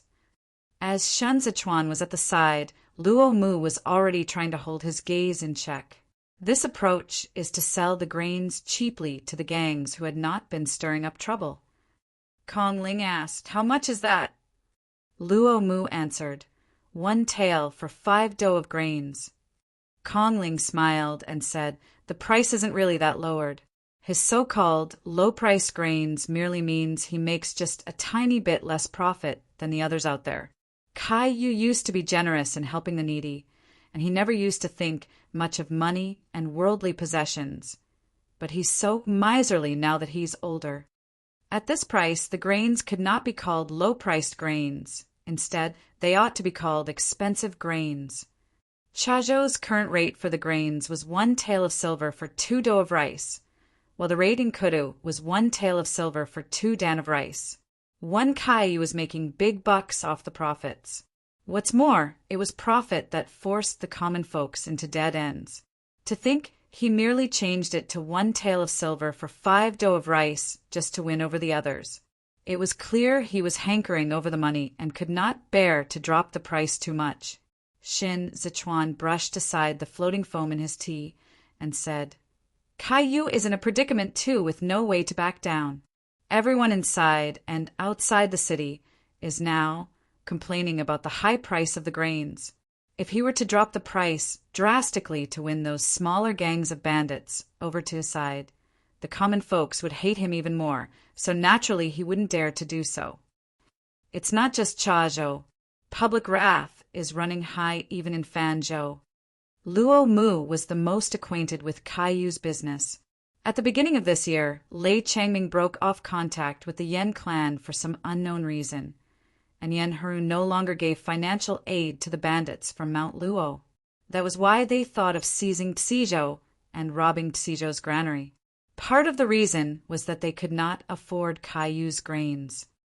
Let Kaiyu sell for a few days first.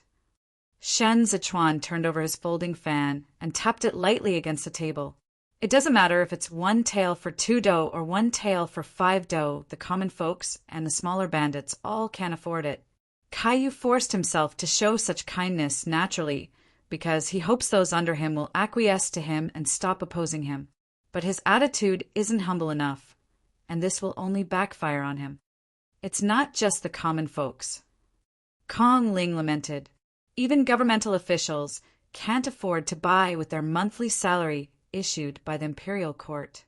On our way here, we saw people selling themselves everywhere outside Chazhou, even to the extent of selling off all the children in the family in the hope that they would have a chance to live. People aren't worth much nowadays, and even if they sell the children, it's all at low prices. Luo Mu had long heard of this. Besides, who in Zhongbo will be willing to spend money to buy the people given the present situation? Only the brothels in Fanzhou will be willing to take them in. And even if they sell down someone from a decent origin into a low-class trade, the money won't be enough for them to exchange for 1 do of rice. Shen Zichuan was still not familiar with the situation in Fanzhou, so he asked, since Fanzhou has difficulty feeding its people, then where does it get the money to operate all these brothels? Luo Mu answered, they are run by bandits too, for the specific purpose of dealing in the flesh trade with the bandits from Mount Luo and the prefecture of Dengzhou.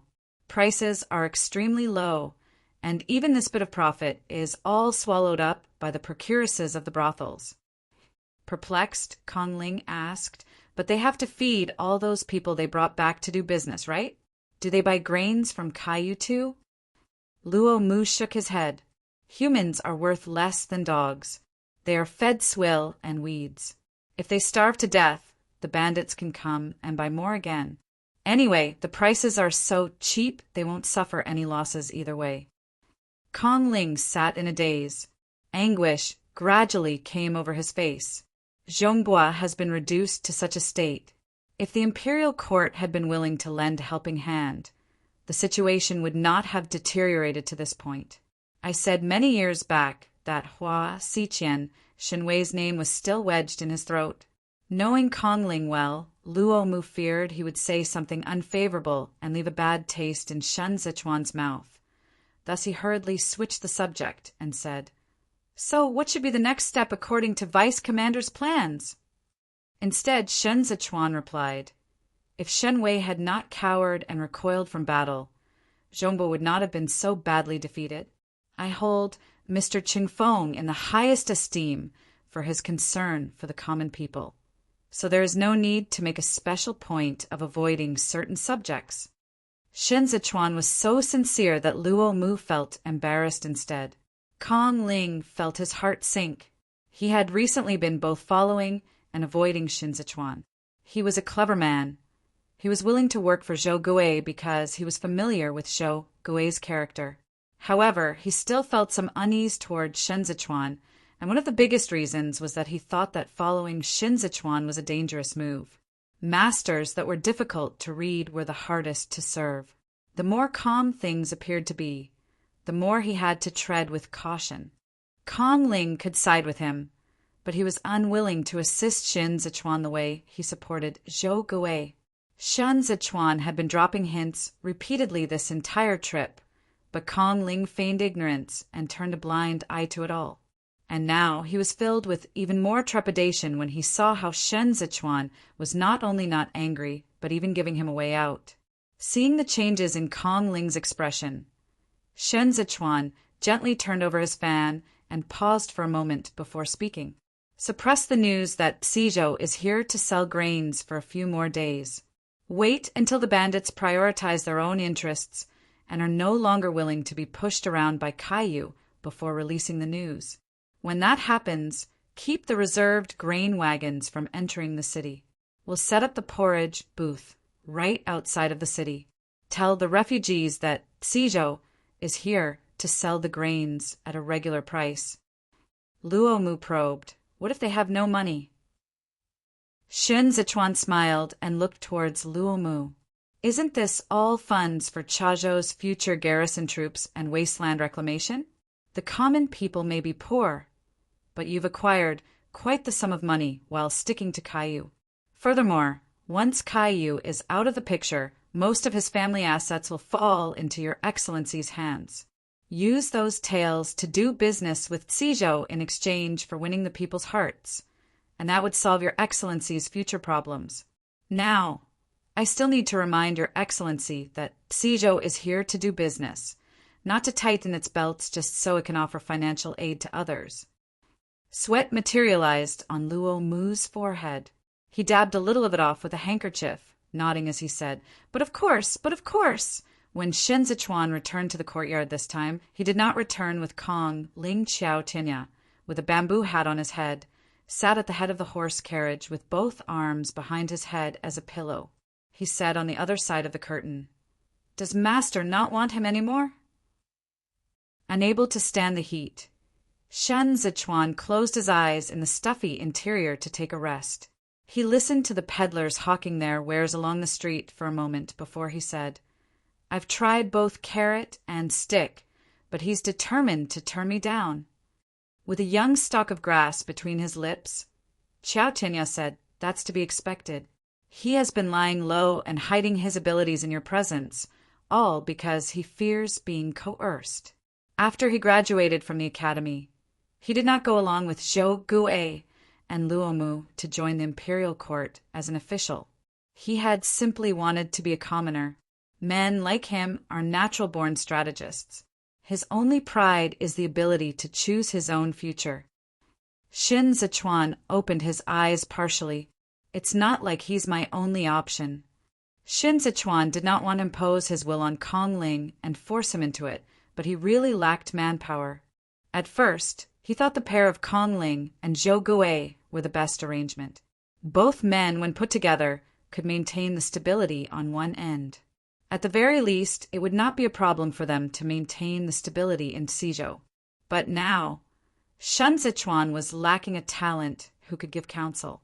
What he lacked was no longer a pair of eyes or a pair of hands, but a strategist who could assist him in devising strategic and tactical plans for the overall game. Kong Ling had quite the reputation in Zhongbua for his talents. He was fellow student with both Zhou Gui and Luo Mu.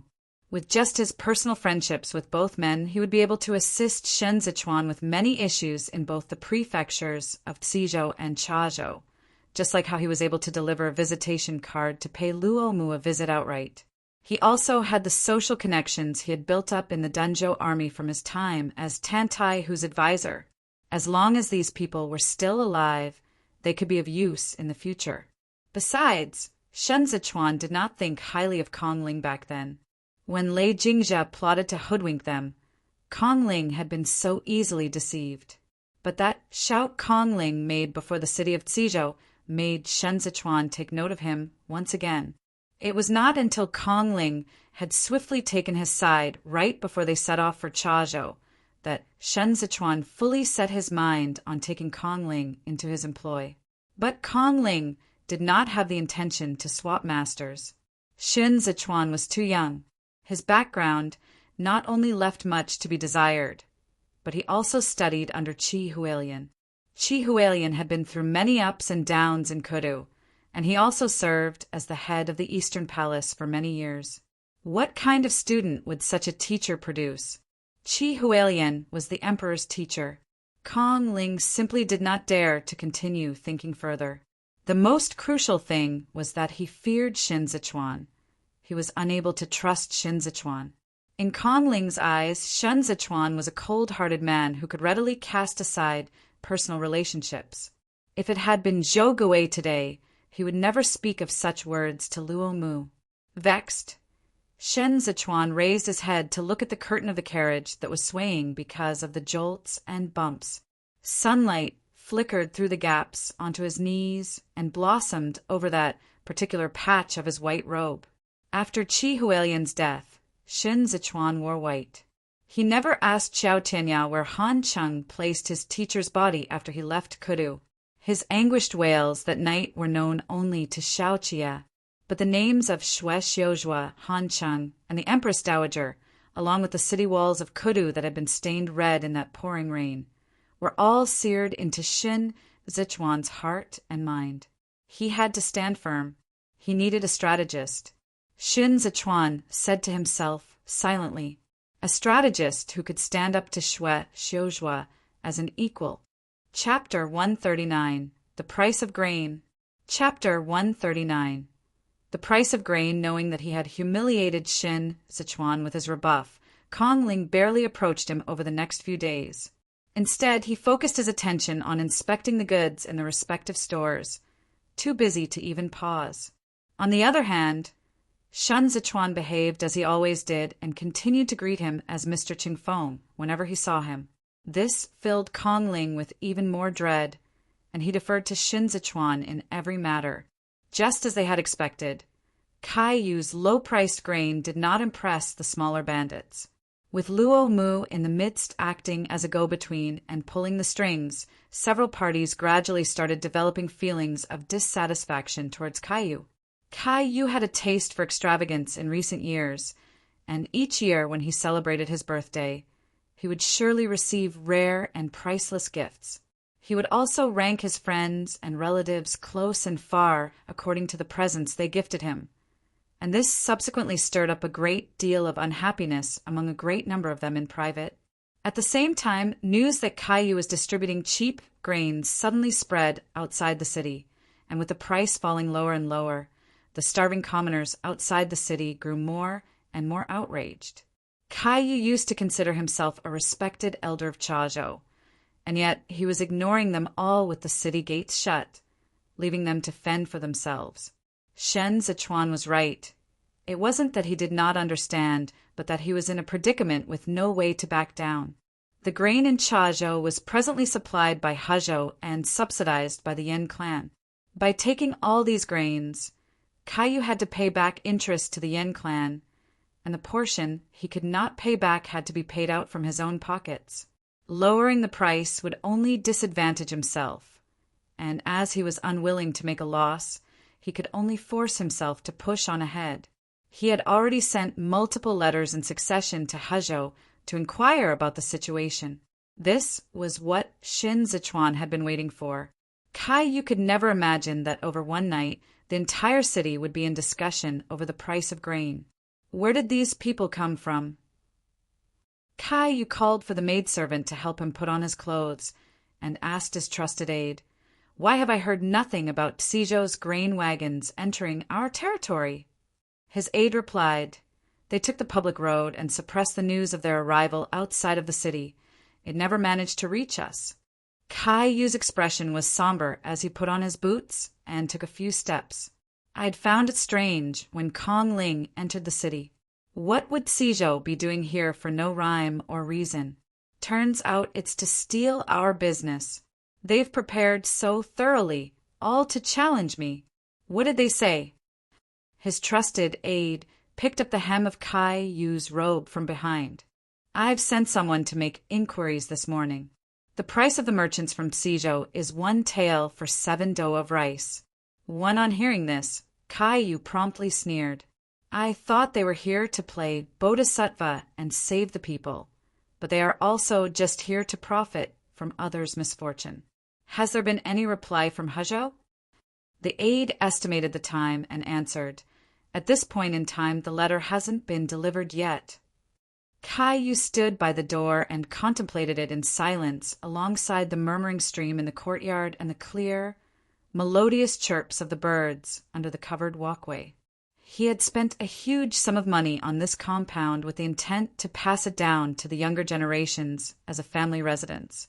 He still had a few sons who were waiting to take over the family business and properties from their old man, and there were more than 1,000 people in his family whose livelihoods depended on his sale of grains. He did not dare to lose this business. 1 tael for 7 dou. Caillou muttered, 1 tael for 7 dou. Isn't Sizhou belittling me a tad too much by thinking of snatching away my business at this price? Since they lowered their price, then we will go even lower. Go tell the grain stores under us that I'm going to reduce the price to 1 tael for 8 dou out of pity for the commoners outside the city. The aide hesitated, but the young master has yet to reply. If lower it. Caillou's expression gradually grew grave. The young master still addresses me as Pa. Even if we can't make a profit this time, I can thicken my skin and go to Huzhou to ask for a favor. With the young master at the head of the Yen clan, no one would dare to do anything to me. Sizhou came bearing down on us, so menacingly this time. There will be trouble in the future if we don't make them think twice and bow out.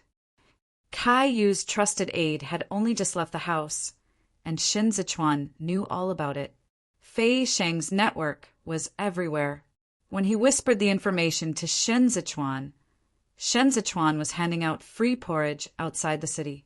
The weather was bright and clear today. Shin Zichuan left the city at the hour of Mao Tu and started giving out free porridge to the poor and needy from the hour of Qin 3 right up to the hour of Shin. For the sun was so scorching hot at this moment that the muddy ground was cracked. Refugees all sought shelter under the shades of the trees. Shin Zichuan gave a slight nod after hearing Fei Sheng out and said, Since he has taken the bait, he won't be able to escape. Go to Luo Mu and get him to tell the smaller gangs of bandits not to get anxious. Caillou's price of 1 tael for 8 dou can be further reduced. Fei Sheng was clearly aware of Shin Zichuan's intent, but he just had to play dumb before the latter and asked like a student eager to learn. Then, master, are we going to reduce our prices too? We can't let Caillou get his way. Shin Zichuan tossed the handkerchief to Xiao Tianya and said, Of course, but we'll have to wait for nightfall before we reduce the price, because he had matters to attend to during the day. A white-robed gentleman wearing a white jade pearl with 2 or 3 attendants in tow suddenly appeared outside the city of Chazhou and stayed at the porridge booth from morning to night to personally distribute the porridge to the people. The refugees who received the porridge made a little inquiry and found out that these grains from Sizhou were initially meant to be sold in Chazhou, but Caillou refused to let them into the city. Since they pitted the commoners outside the city, they used those grains to hand it out to them instead.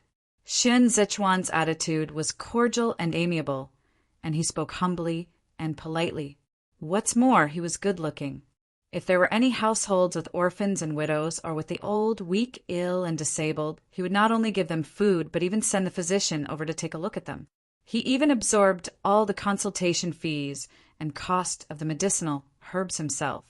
In less than 2 hours, the refugees who had come forth on hearing of his name had converged into a flock. Whenever the others asked about Shin Zichuan's name, Xiao Tianya and Fei Sheng would answer with His Excellency Zhou's aide and Mr. Qingfeng's comrade. Even still, Shin Zichuan was young, and he had a distinguished air about him when he moved and acted. Speculations started swirling around in no time. None of the common folks knew who this young master was, and that subsequently made him appear all the more mysterious and conspicuous. Caillou was restless with anxiety as he kept waiting at home until the hour of Cho, 5 all the while not daring to close his eyes. When he heard someone coming to report, he hurriedly stood up to let his trusted aide in before asking, How is it? Is there an update on Kongling's end? The aide had been running to and fro the entire day, and even if he had taken the sedan mid-journey, he still could not endure this degree of exhaustion. His back was presently drenched in perspiration. He wiped his sweat with his sleeves and gasped for breath as he answered, "It went down." As old master predicted, Tsijo has also lowered the price again. Caillou worriedly asked, "By how much?" The aide replied, "1 tael for 9 dough of rice." Caillou's expression was calm. This price was within his expectations. He paced. We lowered by 1 dough and they followed suit. It seems that they do not have enough confidence either. The aide followed alongside Caillou. "Old master, then should we still lower the price? If we lower it any further, it's going to reach 1 dan." From 2 dough to 1 dan, Caillou was already thinking about the kind of punishment he was going to face when he went to Hezhou after this disaster. However, he could only continue forcing the issue right now. He clenched his jaw and said, "Lower it further, to 1 tael for 1 dan." When Luo Mu heard the news in his residence, he said to Kongling, "If Caillou continues to lower the price, it'd be difficult for him to raise it again in the future. He's fallen for the ploy hook, line, and sinker." Kongling faced the window and confirmed that there was no one else around before speaking. "It's all thanks to the vice commander's foresight." Thinking of Shun Sichuan made Luo Mu sigh. "If it had been me, I would have been deceived too. How could Caillou have known that Tsijo was planning to veer towards Kuda's price? This is a lucrative business. Every increase of 1 dough of grain per tael is a loss of real money. Riches cannot be brought to the grave. How long can he profit off misfortunes in Zhongbua? You're a fool. If Caillou had any foresight, he would have shown restraint this year. Tsijo had no confidence due to a lack of resources 6 years ago, but we've been recuperating and rebuilding our strength in these 6 years. The transportation of the army provisions for Li Bei's military from Tsijo last year was decided on by Secretariat Elder Hai and the Marquis. Think about it. Kudu already knew then that Tsijo had the ability to bear this responsibility. Once Tsijo is revitalized, those with ambition from the respective prefectures will also vie with each other to rise to the top. When the time comes for these places to recultivate their grain fields, the price of grain in Zhongbua will surely fall. This path to fortune cannot last for long. The only question is who will be the one to crush it. Having spoken to this point, Kongling paused for a moment. Both the time and place are right. The vice commander meant to make a killing in Zhongbua. Upon noting that Kongling was in a daze, Luo Mu asked, "I notice that the vice commander has intentions of using you, yet you continuously turn a blind eye to it. Qingfeng, could it be that the vice commander can't be compared to Zhou Gui either?" Kongling gazed at the tree shade outside the window and replied only half a moment later, "My abilities are mediocre. The only reason I can support Zhou Gui is that he can only be the prefectural prefect of Tsijo in this lifetime. Keeping the calm in one corner of the world is easy enough that someone of my caliber can do it, but stabilizing a vast territory can only require talents who are pillars of the state. The vice commander is no mere fish in a pond. I dare not be so presumptuous as to claim connections with such a man." Luo Mu was struck dumb. Neither the men inside or outside of Chazhou slept well this night. Caillou drank cup after cup of strong tea, afraid to shut his eyes lest the other party surreptitiously lower the price again the moment he lay down. He had never been a man with business acumen, and he had been only relying on his status as a bandit to keep up a farce for the Yin clan. And now he was a bundle of nerves, having been driven to a state of anxiety. The people from Tsijo remained passive for a long time. Only the porridge booth outside the city was still operating. Caillou had heard that more than 1,000 people had converged outside the city, but he was sure that what he had in his hands were the bona fide armed forces. The gathering outside the city was merely a motley crew. Even if they were to converge together, they could not affect the situation. Time continued to pass by. When afternoon came around, Caillou decided to take a nap fully clothed. but he had only just shut his eyes when he heard a report coming in. He hurriedly sat up and let a maidservant support him on his way out. The moment he saw the aide's expression, his heart sank. How much did they lower it to? The aide anxiously reported, "Old master, the price drop this time is crazy. They've dropped it to 1 tael for 1 dan and 3 dough of rice. The people who were adopting a wait-and-see attitude yesterday are already starting to leave the city one after the other. They are all making a beeline for the Tsijo's grain wagon to buy grains." Kai Yu was rendered speechless for a moment. "That low?" The aide replied, "It's already close to the price of grain in Jueshi. If it keeps getting lower, we'll have to give up all our profits after spring this year to repay Huzhou." Kai Yu held on to the man and said in disbelief, "Didn't Tsijo just send army provisions to Libei? Now that Libei has rebelled, they'll be getting all of their provisions from Tsijo in the future. If Zhou Gui sells off all of the grains, how is he going to account for it to the Prince of Libei? Furthermore, what are they even earning by lowering the price this much?" The trusted aide followed behind Kai Yu, similarly panicking as he spoke. "Exactly! If they continue lowering the price, it will be no different from Jueshi. Wouldn't that be making a loss? What profits could there even be?" Kai Yu was getting on in years, and he had not slept all night. He was presently so unsteady on his feet that he had to let someone help him to the seat. "They're determined to steal our business." Hatred bubbled up in him. "How dare they? Go gather my men. Tonight we'll overturn their grain wagon, capture Kongling, and kill all those that came along with him. I have ferocious bandits on my side. Why would I be scared of them? Show Gui, that ignorant brat. I'll see if he has the guts to fight me head-on." The aide slapped his knee, thrilled as he spoke. "That's the way, old master! We should have retaliated long ago and not wasted all that effort playing nice to them. I'll go right now." Chapter 140, City Outskirts. Chapter 140, City Outskirts. As Kai Yu gathered his men with great fanfare on his end, the refugees outside the city had already amassed into a horde. It took merely one night for the news that someone had set up a booth to give out porridge to spread more than 10 li around. Refugees who were so starved that they were sallow and emaciated came in droves and crowded around the Tsijo's porridge booth, so closely that not even a drop of water could trickle through. Xiao Tianya watched as the people came swarming to them. There were no longer enough hands at the front to help maintain the queue of people who came to receive their porridge. So he signaled to Fei Sheng with his eyes. Fei Sheng backed away in understanding and led the imperial bodyguards to guard the wagon. He also swapped the guards from Tsijo over to help with the maintenance of the queue order. These imperial bodyguards were all dressed in black robes with blades on them, and every one of them looked capable and tough, thus producing a deterrent effect on the restless people all around. "Master." Xiao Tianya raised his arm to hold back some people and whispered to Shinzichuan, "It's getting dark. We've already been here for 2 days and a night.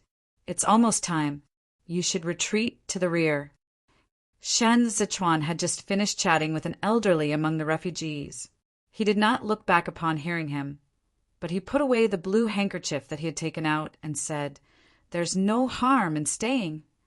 Xiao Tianya surveyed the surroundings and looked at the people around them jostling against one another. These were all emaciated refugees. Worried that there would be a conflict in a while and someone might fish in troubled water to make a grab for the grains and hurt Shinzichuan in the process, he said, "Master, stand behind or stay close to the wagon." Shinzichuan looked at the forest bathed in the sunset glow of red clouds that looked like torn pieces of red cotton.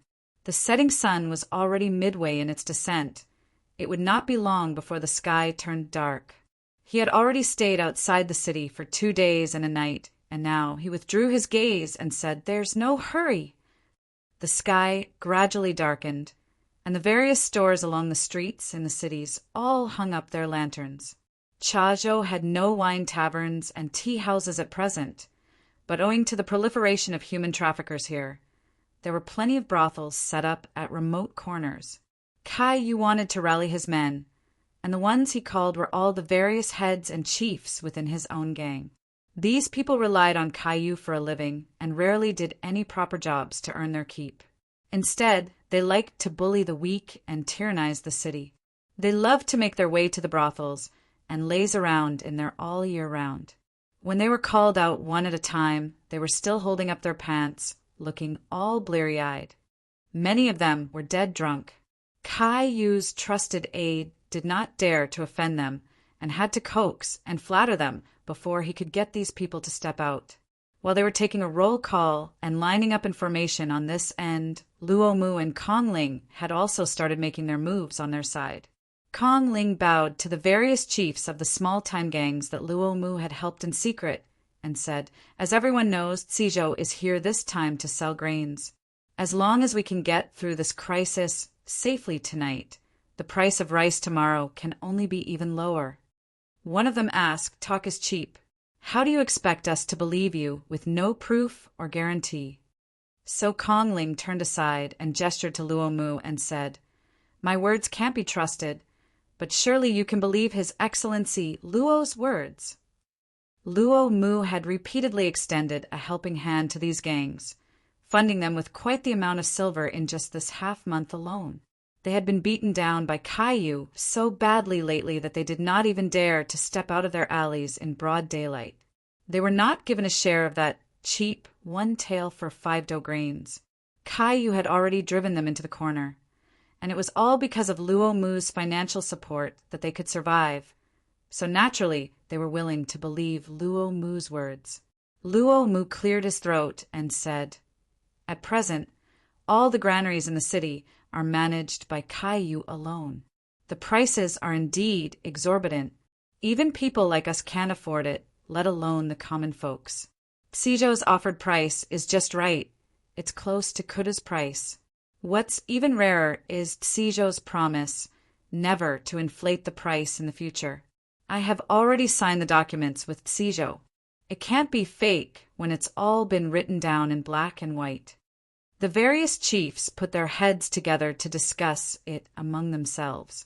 Kong Ling continued, "I know all you fellows are worried about the Yin clan, but it's better to just get it over with than to prolong the agony. Instead of allowing the Yin clan to lean on Caillou's authority to control the lifeline of Chazhou, why not let my fellow brothers here decide yourselves? Moreover, the only reason Caillou is willing to lower the price today is because Cizhou's grain price is too low. If we can't get rid of him tonight, then once Cizhou's grain wagons leaves, the price of grain in Chazhou will rise back up to what it was originally. If one wanted people to work together as one first had to talk to them about the benefits." Kong Ling knew this very well. The original price set by Cizhou was 1 tael for 1 dan and 8 dough of rice. But Shen Zichuan had not mentioned this amount at all during these past few days of price reductions, and this was precisely because he was waiting to use this information to inspire the people at the right moment. Kong Ling paused for a moment before continuing. "According to the vice commander, as long as everyone is willing to pitch in, once Caillou has been taken down, the price of grain will be lower than 1 tael for 1 dan and 3 dough by 3 dough." The moment those words were out, the people began to seethe with excitement. The price of grain in Kudu was just 1 tael for 1 dan and 5 dough of rice, yet Cizhou was willing to offer 1 dan and 6 dough. The impact had far exceeded that of Caillou's small gesture. What they were concerned with was not just the grains, but also their future means of subsistence and survival in Chazhou. Most importantly, the first batch of grains this autumn were not paid out of their pockets, but by Luo Mu. After Caillou was knocked off his pedestal, Chazhou could still loot from the granaries of Kai's residence. With the combination of these two sources of grain, they would not have to worry about getting through winter this year. Sounds of ascent beneath rose in harmony, and in no time morale was running high. Kong Ling nodded to Luo Mu, then said to the various chiefs, "Caillou's men haven't left the city, so there's no need for everyone to fret. We naturally have plans in place." At around the hour of Z, 2 Caillou's men left the city. These bandits were all using army supplies from the armory belonging to the garrison troops of Chazhou, and even though the equipment was old, it was fully intact. With swords, blades, and shields all in place, they had at a glance the appearance of a proper army. When the trusted aide had sent someone to check up on the situation in the morning, there were only 1,000 or so people outside the city.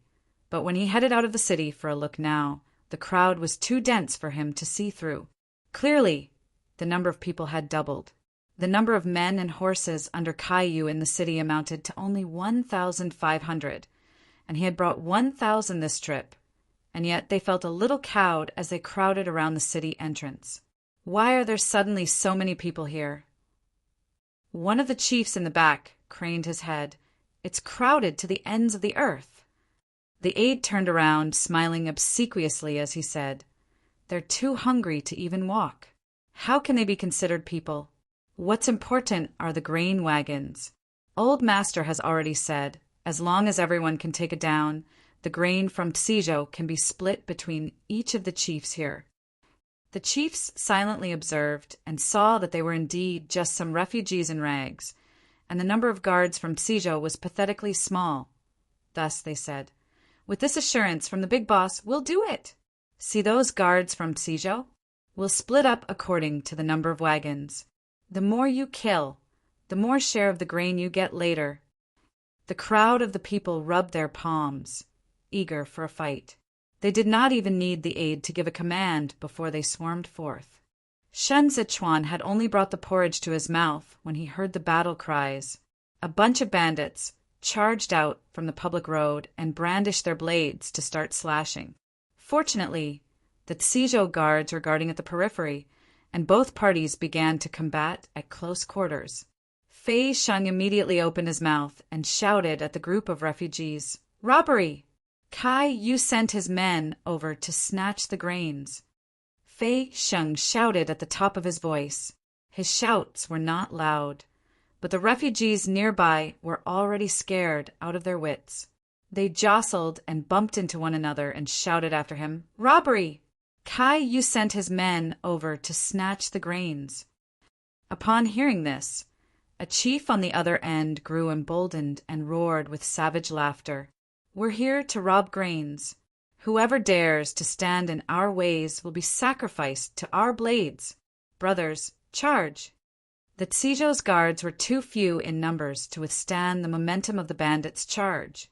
What's more, when all the refugees were right behind them. As they jostled together, cries of those being trampled on rang out all over. On seeing this, the bandits started to harbor the intent to toy with the people, and so they yanked out the elderly, the weak, women, and children, and terrorized them with their blades. "Not only are we robbing the grains, but we are also going to kill, kill, kill." The bandits dragged along a woman with a child in her arms by her hair, and the gleaming blade frightened her so much that she was trembling all over as she wept and pleaded. But the bandits were used to committing all kinds of atrocious acts, and when they saw her wailing, they did not feel any pity and instead burst out laughing in unison. They even reached out their hands and made to haul over the child in her arms. Unexpectedly, a hand suddenly reached out from among the crowd of people to stop that blade. Xiao Tinya tossed aside the hem of his robe and grinned. Killing is one thing, but why humiliate others? It's so annoying to hear all these weeping and wailing. Raise your hand and drop the blade in one swift move. Get it done and over with.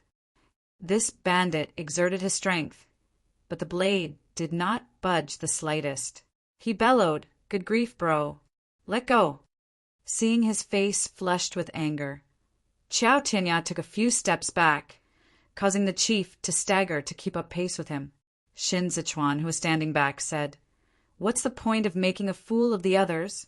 Xiao Jia, let go and give it back to him." Xiao Tianya said, "Sure, no problem. I'm letting go. I'm letting go right now." The words had only just left his mouth when Xiao Tianya really did let go. The bandit was forcefully dragged forward in a lunge towards Xiao Tianya. Xiao Tianya stepped aside to dodge him, then lifted his foot and kicked that bandit in the ass, sending him flying into the crowd and landing right in front of Shin Zichuan's feet. As that bandit made to get up, his gaze shifted up along the white robe. just as it was about to slide up to Shin Zechuan's chest. The tip of Yang Shan Shui's sheath pressed against the center of his hair, bringing the upward trajectory of his head to a stop. Shin Zechuan's expression turned cold, his gaze sharp and fierce as he spoke with righteousness. Suzhou is here to provide aid relief to the common folks of Chazhou. It's fine if Kaiyu doesn't allow me into the city, but do you people have to tear down the porridge booth too? Then go ahead and tear them down. Don't hurt anyone. His voice was neither loud nor soft, but it had enraptured those in the surrounding vicinity. Chazhou had suffered greatly at the hands of Kaiyu and the Yen clan's schemes to increase the price of grain, and the people were presently overwhelmed with sorrow and indignation. As the woman who was rescued cried, quite a number of the others also started to cry. How could the bandit have known that he'd fallen into a trap? All he could remember was the head count the chief had mentioned earlier. Unable to raise his head high due to the humiliation, he braced himself and spat hatefully. Chazhou is the big boss domain. If he wants to tear it down or kill its people, can you people stop him? Shin Zechuan very slightly decreased the amount of strength he had been using. These grains. In an instant, the bandit grabbed the blade that had fallen nearby, lifted his arm, and moved to slash Shin Zechuan's chest. Xiao Tianya had already moved, but the bandit was far closer, and that blade went straight for Shin Zechuan. However, it was at this very moment that the bandit saw the composure in Shin Zechuan's eyes, as if he had been waiting just for this. The sheath of Yang Shan Shui made a thump sound as it struck the side of the bandit's blade. However, a few drops of fresh blood followed in the wake of the sound, splattering on Shin Zechuan's sleeve. A man standing alongside Shin Zechuan dropped onto his, but paralyzed and terrified. They're killing people. Xiao Tianya had initially thought the blood belonged to someone else, but upon closer inspection, it was actually Shin Zechuan's left hand that was bleeding. Cries of alarm rang out all around. Fei Sheng, who was far away, bellowed with all his might, "Who dares to harm my master?" As soon as he said that, the imperial bodyguards all drew their blades. From the moment Xiao Tianya intercepted the blade, one of the chiefs standing in the back knew that they had encountered someone difficult to deal with. He quietly took a few steps back and commanded, "Do as the big boss says. Hack them all to death." The bandit in front of Shin Zechuan was not dead yet, so Xiao Tianya kicked him from the back, sending the man rolling onto the ground. But before Xiao Tianya could draw his blade, several people rushed forward from behind Shin Zechuan, swarming towards the bandits as they threw punches and kicks at them. The crowd was roused to action, their anger having reached its peak. The refugees stampeded forth in unison, fearlessly colliding with the bandits without a care for their lives. "Kaiyu, open up the granaries. You evil bandits must die. Don't hurt our benefactor." Chapter 141. Rain. Chapter 141. Rain, June 19th. 2021. How could the bandits have expected that the commoners would rally together and fight back? The deafening sound of trampling feet roared like sudden claps of thunder, while the cacophony of curses and cries blended together and engulfed the bandits like a surge of floodwater. The commoners were already all seeing red as they shouted in the melee, "The evil bandits deserve to be killed!" The bandits were not a match for this many people. Stones and broken bowls went flying and smashing all over, causing the bandits to scurry for cover. Seeing as the situation did not bode well, that particular chief intended to flee. But when he looked back, Kaiyu's trusted aide was already running away. Son of a bitch! The chief flew into a rage and took to his heels too. But he was unlucky, and the sharp-eyed Fei Sheng deftly hauled him back. This chief was merely a commoner, and there was no way he could defeat a well-trained imperial bodyguard like Fei Sheng, so he promptly fell into the horde of people who swarmed around him to beat him up while he covered his face and rolled on the ground wailing. The rest of the bandits were thrown into disorientation.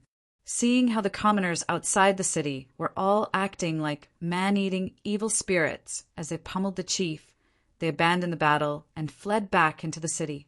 Caillou was waiting for updates in his residence. The dishes left aside on the table had already gone cold. He suddenly heard a commotion outside and hurriedly got up, but he had only taken a couple of steps when he saw his attendant stumbling his way in. The latter reported in a panic, "Old master, there are plenty of people outside. They have surrounded our mansion." Caillou's main forces had already been dispatched out of the city, and at present he had no more than 500 people left behind in the city. It immediately dawned on him, and he hissed through clenched teeth, "I've been had!" He had no men by his side at present, and this gave the small-time gangs an opening to exploit the situation. Caillou immediately said, "Tell the guards guarding the compound and the remaining men to keep an eye on the various courtyards' gates. Bring my cloak over. I'm going to meet them personally." Caillou draped his cloak over himself and secured his broadsword, then briskly made his way outside with his entourage.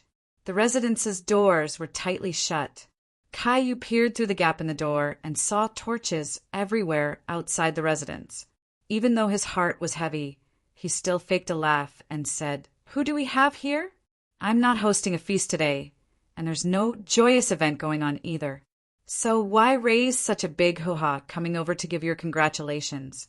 Outside, Luo Mu leisurely replied, "I heard elder brother has been haunted by nightmares lately and has trouble sleeping, so I made a special trip to invite the various brothers over tonight to dispel the evil energy in elder brother's residence."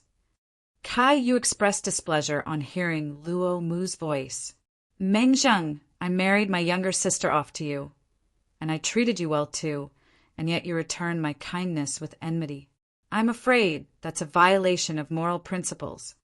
Without batting an eyelid, Luo Mu said, "Caillou, you shut the granaries to sell grain and profit off others' misfortune, and you turn a blind eye to the destitute and displaced commoners outside the city.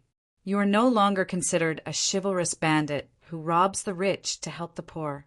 As the prefectural prefect of Chazhou, I had no choice but to socialize with you for years in order to make you let down your guard. Now that you've lost the heart of the people, you should surrender without resistance as soon as possible." Caillou had never been one for pretenses. He was instantly beside himself with rage. What a shameless lad! You were so sincere and earnest in your words when you asked for my younger sister's hand in marriage, and now you're turning against me. You despicable scum. Luo Mu strode a few steps forward, not wanting to engage further with Caillou.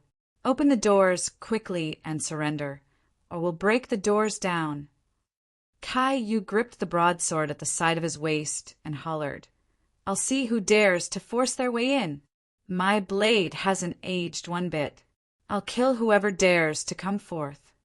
But even if Caillou cut an imposing presence, he still would not be able to withstand a siege on all sides. The guards in the Kai's residence were all ordinary people, and they all had the urge to flee when they saw the sinister glints of the broadswords and swords outside. Under the protection of his bodyguards, Caillou avoided the rain of arrows that had been unleashed upon him. "I'll handsomely reward anyone who guarded the compound. My position in Chazhou was personally appointed by the young master. He even calls me Pa. Luo Mu, if you harm even one strand of my hair tonight, the young master will definitely make you pay back twofold in the future." Before Luo Mu could respond, he heard Kongling, who was standing next to him, speak. "And who exactly does this Chazhou belong to? It's enough that you're the Yen clan's lackey, yet you even want the commoners of Chazhou to join you and be his lapdogs too. You've played accomplice to a villain and helped him do wrong by the people, causing many innocent commoners to die. Let's not even begin to talk about tonight. We're definitely taking you down." The main gates of the outer courtyard had already been smashed open the moment Kongling's words left his mouth. Even as he watched them rush in, Caillou refused to resign to his fate and followed the few remaining men in his residence as they fought and retreated. In under an hour, They had already been forced back to the perimeter of the courtyard in the rear. In the vast expanse of the night, Caillou became a prisoner caught in the trap. He had spent half his life being chivalrous, yet he had fallen, all for the word money. And now, at the sight of his fortune going up in flames, and of his wives and children weeping, he could not help but feel a sense of grief akin to that of a hero reaching the end of his rope. But it was too late for regrets. Feeling contemptuous about Luo Mu's behavior, Caillou was determined to fight back until the very end. It was pandemonium on the streets outside of the Kai residence, with different gangs all joining the fray.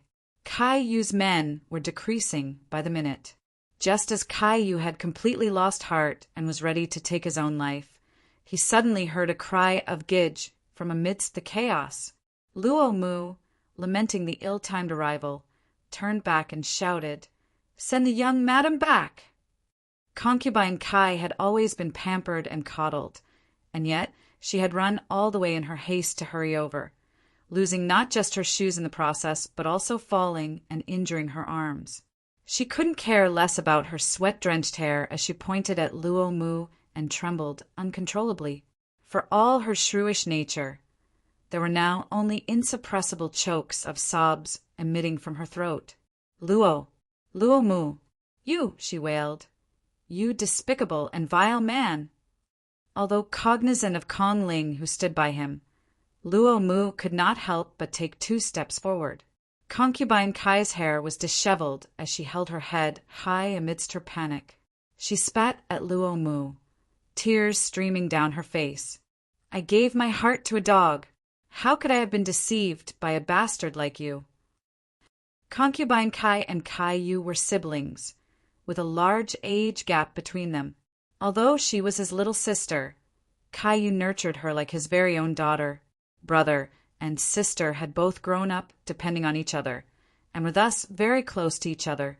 Seeing Caillou completely surrounded, Concubine Kai understood that Caillou would not escape death tonight. So she covered her face and cried out, "It was me who brought harm upon Gidge." When Kong Ling saw Concubine Kai covering her face, he realized things were about to go south and hurriedly said, "Quick, stop her!" But it was too late. Concubine Kai made use of the action to pull out a golden hairpin in her hair. In the blink of an eye, blood had already splattered all over the silks and satins she was adorned in. Caillou was overwhelmed with grief at seeing this. Tears streamed down his cheeks as he stood among the crowd. His head tilted back as he shouted in sorrow, "My silly sister, it's clearly I who have ruined you!"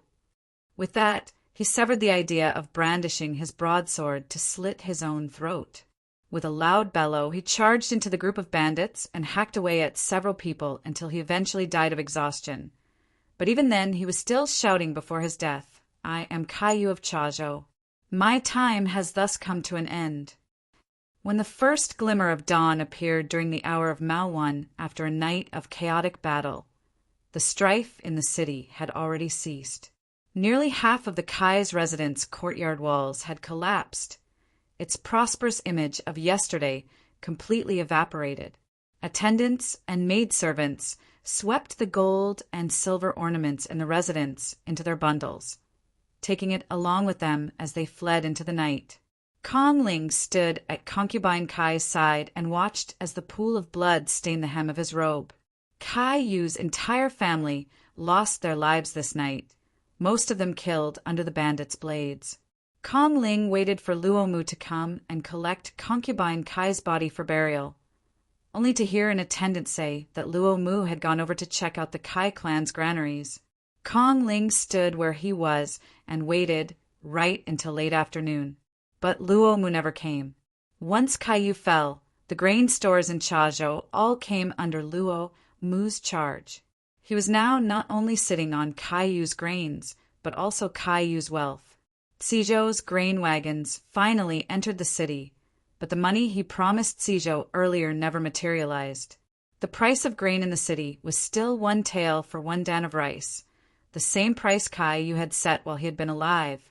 Fei Sheng said with a sigh in the courtyard, "While I was still in the imperial prison in the past, I often heard that son of a bitch Han Cheng talk about how field work isn't easy, and how the local officials are all very shrewd. Their notoriety is truly well-deserved.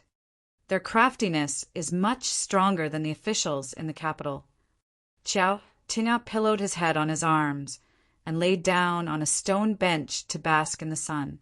No wonder he could be the prefectural prefect in Chaozhou for so many years. He sure is something. Beside them, Kong Ling brewed tea in wordless silence. Xin Zichuan, who had been in the principal room, lifted the curtain and emerged.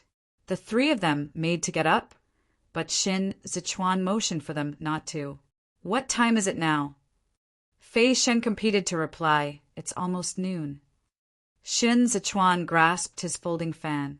Seeing as the sun was blinding, he shook open the fan to cover his eyes.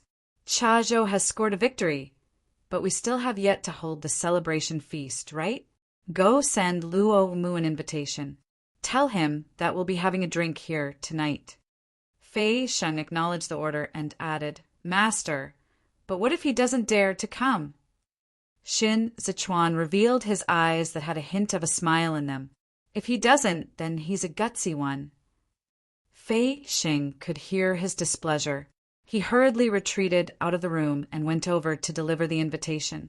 Kong Ling had been drinking and gambling these few days, looking as if he was having so much fun that he forgot all about his home and duties.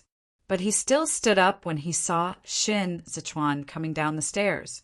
Xin Zichuan said, "I heard it was Mr. Qingfeng who paid for concubine Kai's burial." Kong Ling folded his arms in his sleeves and touched the remaining fried soybeans in his sleeve pocket. "Oh, yes, it was me." Xin Zichuan closed his folding fan and looked at Kong Ling for a moment. Kong Ling thought Xin Zichuan was displeased, but he had no wish to explain further. He did not expect Xin Zichuan to let the matter drop. Instead, Xin Zichuan drank half a cup of tea and probed no further. Kong Ling remembered the wound on Xin Zichuan's left palm that night and felt even more tired. He was conscious of the fact that he had barely done anything this trip, and yet he was even more exhausted than he had been in Xizhou. To Fei Sheng's surprise, Luo Mu not only showed up that night, but he had also come alone. The cook in this residence was new, and his culinary skills were just passable. Shen Zichuan did not nitpick on the food, so even though this was proclaimed a feast, the dishes were only very slightly more exquisite than usual. Refugees were still a common sight in Chaozhou at present, and as such, Xin Zichuan ate simply too. The atmosphere between both parties was harmonious by the time they had been through 3 rounds of wine. Fei Sheng noted that whether it was Shen Zichuan or Luo Mu, they were both cordial and amiable, neither one displaying any sign of displeasure over the standstill the last couple of days. Luo Mu made a toast as he spoke. "We are all good to discuss matters about the grain now that everything is in place, but I was just wondering, when is the vice commander planning to return? It will be easier for me to get the advisors in my residence to draft up a charter if I have a date to work with." Kai, you had already been dead for 3 days. This matter had been discussed long before they took action. Luo Mu's refusal now to proceed as per the initial agreement was because he was intentionally trying to stall for time and go around in circles with Xin Zichuan. It was just as he had said to Kong Ling. Every increase of grain by 1 do per tael equal to a reduction in profit, and that was all real money at stake there. And now that all this money had landed in his hands, it was simply impossible to expect him to forfeit it the way he used to think. There was a girl and her blinded old man in the hall singing a tune. As Shen Zichuan watched the old man play the arrow, too, he tapped his fingers gently on his fan, as though he had not heard Luo Mu. It was only after the tune was finished that Shen Zichuan responded with a smile. "I'm on a tight schedule. It'll be in the next 2 days." Luo Mu looked to be in a spot as he spoke. 2 days is too much of a rush. Can't the vice commander stay for a few more days? Chaozhou has many scenic spots that the vice commander has yet to visit. Shen Zichuan's gaze shifted and landed on Luo Mu's face. "My family at home are worried, and I'm anxious to return." Shin Szechuan's answer had been gentle, but Luo Mu unwarrantedly reigned in his frivolity. He straightened up in his seat and said with a solemn expression, "That's true. How about this then? The vice commander may return first, and when my side is done drafting up the charter, I'll send someone to bring it over. Cheng Feng can stay to supervise and act as a witness." Kong Ling was about to speak up when Shen Zichuan tapped his fan lightly against the edge of the table at the same moment. He then kept his mouth shut and did not speak, holding onto his fan. Shen Zichuan kept his eyes on Luo Mu even as he spoke to the blind old man. "Play another tune, one from Cha Zhou. Doesn't Cha Zhou have that song free to kill a bandit?"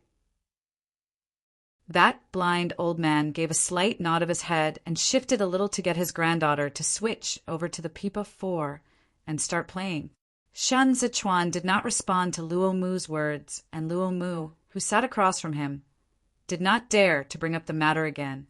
Initially, he could still look at Shen Zichuan in the eyes, but as the tune gradually took on a murderously sinister overtone, he began to sweat profusely. Shin Zichuan opened the lid of the teacup. "This tea was a gift from Your Excellency.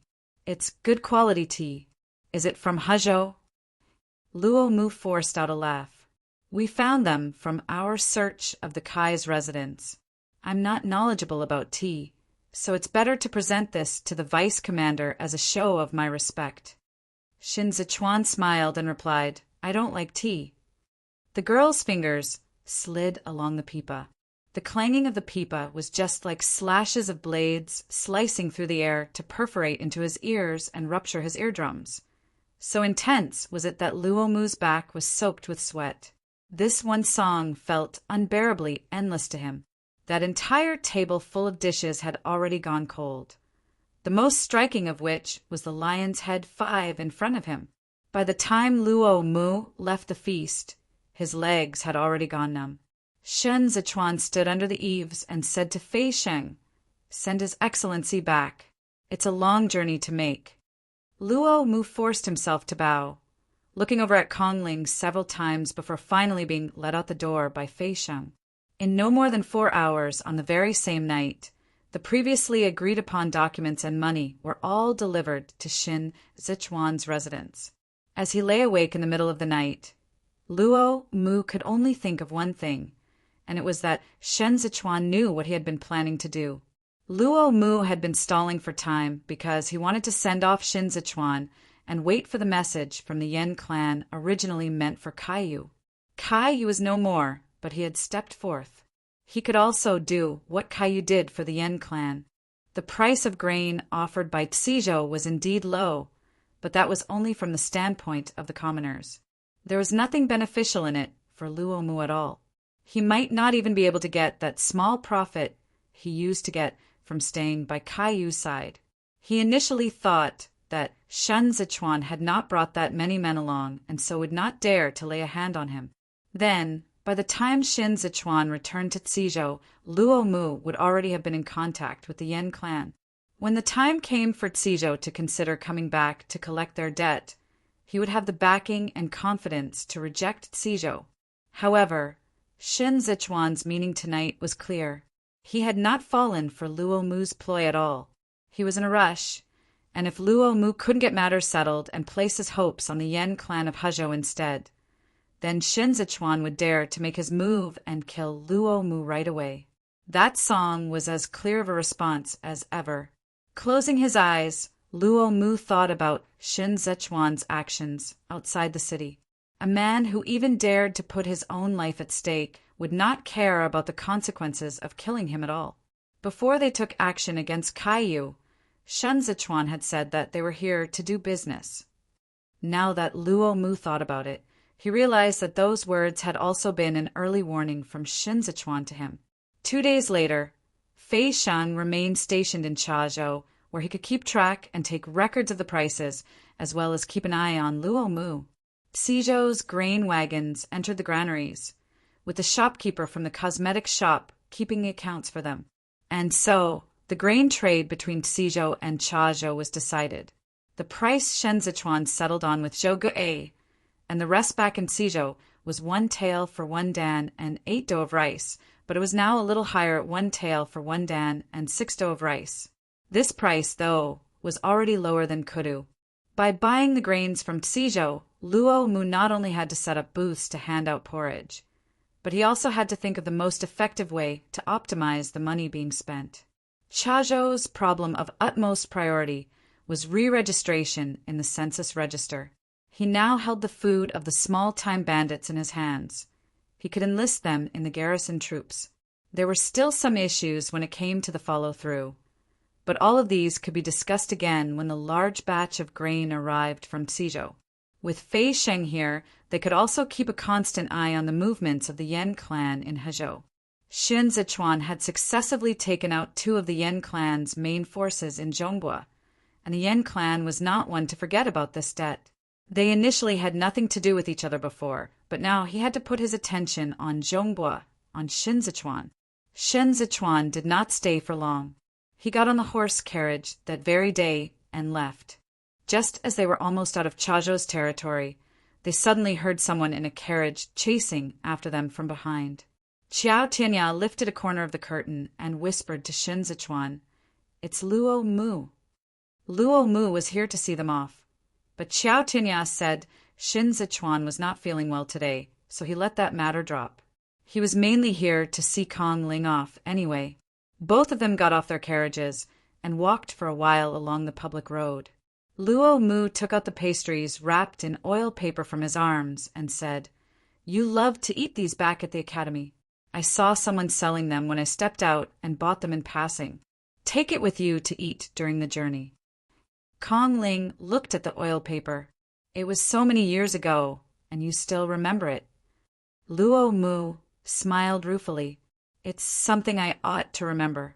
Will you come along with the next batch of grain wagons?" Kong Ling took the oil paper and walked a couple of steps. He did not answer.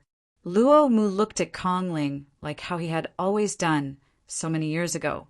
Kong Ling squeezed that bundle of pastries and said inexplicably, "Back then when we left the academy, you asked if I was going to Kudu, and I didn't answer.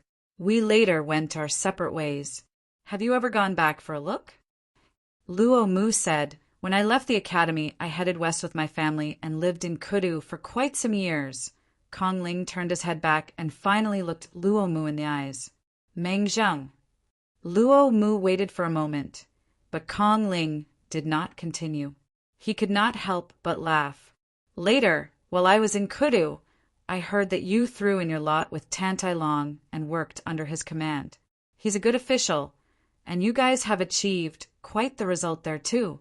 Why didn't you marry?" "Why didn't I marry?" Kong Ling silently repeated it to himself and slowly smiled. He was already old, and yet at present he was giving off an aura of gentleness and composure that he had possessed in his youth. Somehow, there was still will and spirit in this pair of eyes that had already turned cloudy. He grasped that bundle of pastries tightly and merely said, "I should leave now." The wind surfed past the blades of grass. Kong Ling turned around. He did not wait for Luo Mu's answer. Luo Mu stood in the wind and watched as Kong Ling's sleeves and robes fluttered along with the breeze. His throat tightened. He could not help but take a step after him. He even reached out with his hand. The white hair mixed in Kong Ling's bun disappeared in the wind, covered by the dancing leaves. In his trance, Luo Mu saw time as it was many years ago.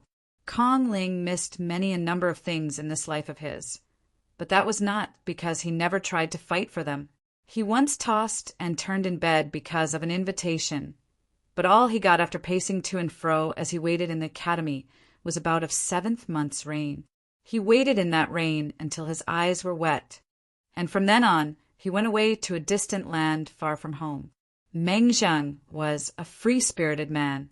This was something Kong Qingfeng came to understand in that rain. Many years later, he waited again, but all he had to show for that endeavor in the end was a robe with a blood-stained hem. No matter which time it was, Luo Mu never came.